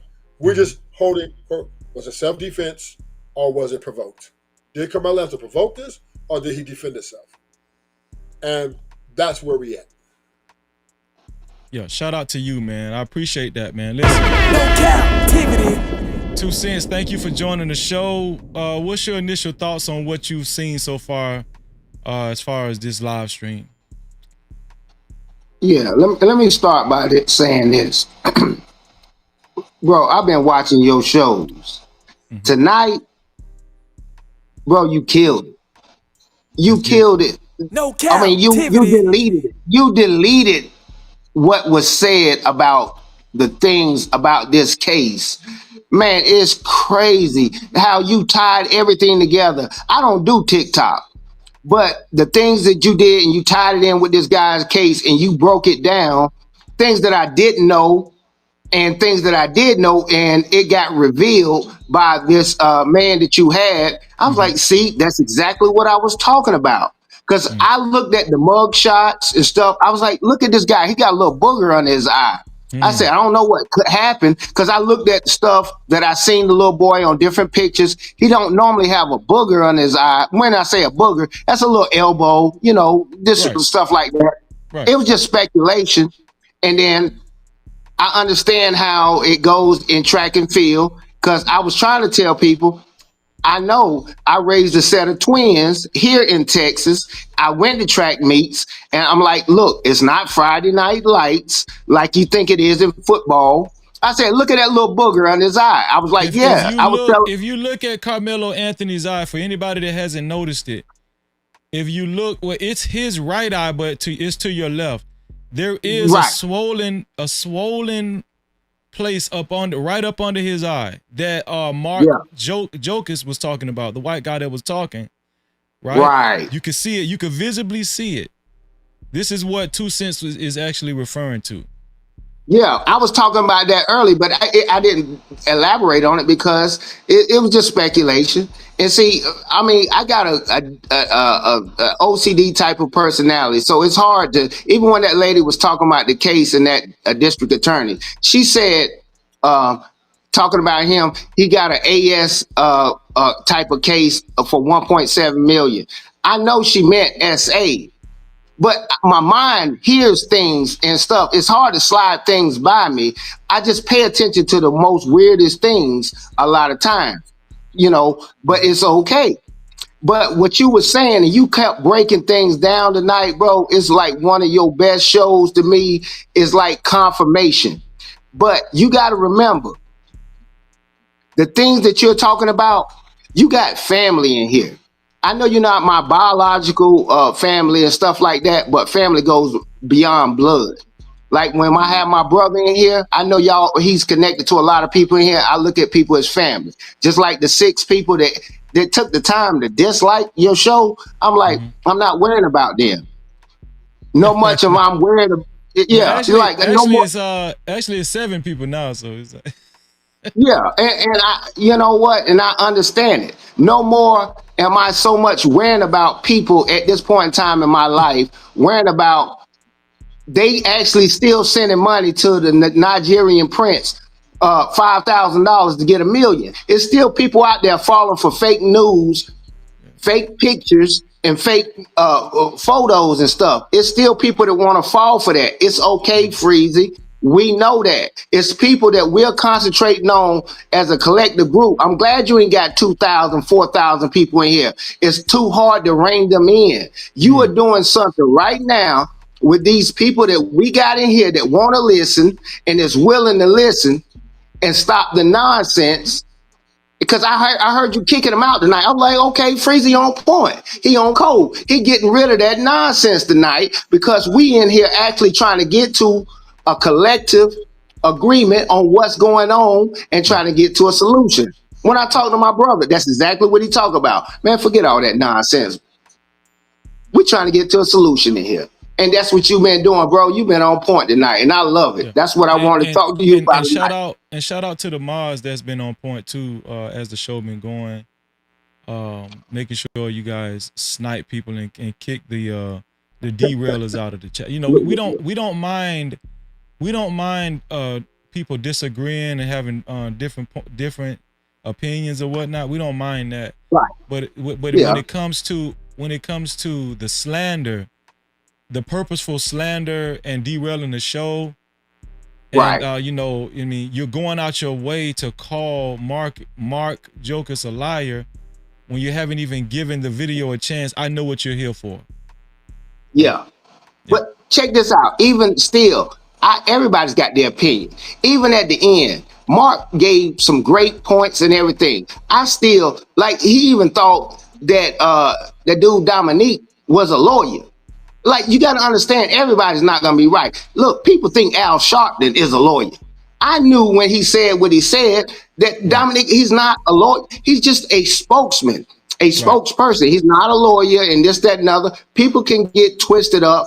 And if you ever heard of a thing called a telephone game, people, they understand it by, you can tell a story right here to the first person. And by the time it get around the other side of the room, it's a whole different story. So if you understand how that goes with people, you will understand how the story can get twisted by the time it gets to the other side of the room. Right. So that's how that goes. And for the other people in the side in the chat, yeah, I'm under the tutelage of my brother. So yes, understand. Yeah, when I say some things, I've been trained and taught by one of the best. So yeah, I will say some things that my brother would say because I'm under the tutelage of him, and I respect him because he deserves that respect.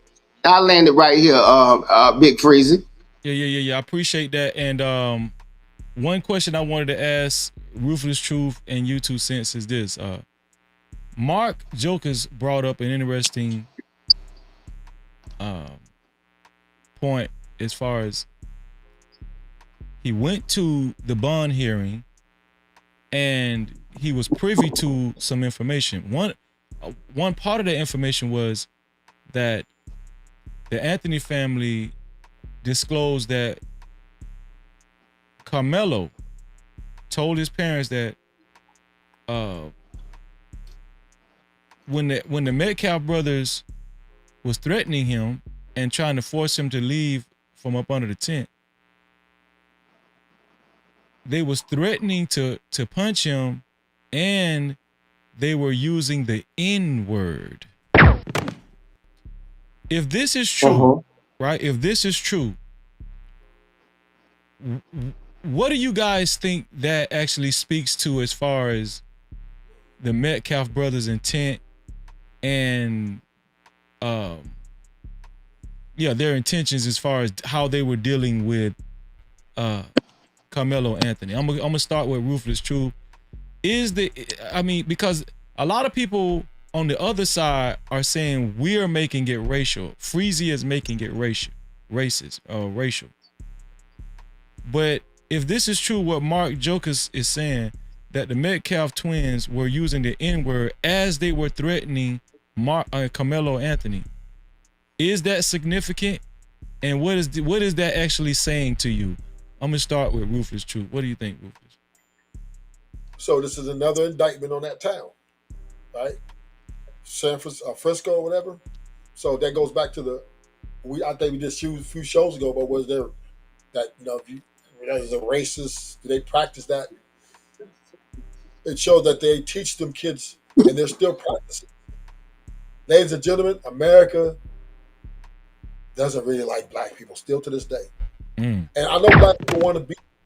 I know black people listen to "We Are the World" by Michael Jackson and them, and "We Are the Children." That was just delusional, right? White people are still at odds. They can't stand us. And I'm not saying every white person. There are some who that rock with us. But that's an indictment on that particular town in that city that them white boys went over there to remove the nigger from the white area, the only white people were supposed to be at.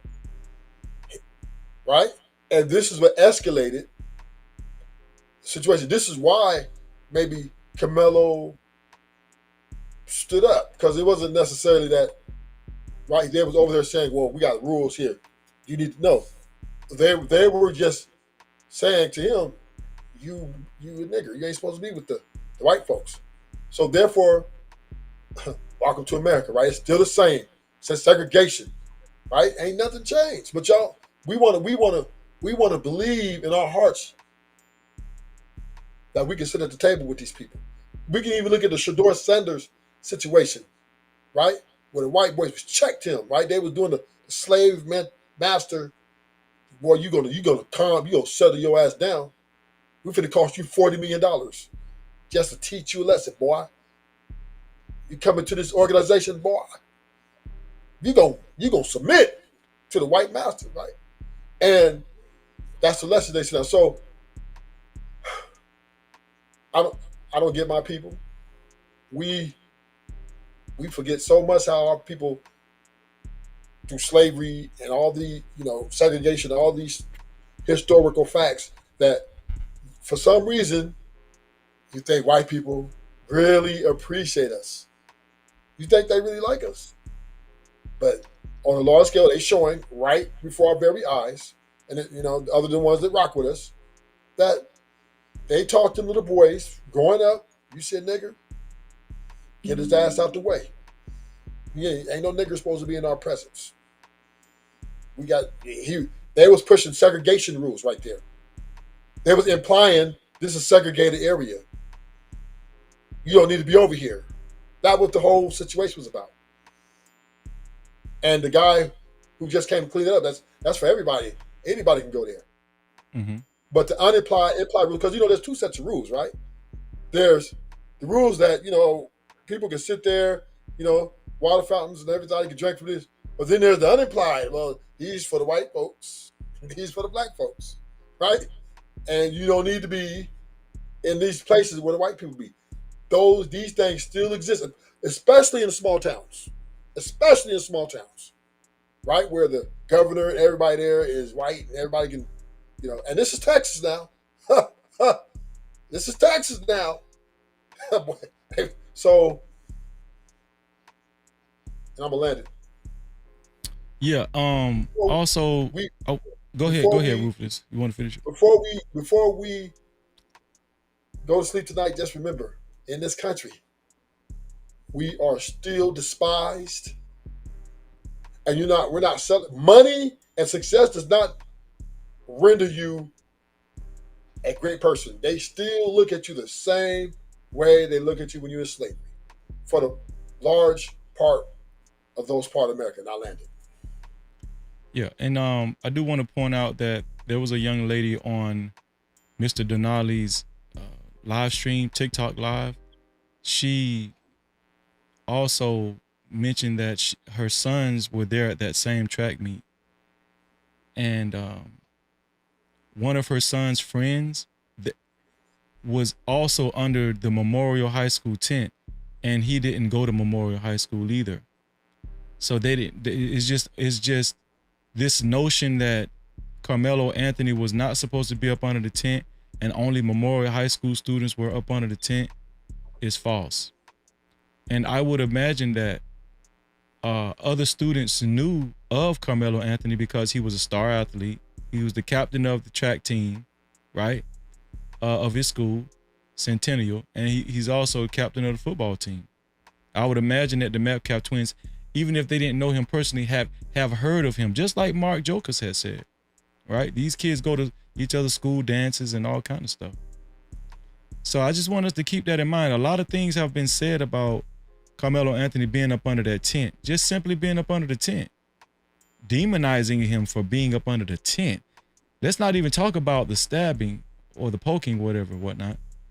They demonized Carmelo Anthony for simply being up under the tent, where we had a parent that said she had 2 kids that attended the track meet, right, at Kukendo Stadium. And her son's friend that did not even attend Memorial High School was up under that same tent. Right? So I just want us to keep all of these things in mind. Before you go 2 cents, man, shout out to my sister, man. Super chat. Shout out to my sister, Conversations with MJ. No Cap-tivity. Coming through big time. Thank you, MJ, for your $55 super cap. She said, "Hey, Freezy, great show and good research.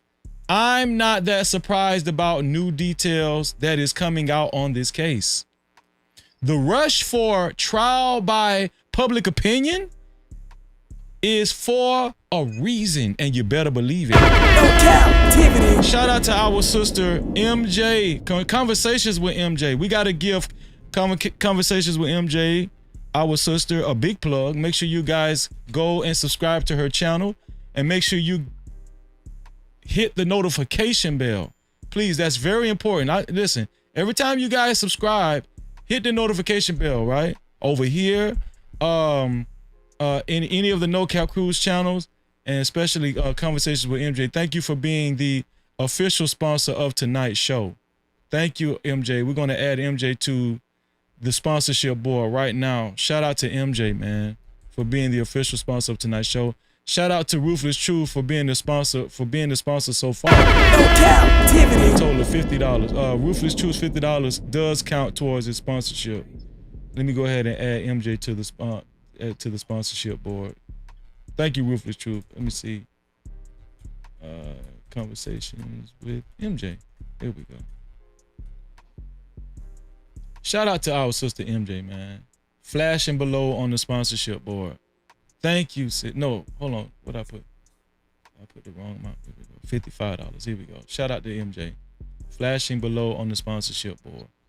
To be a co-sponsor or sponsor of tonight's show, it has to be $55 or more. $55 or more. Everybody who has given so far, no matter the amount, does count towards your sponsorship. So keep that in mind. I appreciate you. Shout out to MJ, man. No Cap-tivity. 2 cents. What do you think about the use of the N-word as the Metcalf twins were aggressively engaging with Carmelo Anthony? Does that mean anything to you? What does it speak to when you think about that? Is that significant in your eyes? Yeah, and I appreciate you even repeating the question. Yeah, and I definitely, I realize this is not my show, and I've been on with you since the 32-minute mark. When the Knicks had since the Knicks had 4 points and Detroit had 2, and we had the 4-minute and 50-minute mark. So I apologize if I go long-winded because I heard a lot of information. No problem. So, but I heard everything that you're talking about right now, and I do not condone people that are black got a free reign to fight someone because they said the word nigga. You know, I've never, my dad, I didn't get raised like that. Someone else, if they got raised, I got a right to punch you in the mouth because you call me nigga. Sorry, I didn't get raised like that.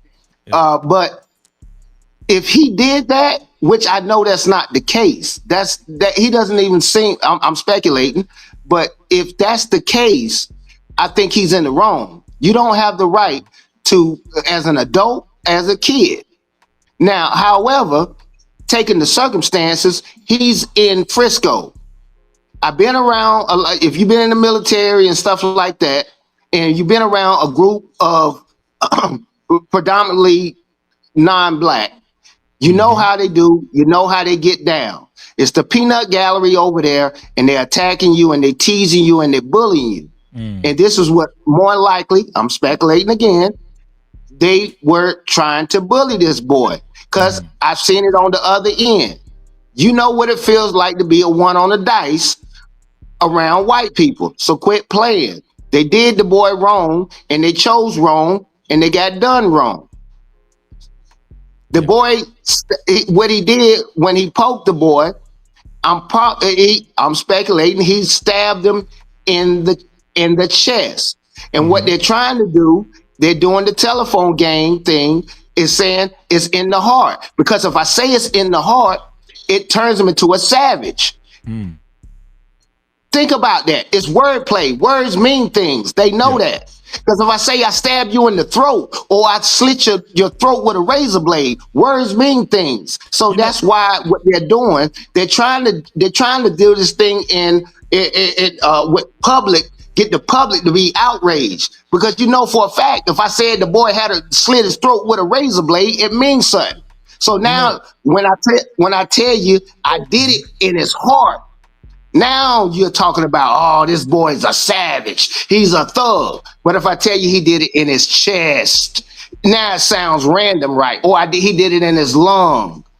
That's why they want to play word games. You go ahead. Up a great point. No captivity. Because in the beginning, they were saying that, oh, Carmelo Anthony, he stabbed Austin Metcalf in the heart. And they were a lot of people were so adamant about specifically saying the heart. And then I noticed it slowly migrated to the chest, right? Yes. I don't really hear the heart anymore like I used to, because it's not like we've seen any medical records. You understand what I'm saying? So, but no. I want you to continue, because that was a great point. Because when people, especially, I'm gonna tell you who's the biggest culprits in all of this: the news outlets. Right. They've been painting these pictures to make the story more compelling for the Metcalf family. Go ahead, 2 cents.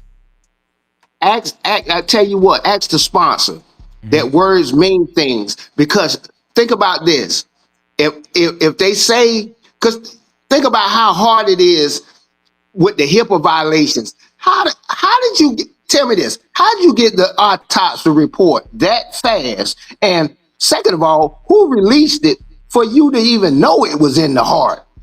You know how hard it is to get medical records? I work at the hospital, man. They don't want to give you nothing. And for you to say it was in the heart, how did you know it was in the heart? So they're trying to do wordplay games to make it sound like he's a savage, to even say, it was in the heart.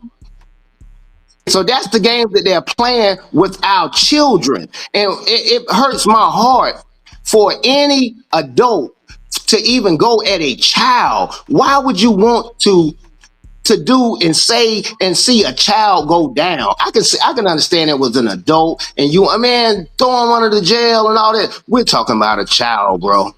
A child. Here's the thing, right, Mr. 2 Cents?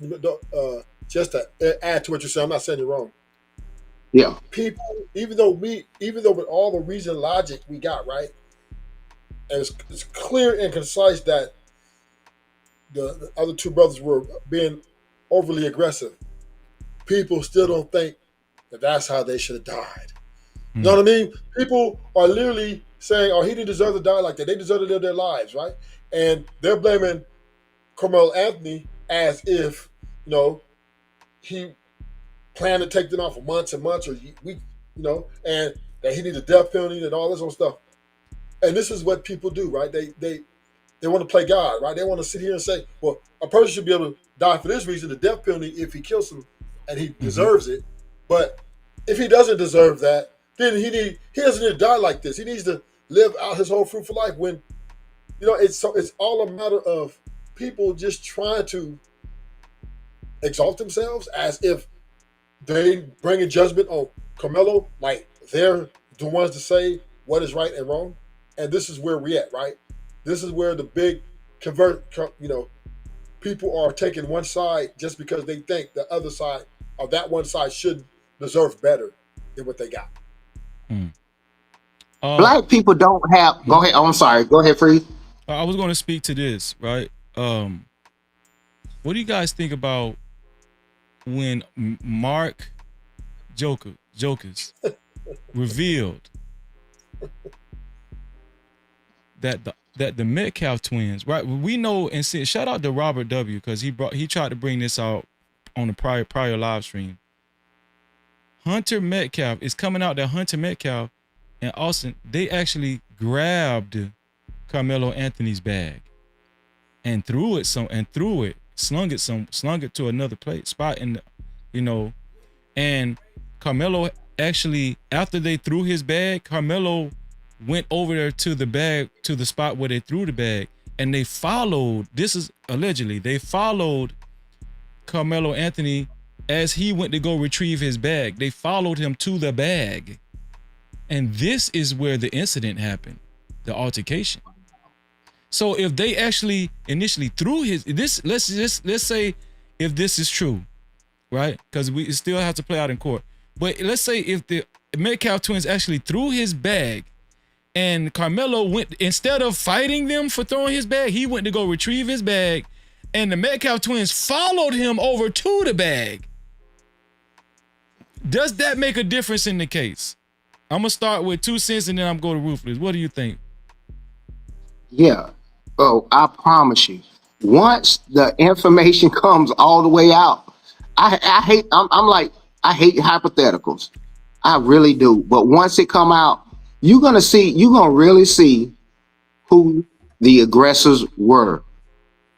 And it sounds from what was getting leaked and all this kind of stuff. That's why you're not hearing much of nothing from these witnesses and stuff, because it's going to look bad and you're going to see a lot of apologies and it's not going to change the outrage. You got to remember, the laws were created. These self-defense laws were not created for black people. They were created for white people. They really not, it wasn't for us. That stand your ground stuff, they were created to protect the white people. And once we realize that, we're trying to get it to make it equal. It's never really been equal. We're just trying to say it's so egregious now at this point in time. Like what you seen, that what happened with Shador, it happened in front of millions of people. They still don't care.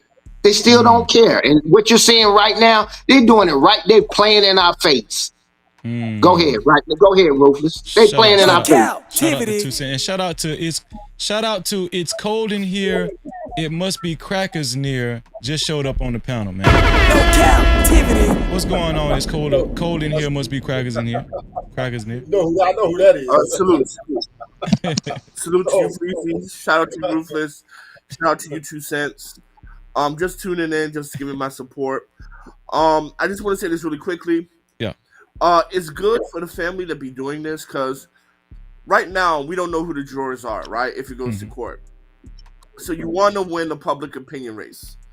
And right now, the more we know that these white people were stalking him by like throwing his backpack away, and then he went to grab it and then following him, the more they show how we can press charges against the Metcalf brothers, not only the deceased brother, but also the living brother. Yes. It all is going to play into public opinion.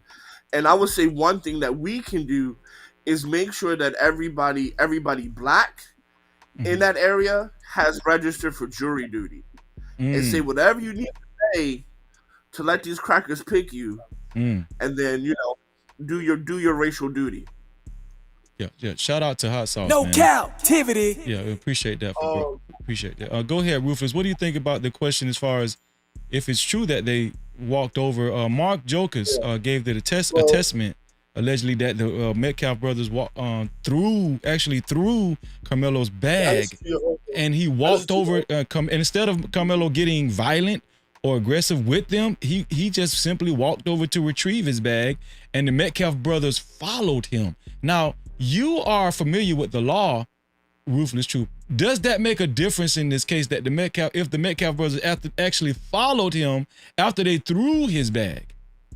Well, now you're making me go to my legal side. I was on my negative shit, but now I'm going to now I'm gonna go to my legal side. So legally, number one, to Hot Sauce point, I don't think it's ever going to go to trial.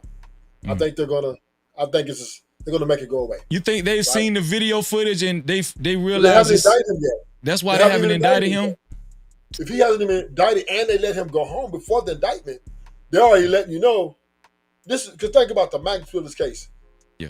They let a guy go home. This is equivalent to the OJ case, homie. Mm-hmm. No, yeah, OJ fought his from the cell, right? he had it fought it from the cell. So, and he was even more popular and more celebrated than Carmelo. But that's another conversation. Mm-hmm. But back to your point. Well, now let's get to the legal part of this. Now I'm going to my legal side. So therefore, this is just so bad for the prosecution, right? Or not really the problem, but the public opinion. Because now what that shows is, right, the way the DA is going to look at this, right, and the judge, is that Carmelo did everything within his power to avoid this, right? If they came up to him, took his bag, threw it, and he didn't attack, and he ran and got his bag, it's showing that he's fleeing to get his bag, and then they followed him, it's showing that all the, when it comes to self-defense, right, it shows that those are all the proper steps. He took, also he tried to block a punch too, right? Yes. Yes. So, while being called the N-word again. While being called the N-word, because he was right? called the N-word repeatedly. So, yeah. Yes. Yeah. So we see here that allegedly reverse. Had they came up to him and he just pulled a knife out, right? Mm-hmm. And poked, then we would have had him being assertive, right? Yeah. But because they took he let him walk up on him, number one, and pushed him around, maybe took his stuff, right? Threw it. He then goes to retrieve his belongings, showing he's being very non-confrontational at this point. Yeah. Right? These are the elements. That's the word I'm looking for, the elements of self-defense, right? You're now acting in non-confrontational manner by going to retrieve your bag. Now, as you retrieve the bag, the aggressors now are following you over to after you go to get your bag. Now, this shows them the elements of assault or being, or I would say, they violated his private space, right? Mm-hmm. Now, once they threw the punch, meaning they threw a punch with stone, right? And he tried to block the punch, shows that's another element of non-confrontational avoidance. So the knife was the last resort, right? That's a great point. Meaning they pushed him to the brinks of fear to like this wasn't going to stop, right? That this was not going to end. So then this resulted in him taking measures to defend his life or from being injured. That, he reached into it, got a weapon, and whatever he did, and he ran. And then he ran again.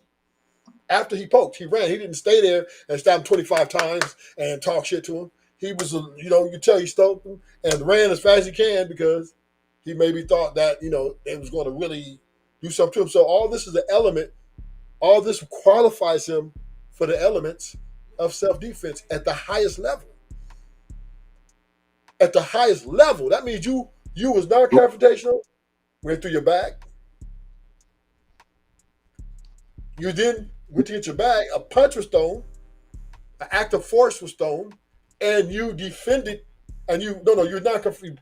You try to block it, and probably got hit, and still didn't throw a blow. So this is showing complete non-confrontation. So therefore, this fits all the elements, 100% of self-defense. It's just no way they're going to get a premeditated or even a voluntary. Not at this point. Let me get hot sauce in the conversation.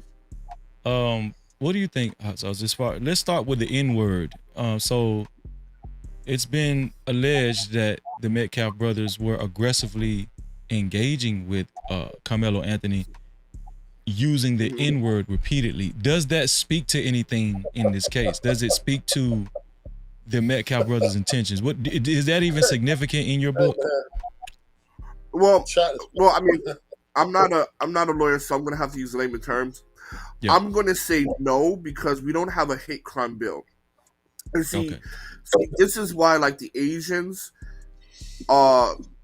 it's so important to have a hate crime bill like the Asians, because if we had a hate crime bill and he said that, then this would be a hate crime. That's a good point. Right? This would be an automatic hate crime.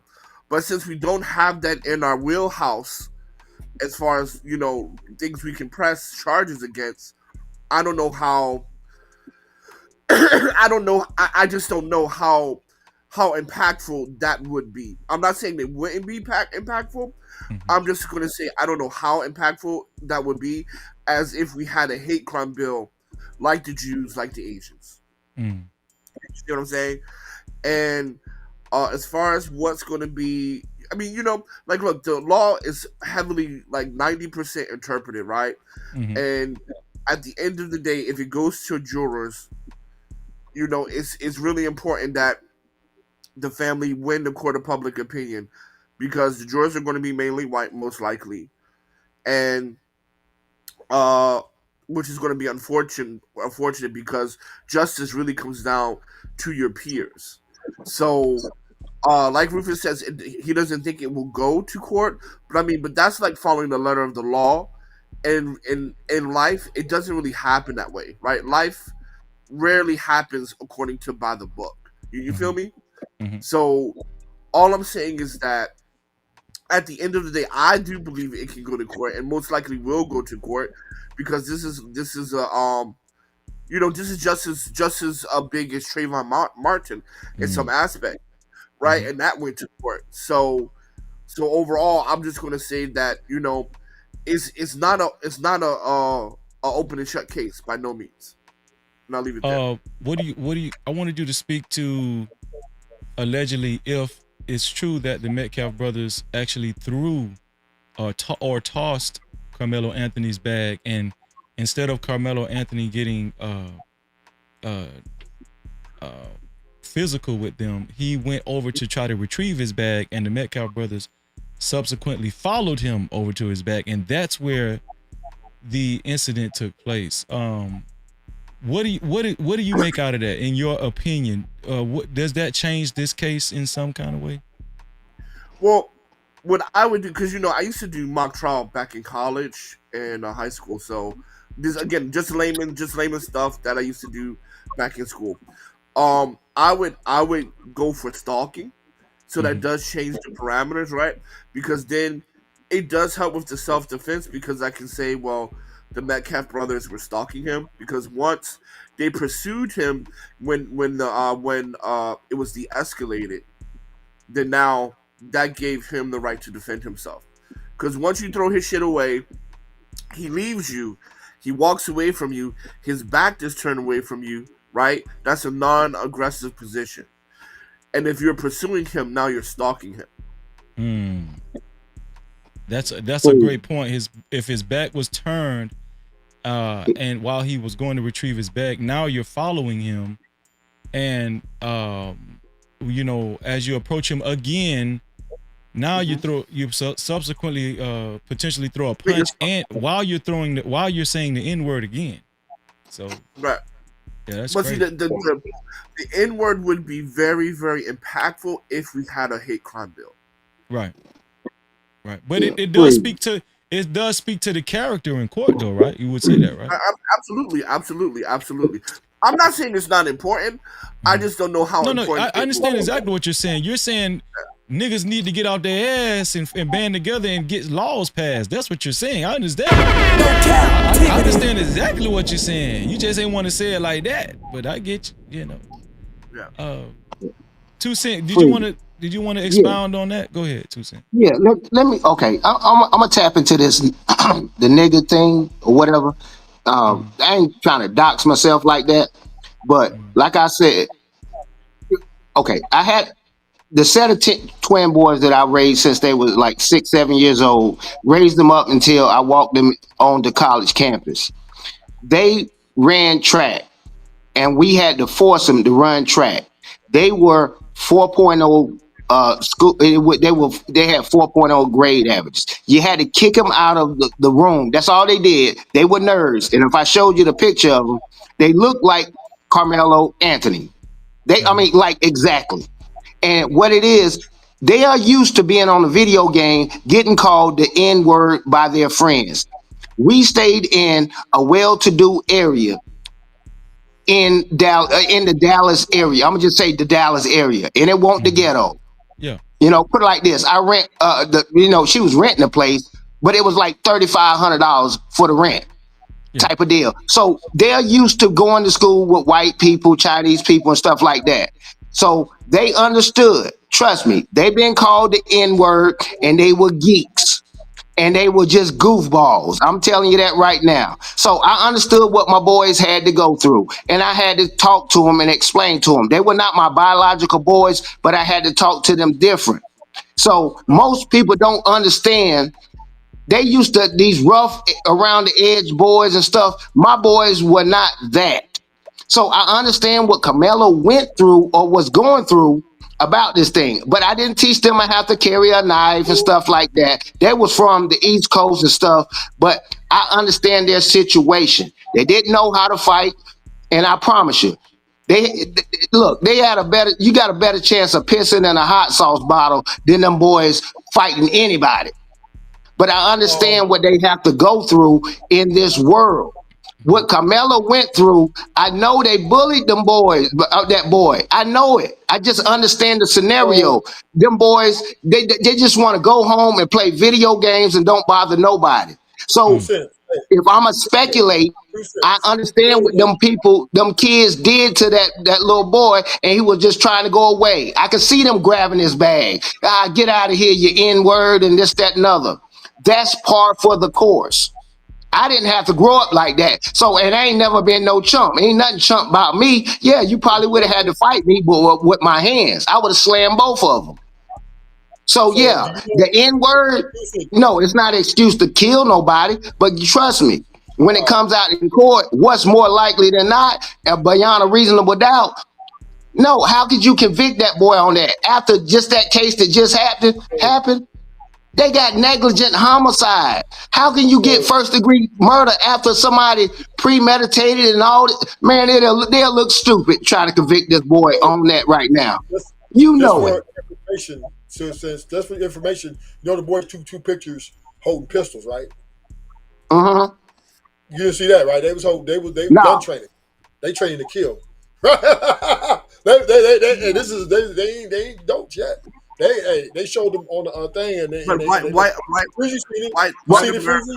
the two pistols. So I'm just saying, as you said, you're not going to teach your boys to carry knives. That's okay. Hold on, one mic. Go ahead, finish your point. White people, I can't hear them.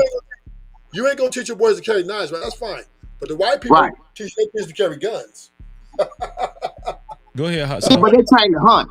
Yeah, they hunt. Yeah, when you're hunting this thing, I wasn't even born and raised to hunt. Hold on, let me get Hot Sauce. Go ahead, Hot Sauce. Right. Well, I'm just gonna say this. When white America see teen boys holding guns, they do not interpret it the same way as seeing black boys holding guns. White boys holding guns is upholding their constitutional rights. Black boys are not seen that same way. So at the end of the day, you can show them holding guns. It's not gonna sway the jury one way or the other, because at the end of the day, white people don't comprehend it like that. Right? This is not going to be a jury trial, 100%. It's just no way. There's just no way it's going to. They haven't even indicted yet. They got all the information. All they're doing is wondering. They're just going to drag this shit out. They're going to drag it out, and then they're going to probably plead them out. Program on how to use a weapon so that you don't hurt people, some shit like that, right? It's never going to go to trial, because if it goes to trial, it could be catastrophic, man. Look, all I'm going to say is this: with the decision on whether it goes to trial or not is how confident the DEA feels that they can beat the defense. Who? If I'm confident, if I'm a top lawyer, and I tell the district attorney that I can beat this case, and I have a winning record, the DEA is going to send me in there representing the state to prosecute them. Right? It's not And like evidence is one thing, right? Evidence is one thing, but it's not the only thing, right? You got to look at the lawyers. You got to look at whether the lawyers feel confident that we can beat this case. I agree with you. You got to look at you got to look at jurors, whether or not. I'm agreeing with you. Whether we feel confident. If the district attorney was so high, right, well, hold on. Let me let my plane. So whether let me let my plane. So it's a lot of things that go into whether I go to court or not. Not only does the facts are in my favor or not, because if the jurors are in my favor, I can win that, and I'm up for a promotion. We're going to court, Jack. So the thing is, I'm not disputing none of that. What I'm saying is, you could compare. If you look at all the cases around where black people getting indicted and getting RICO'd and all these things, right? They don't get bail. They don't get to go home to their families. Young Thug had to sit in that prison for almost over 2 years fighting a case. Because usually when district attorney feels they got to win and that they have a very strong case to win, they're not letting you out, right? They're going to tell judge, because this person carries a knife and he's violent, he's murdersome, there's no that you don't let him out, that we can fight this and let him fight behind the bars. No, this attorney did not agree with the judge when he said, well, we're going to reduce the bail and we're going to send them home. They're like, all right, cool, right? So they're already showing that they are treating this case as a highly sensitive case, but not as a, he's like public enemy number one. That's the way I'm seeing it. Hold on. Go ahead, hot sauce. But go ahead. Real. No. I don't disagree with him. So all I'm saying is that my only point is that whether or not it goes to court, it's just how confident the DA, whether or not the DA feels confident that they can win the case. If they don't feel confident, most likely will not go to trial. But if they do feel confident, exactly, you shouldn't waste taxpayers' money when you know shit is like, come on, weak as fuck. Come on, I mean. Yeah. So it just depends on how confident they feel. I'm gonna be honest with you. I think what Ruthless said earlier, I like what he said earlier. He was saying that they not only reduced his bond, but they released him without even issuing an indictment. They still haven't indicted this kid. I'm gonna tell you something. I got a feeling that So it does. Whatever footage, because listen, Mark Jokus, he confirmed that there is a video out there, and another caller that was on that TikTok live said, there is a video. There is a video that shows the whole ordeal, and I think the cops do have it. I think the law enforcement has it. I think they've, the footage that they've seen so far, they've just been scratching their heads, man. And I'm gonna tell you something. For them to even, what do y'all think about this? For them to even bring up some frivolous situation that Carmelo Anthony, going to the principal's office for some kind of school infraction, for prosecution to even be desperate enough to bring that up. What do y'all think about that? That like when I heard that the prosecution brought that shit up in the bond hearing, I was like, what is him going to this principal's office and possibly having some kind of reprimand, at school have anything to do with this case? And I think Mark Jokus had, the white guy, actually stated that whatever he went to the principal's office about, it was resolved and dissolved. It wasn't even significant. For the prosecution to even bring that shit up, it just makes me feel like this shit is weak as fuck. Well, I mean, I don't like. It looks good. It looks like they don't have a case between letting him go home or releasing him without any type of bail. Like, it does look, everything is looking good in his favor, right? But you still want to dot your I's and cross your T's, right? Mm-hmm. Because white people are still white people, so you want to do that. But it looks good. I would say it does look good. Yeah, and not to mention, I'm not saying that what happened with Case and Allison is going to happen with Carmelo Anthony, but I think it's important to mention that Case and Allison on the right, who stabbed Joe Ramirez on the left 4 times in the chest, in the back, in the leg and in the arm. I think the lower leg of the buttocks area. This kid wasn't even charged for the knife when he was going to trial. He wasn't even charged for the knife. And this happened a few miles up from Frisco. This happened in Bell County, not Collins County, Bell County, which is not too far from Frisco, right? Not too far from Collins County. So I just wanted to mention that. And this kid, they charged this kid with murder and he got off. He got found not guilty. He only got some shit he got like criminal negligence or some shit like that, right? For the white kid? The white kid got criminal. They was trying to get him on murder, but he beat it. And he got found not guilty. And they ended up giving him criminal negligence. And this kid fought Joe Ramirez twice. And the last time they met up, they had a mutual agreement to meet up in the school bathroom. No Cap-tivity. And Joe Ramirez threw the first punch, and Case and Allison afterwards started stabbing him, and he stabbed him 4 times. Now we don't know how many times his arm actually was in stabbing motion, but we know he hit him 4 times. And the person that actually ran away from the incident was Joe Ramirez. He ran out of the bathroom and he fell. He fell because he got too weak from bleeding out and on the ground outside of the bathroom. So what do you think about that in comparison to Carmelo Anthony case? Like, this kid only got criminal negligence, right? Well, if justice is truly blind, then we should see the same outcome or similar outcome. No, it's two different. Those are two different things, right? They both agreed to meet up, so he brought a weapon knowingly that these two was going to get out. And he wasn't even charged with the knife on school grounds, right? On the actual school.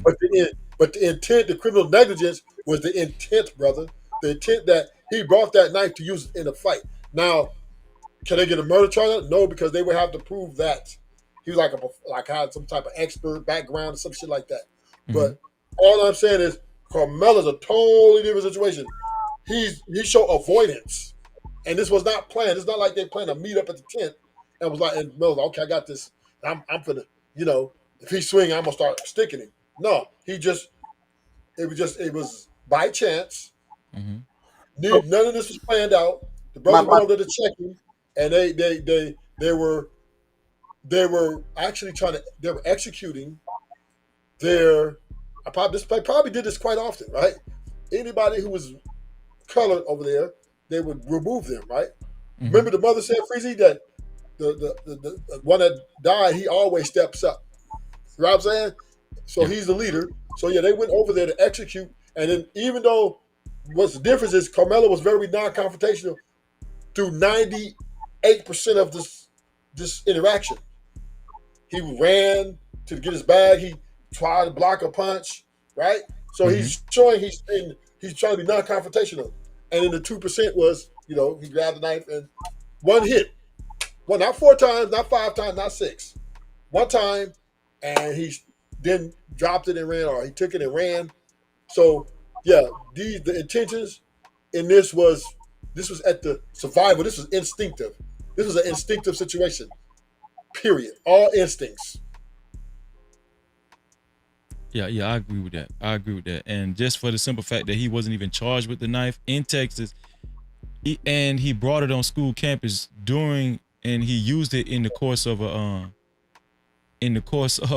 violent altercation. Like that's very significant to me. I would just say. Go ahead, Hassan. Oh no, sorry. No. You got it. I was going to ask you. I was going to go to you next. Academically, right? What we found out tonight was, what the news has been making sure they put out there was Austin Metcalf's GPA is 4.0. Right. And Carmelo Anthony's GPA is 3.7. But what Mark Jokus brought out today was Austin Metcalf was enrolled in, I think he called it lower tier or lower classes. Like I guess he was in regular classes, like regular.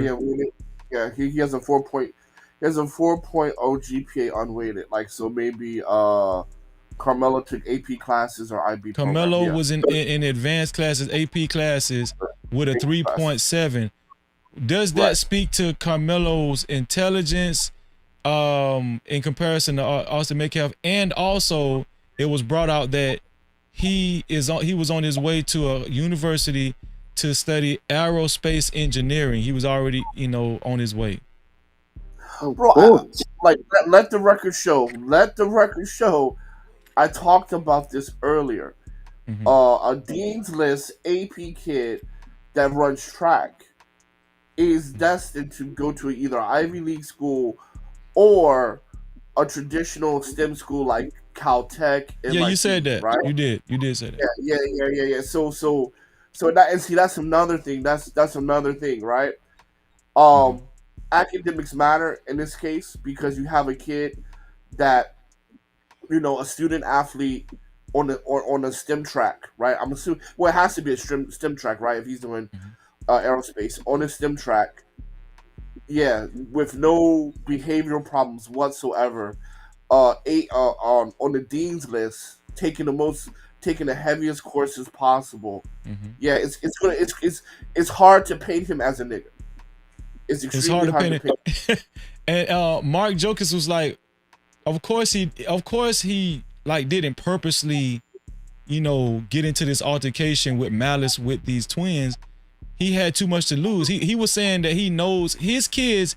Mark Jokus, right, has been knowing his kids he been knowing Carmelo Anthony since he was 7 years old. This is what Mark Jokus is saying. He's been knowing Carmelo Anthony since he was 7 years old, and there's no way in hell with his future and what he was riding on. There's no way in hell that he maliciously, intently got into it with these twins. He was saying he didn't even know these twins. So, well, see, this is the problem, Freezy. This is the problem that I was talking about so many times before, and people are like on my neck about it. Like, it's not the fact whether he gets off or not. The real question is he going to be able to stay on track after the dust has settled? Right. Is he still going to be accepted to MIT after this? Okay. Like, and for me, I would like, hey man, I've been in this business. I've been in this business since 2016. I don't think so. Well, I'm not saying he's not going to be able to get into college. I'm not saying all that, but he was on track to be going to the elite schools. Really making a generational change for him and his family. So whether he can keep that, I don't know. But I mean, that's where the real fight is. Well, according to Mark Jokus during that TikTok live, he actually said that the university doesn't even believe the trumped up charges. They're as of now, he's saying that the university is sticking behind Carmelo Anthony. He's such an exceptional student, and they don't even believe what's the allegations or whatever. So maybe according to Mark Jokus, he's saying that the university is kind of sticking behind Carmelo, because he's such an exceptional student. Right. Well, so, I mean, I hope to God that's true, right? I hope to God it's true, because at the end of the day, this is the net loss. This is the net loss. I agree with you. That could potentially cost him, right? Yeah. Like not only he's fighting for his innocence, but he's also fighting for his future. And so, if the colleges are saying we're standing by him and stuff like that, then that's really great news. Yeah. But all I'm gonna say to that, man, is just that in my experience of getting kids in, and like I've gotten kids into Harvard and then they got rejected later because they found inappropriate stuff on their social media. So I'm just hoping that universities do keep their word, because sometimes they do go back on their word. So this is to everybody, right? And listen, shout out to everybody that's watching the show. thank you to everybody that has supported the channel so far, supported the show so far. If you would like to support the show, you can either, or if you would like your comments read and highlighted, thank you to everybody that's willing to support the show. You can either leave a super cap, aka super chat, or you can leave a cash cap, aka cash app to $ no cap freezy. That's $ no cap freezy. No captivity. We've only gotten a few cash caps. So let's see if anybody can run it up on the cash cap side of the game. Let's get it. This is I want to ask y'all this right here. What was I going to say? I was going to say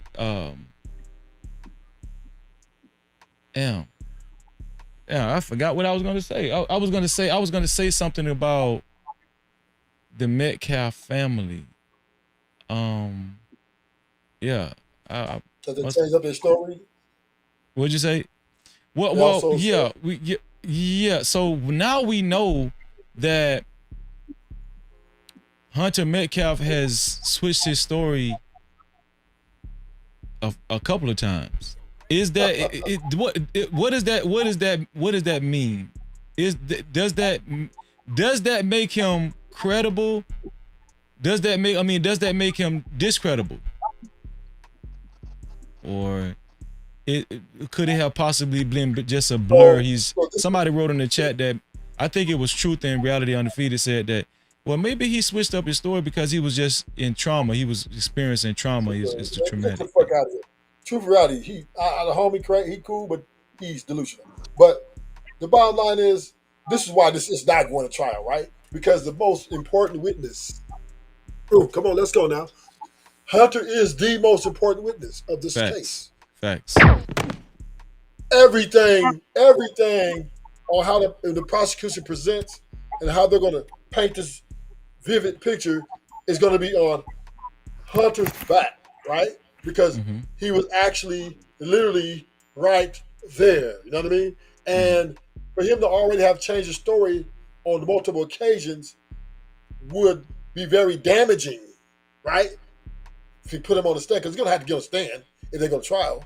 If this goes to trial, the defense is coming after him. Oh, well, you said here that you took the bag. Here you say you did take the bag. Oh, and then we see you getting coached on the camera here. Who's that? Who's that coaching you, right? So we really can't, right? So it'd be easy to destroy his credibility. So this is why I don't think this will see 12 jurors. It just, for prosecution to take this, let's just say to indict and move this forward to trial, right? For the pre-trial, et cetera. The prosecution needs some foundation to show that it wasn't self-defense. They need enough evidence to come in that they can prove that my man was the aggressor, that he was the troublemaker, right? They need to show that he provoked this, that he had a part in this, to make this okay, you know what? He was just as much as fault as the other guy. And so far all the facts are coming out is they don't have it. So bottom line, I don't think you will ever see 12 members, because the prosecutor, what kind of case you're going to put up when all your witnesses change their stories? He's credibility issues, right? Not only that, you got 7 witnesses saying that he was okay. He was supposed to be there. It was okay for him to be there. Everybody's over there. Other people was there that one from the school. Then you have other witnesses saying that in the bond hearing, saying that, you know, they threw his jacket or threw his book bag and they went over and threw a punch, right? So what? This is all in the bond here. So all this is on record. All this is on record. All this is in potential indictment already. The side of it for it to be indictment would be, well, we haven't heard anything come out that did he jump on him? Was Carmelo being antagonistic? So therefore, this is all BS. It'll never see 12 jurors. Free Carmelo. Or he's already free. Shout out to the haters. Y'all going down. What do you think, 2 Cents? What do you think about that? About Hunter Metcalf switching up his story a couple times? Does it speak to his credibility? Well, yeah. Well, first of all, I'm gonna take into account it's his brother. So I expect my brother to defend me, to the death. And he's gonna switch up and think he's gonna say the right thing because the scenario is from what we gathered so far, Hunter was probably running his mouth, and the big brother normally defends the little brother, and the big brother died trying to defend the little brother. That's normally how it happened.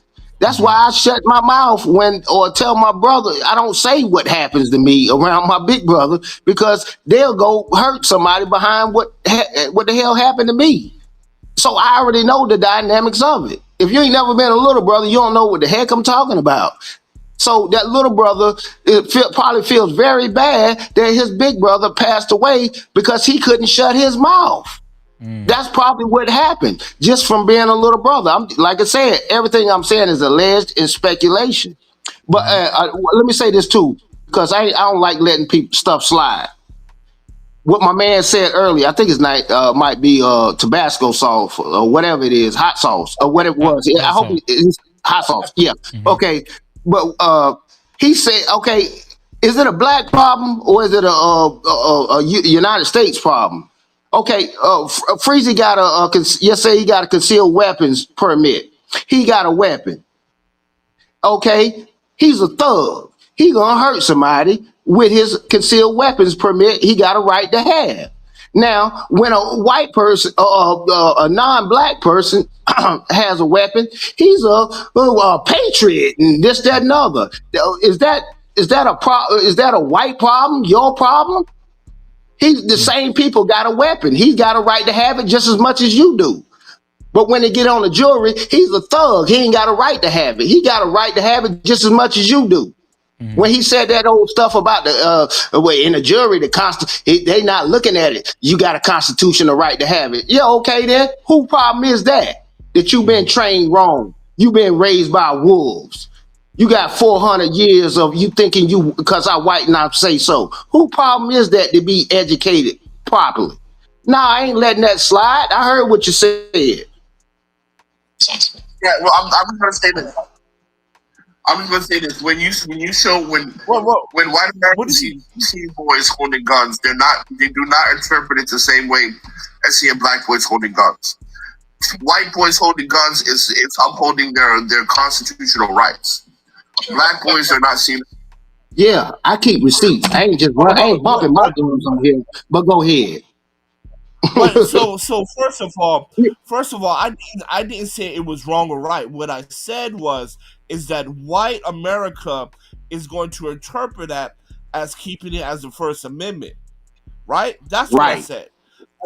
I said, so what's the problem? You don't think white America? I said, whose problem is it? Is it the black man problem? Is it educate the white America problem? Well, right now it's his problem because he's the one that might have to go to court. So it's his problem. It's educate white America problem. Look, you're looking for a fight where there is none. No. I'm just saying, help us educate white America. Help us educate white America. So am I wrong? Am I wrong in my analysis? Am I wrong? Yes. Yes or no? Oh, you definitely right. You definitely right. You definitely right. Then what's the problem then? No, I said I wasn't gonna let that slide. I said just help us educate white America because you know what's right from wrong. It's that I don't understand. I don't understand the let the slide comment means because if we all agree that's how white people want to interpret it, then what's the problem? But here's what I'm saying to you. It's not the fact that black people don't say we don't commit crimes. Like, if I steal a bag of chips out the store, I get locked up for a year. A white man steal the same bag of chips out. They allow him to put the chips back on the shelf and he get out of the store. And we care about the disparity in the law. And this is why we talking about Carmelo Anthony right now. It's the disparities in the law. It's not fair. That's what we're in here. That's the only reason why we in here talking right now, brother. That's why we in here talking. We trying to rally that up to try to fix it and see if we can get around what's going on. We know that it's a great chance that he might get railroaded, right or wrong. I'm lost. I'm lost because no one's disagreeing, so I'm kind of lost at what the No, I problem is said at. you was right. I'm saying you was right, but I'm just saying I don't want to let that slide. I'm not only talking about you, I'm talking about to the audience. It's bigger than you, brother. I'm just pointing that out when you said that thing about the Constitution or whatever. I was like, see, that's exactly what we're talking about. He's exactly right. He pointed out the exact point that we're talking about, the disparity in the law. Because we know when Carmelo Anthony get in that courtroom, he might not even. It's a great chance that he might not even get a fair shake. Well, I think what 2 Cents is doing, he's agreeing with you, but I think he's bringing out that if Carmelo Anthony doesn't get a good outcome, I think you guys are speaking to more than likely why he might not receive a good outcome because of the disparities as far as when it comes to the Constitution, and how it could be more favorable to certain demographics than others. I think both of you guys are kind of, right. Well, I You mean, sleeping good at night. I'll You just say sleeping this: good at night, man. I cried night. I cried night. You sleeping good. I'm gonna just say this. I agree with what I think we're both agreeing, so I'll leave that there. The only Yeah, thing we I do. want to the only thing that I'm really worried about, the only thing I really worry about is how are the other ways that he can be sent to jail? Because, like, for example, when O.J. Simpson won the court case, right? He still lost in civil suit, and he still went to jail, right? They still got him in jail. So I'm just worried that even if he beats this case, what are the other ways they're going to try to get him in jail? I think he just needs to leave. He needs to he needs to try to go to school and leave town. Whatever. So no. What did you just say? What did he say? He lost. He beat the trial and then what? Like, so when OJ won the criminal court case, right? Okay. They took him to civil suit, right? They took him to civil suit, and he lost the civil suit, right? But ultimately, OJ did end up back in jail, right? I don't know how he ended up there, but he still ended up in jail. Okay. So my concern is that even if he wins, right? What are some of the other things like they would do to get his ass in jail? Yeah, they beat you up in life. So let me say this, right? The win or loss, this is not. I'm trying to tell you guys, I just don't see this being a win or loss type of situation, right? And the only reason is there hasn't been enough evidence to make it inconclusive evidence that Carmelo Anthony antagonized or was the aggressor. Right? For this to be a triable case, it needs to have that element. You can't just have self-defense and this people over say, oh, self-defense, and prosecutors over here say, well, we don't know what caused this, right? We just got a guy who's dead here, and he did all these things to lead up. So what was the elements that this lead up to? Well, looks like they were being aggressive, whatever. So I don't think this will be a win or loss. I think this will be a very big and this is a very important point. Because it's still, you never know, right? I'm almost 80%, 90% sure that it's not going to go to trial, that he's going to get off. But if he does go, right, just and he wins, which he will, this will be a very big victory, right, for Carmelo and those like him, right, who's suffering, who is getting picked on, and also will be a very large victory against racism that still exists in parts of America, right? So that is the most. This is not a trial about Carmelo defending himself. This is not what this is about anymore. This is about that white boy. Was he being racist? The guy, does he get a pass for being racist? Deserve to die like he did, right? So we're now what's on trial here is America versus the black man, right? So what do we do, right? We're going to sit here and just keep on beating towards the oh, well, you know, if he loses, That's a very pessimistic way of thinking. And this is the way black people, this is why we don't succeed as a group, because most of us are pessimistic about outcomes, and the outcome hasn't even happened. But I would say I'm very optimistic that maybe those who made assertions and quick judgments learn from this, that let all the facts come out. Let this kick back. Let the truth set you free. Yeah, and we are not, our ancestors in the chat made a great point. OJ he ended up going to prison off of some dumb shit he did. He went to try to retrieve his, yeah, you know what I'm saying? Yeah, OJ did some dumb. He got off on the biggest trial of the century, and then did some dumbass shit to go to prison. You know, and then got out and beat that, and he ended up beating that though. Oh yeah, okay. I see how my memory is cloudy. That's crazy. Yeah, OJ, I know he did like 10 years on something though. You know. Yeah, and then he went on appeal. He needed an appeal. Kwafi Nino, what's up, Kwafi? How you doing? Cap-tivity.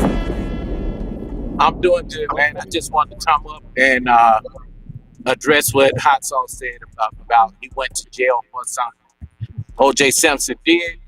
See, the problem is when we rally for these people, you know, and I'm not saying that we should, but it should be a lesson in it for them too. Because sometimes we can rally and go hard for people so to the point to where it didn't even bother them. They didn't care nothing about it. You know, we saw it with Rodney King.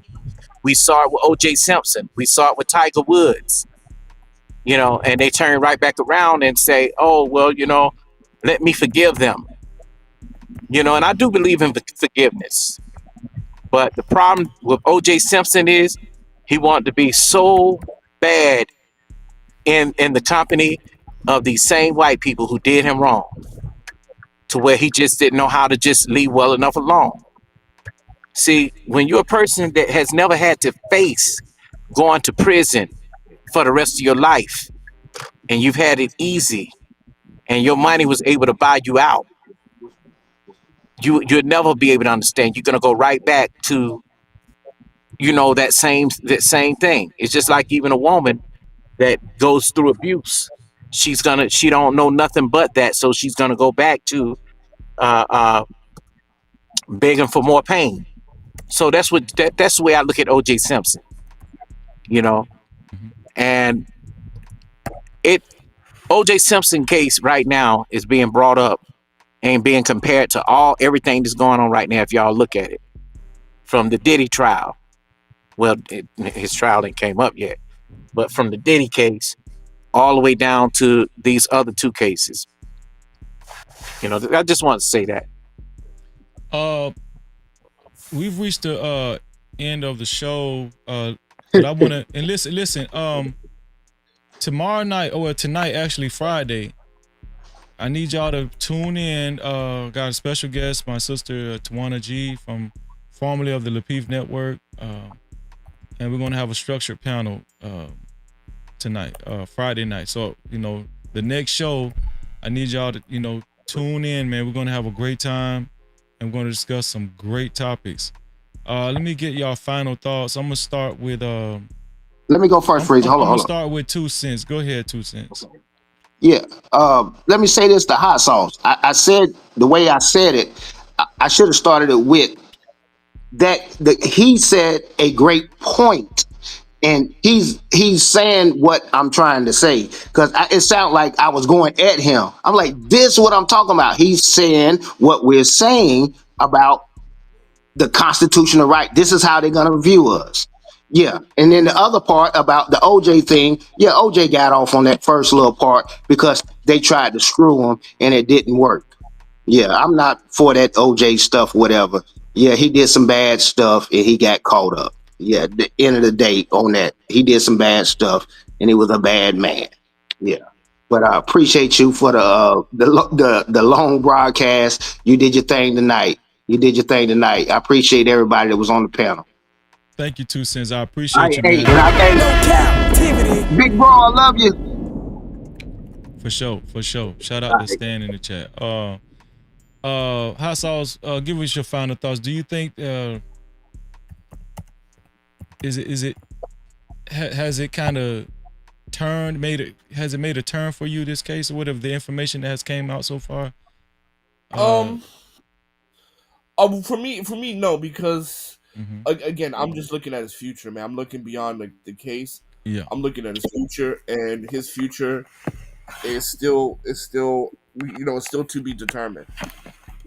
Yeah, you've always spoke to his academic future, whatever. So yeah, so it's still to be determined because whether he gets off or whether he goes to prison, right? Well, obviously hopefully he doesn't go to prison, but again, look, man, 17, 18, come on, man, like your whole life is still ahead of you, right? Your whole life is still ahead of you, and to have this to happen to you at such a young age, right?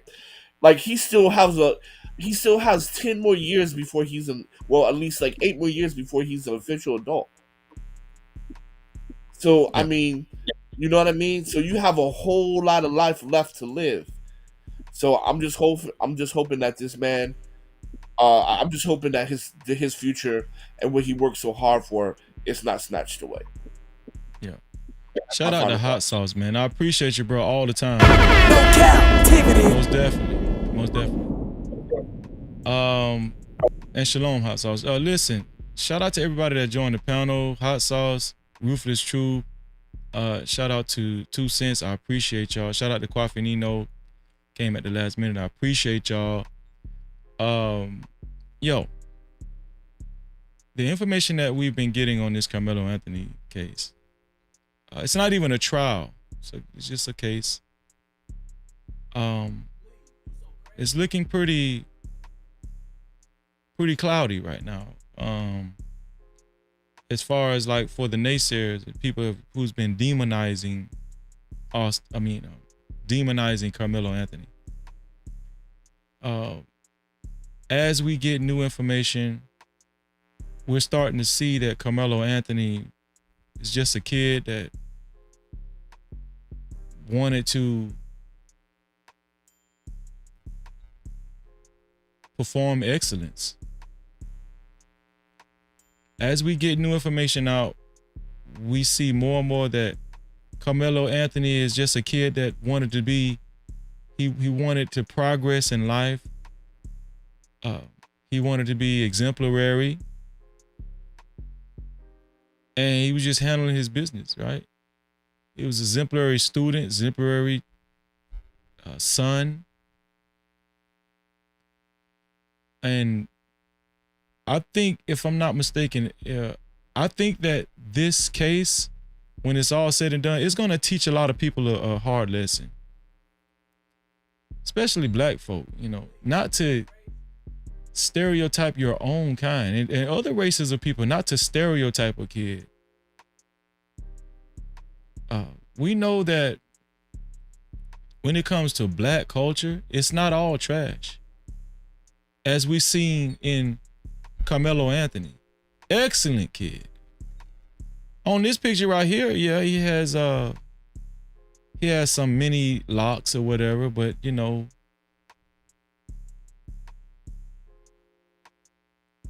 I always thought it was unfair to demonize anybody for their appearance or their race.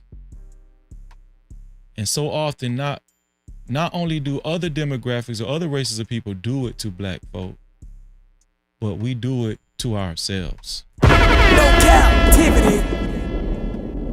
Shout out to Mark Jokus for the information, and shout out to Mr. Denali XXL. Thank you. I'm going to put the link to that video in the description. Okay? Yes. I'm going to put the link to that video in the description. Let me see it. Matter of fact, let me do it now. Here is it. There we go.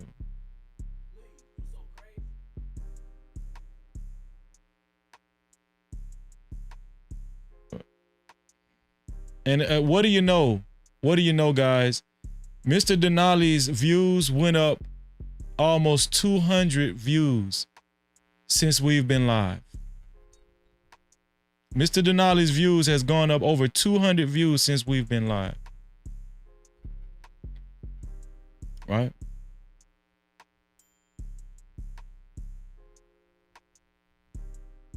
Let's see.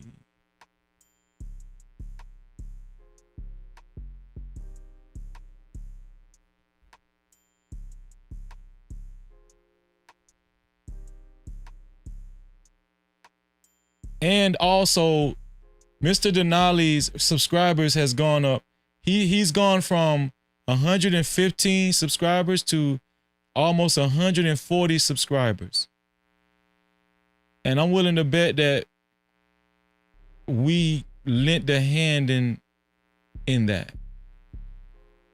We lent the hand in helping his subscriber count go up a percentage. A large percentage. It was 115 prior to this live stream starting, only 6 hours ago. He's up another 25 subscribers almost.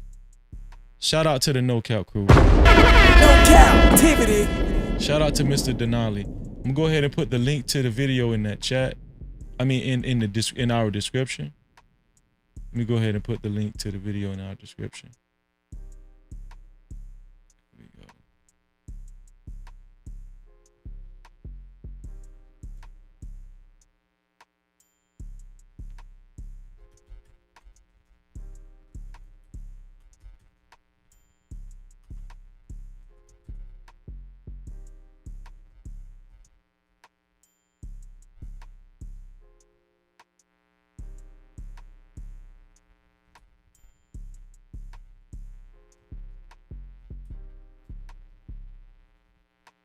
It says it's going to say link to video in the description of this video of this live stream.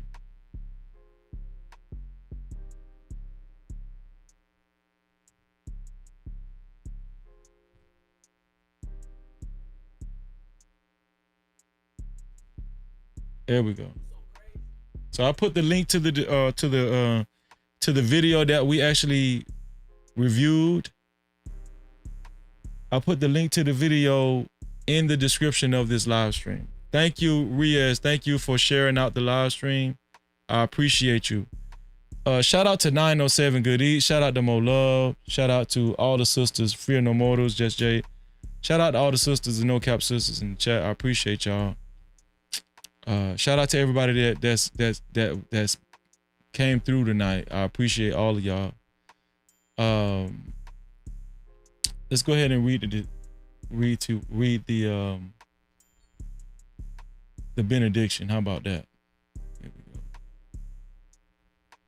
If anybody wants to give any last minute support, whether it's a super chat or cash out, super cap or cash cap, you can do it at this time before the live stream goes. I'll gladly read it. Gladly read your super caps or your cash caps. I appreciate y'all. There we go.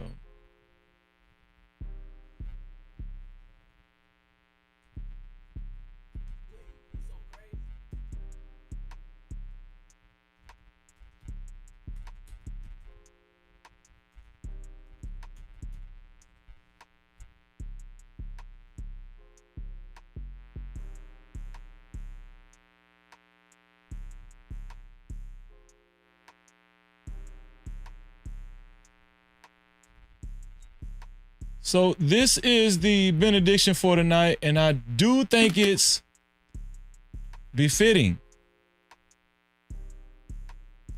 Tonight's benediction comes to us from Exodus 23:1. Exodus 23rd chapter, the first verse, and it reads, all praises to the Most High too. It reads, you shall not spread a false report. You shall not spread a false report. You shall not join hands with a wicked man to be a malicious witness. No captivity.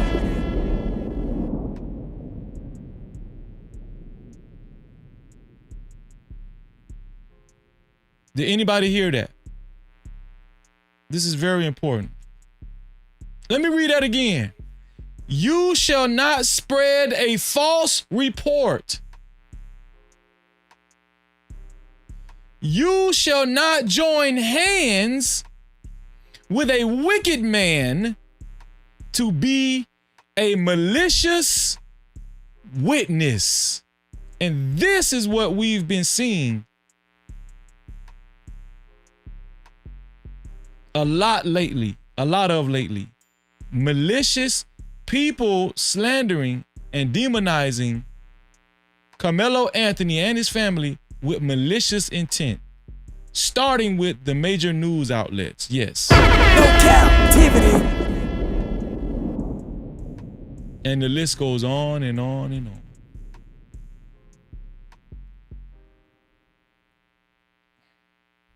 Shout out to 907. She said she just subbed to Mr. Denali XXL's YouTube channel. Thank you, sis. I appreciate you.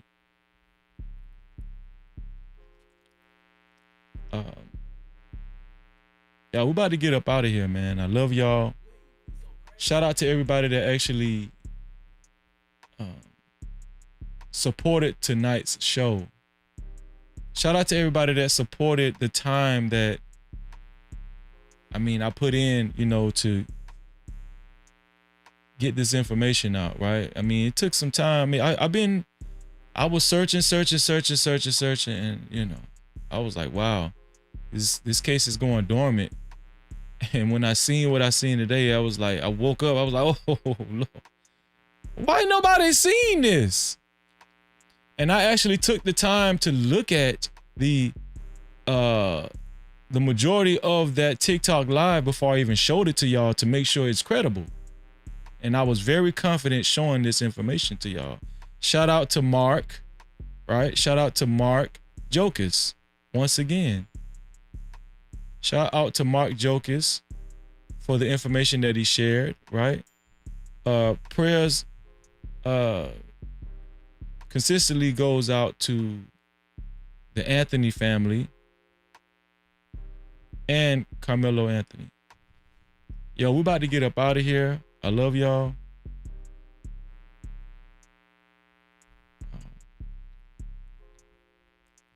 Shout out to everybody that actually contributed to tonight's show.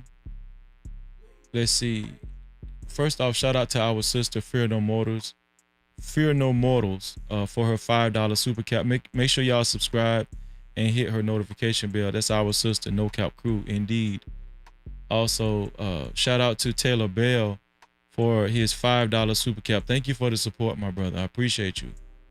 Shout out to hashtag Run, that is, for his $5 super cap. Thank you, Run. Always thank you. Shout out to the Information Man for falling through. Yes. No captivity. Thank you, Information Man. Make sure y'all subscribe to the Information Man's channel and hit his notification bell. Listen, I'm subscribed and I've been knowing the Information Man for a while. Excellent content creator. Trust me. And he lives by his name, the Information Man. Trust me. Also, shout out to Truth and Reality Undefeated for your $5 super cap. Thank you, Truth. I appreciate you. Right? Shout out to one of the first sponsors of tonight's show, Half Urban, Half Suburban. Shout out to Half Urban, Half Suburban for your $20 super cap. No captivity. And being one of the initial sponsors of tonight's show. Thank you. I really appreciate you.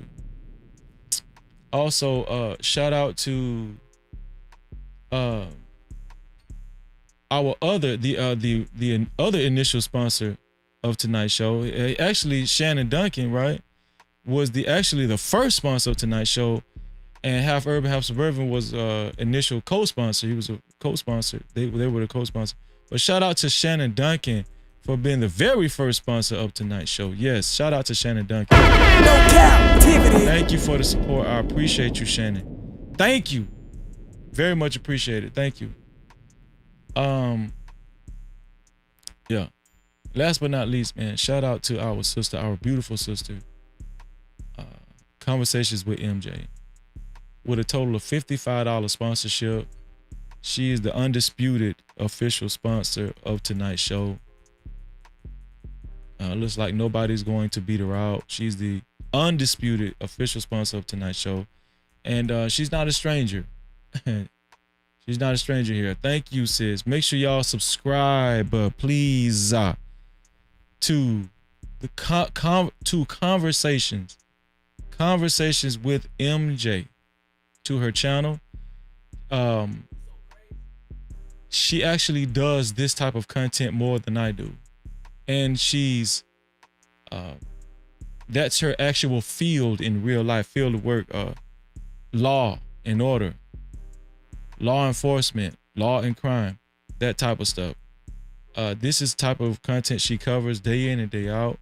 Shout out to our sister, Conversations with MJ. Please, if you haven't subscribed to Conversations with MJ, please make sure you make your way over there and subscribe to her channel, and make sure you hit that notification bell. That's very important.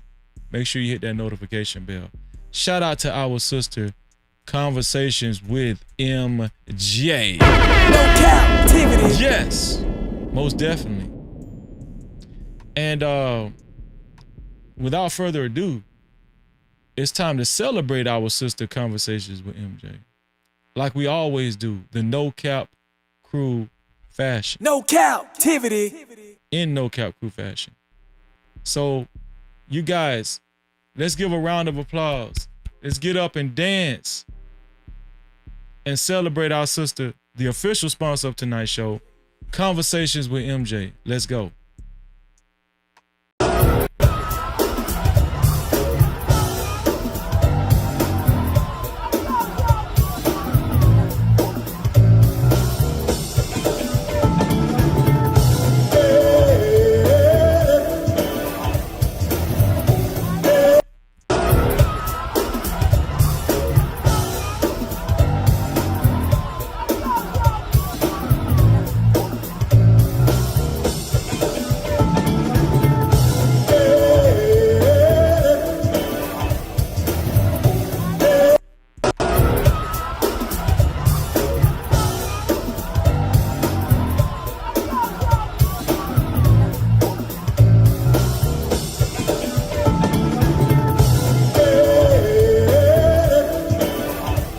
Shout out to our sister, Conversations with MJ. Oh yeah. Thank you, sis, for being the official sponsor of tonight's show. We really do appreciate you very much so. Thank you. Y'all listen, I love y'all. And the next show, Friday, which is today, later on tonight, we're gonna have a structured show. The guests we're gonna have on the show is gonna be awesome. Shout out to Tawana, formerly of the Lapeef Network, and also her show, her channel is Tawana. Well, I think it's Tawana G still. I know in the beginning it was called Tawana Chica. Wana Chica, and she's changed the name to Tawana G. I myself was a co-host on her show, so I'm very familiar with Tawana. She's a great person, great woman, and we're gonna rock out with her along with other panelists tonight, Friday night, on the next show. So make sure y'all stay tuned for that. And we do have a suggestion. We're asking for suggestions for topics still. It's in our YouTube, on our YouTube community wall. So visit our YouTube community wall, right, and give suggestions for the topic of the next topics of the next show. I got an idea of a couple of topics that we're going to cover, but you can more than welcome to feel free to suggest topics, more topics on our YouTube community wall. Please, if you haven't joined our Discord, please join our Discord. We hung out in the Discord last night, had an awesome time. If you haven't joined the No Cap-tivity with Freezy Discord, make sure you do it now, right? No Cap-tivity. You will see the No Cap Crew logo. That's how you know it's ours, right? Also, shout out to everybody who has a VIP pass here on this channel. A VIP pass is a membership only, members only, right? And you will, if you do have a members only, aka VIP pass over here, you will be able to attend our VIP Wednesdays live streams each and every Wednesday. We just had one last night and it was off the chain. And our membership only live streams, our VIP Wednesdays, VIP live streams hit different. They hit different, and it's pure and uncut, pure and uncut. All right, we let our hair down on our VIP live stream. So shout out to everybody that has a VIP pass. And shout out to everybody that maintains their memberships, their VIP passes. Shout out to everybody that maintains their VIP pass. Okay. Thank you. And shout out to the mods for making sure y'all stay on point and getting rid of these trolls and stuff. Thank you. Shout out to Just Jay. I seen you, Just Jay. Thank you.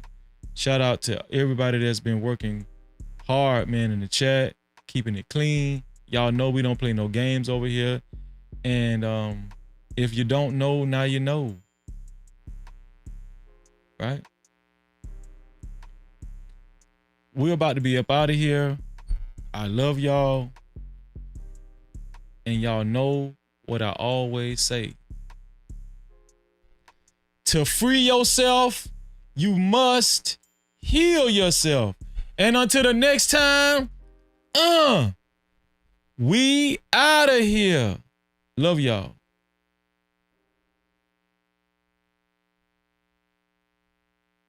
Hey, bro, I appreciate you, man. Listen, man, go sub to my boy, man. Listen, man, go sub to my boy, No Cap-tivity, man. He's a good dude, man. Hey, bro, I appreciate you, man. Listen, man, go sub to my boy, man. Listen, man, go sub to my boy, No Cap-tivity, man. He's a good dude, man. Hey, bro, I appreciate you, man. Listen, man, go sub to my boy, man. Listen, man, go sub to my boy, No Cap-tivity, man.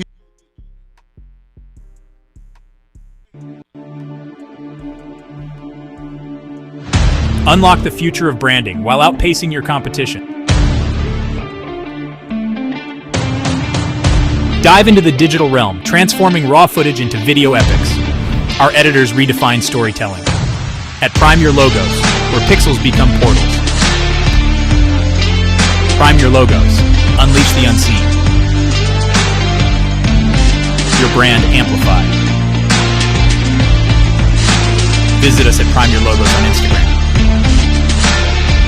Or call 704-792-6345. That's 704-792-6345. Prime your brand. Prime your logos, where artistry transcends reality.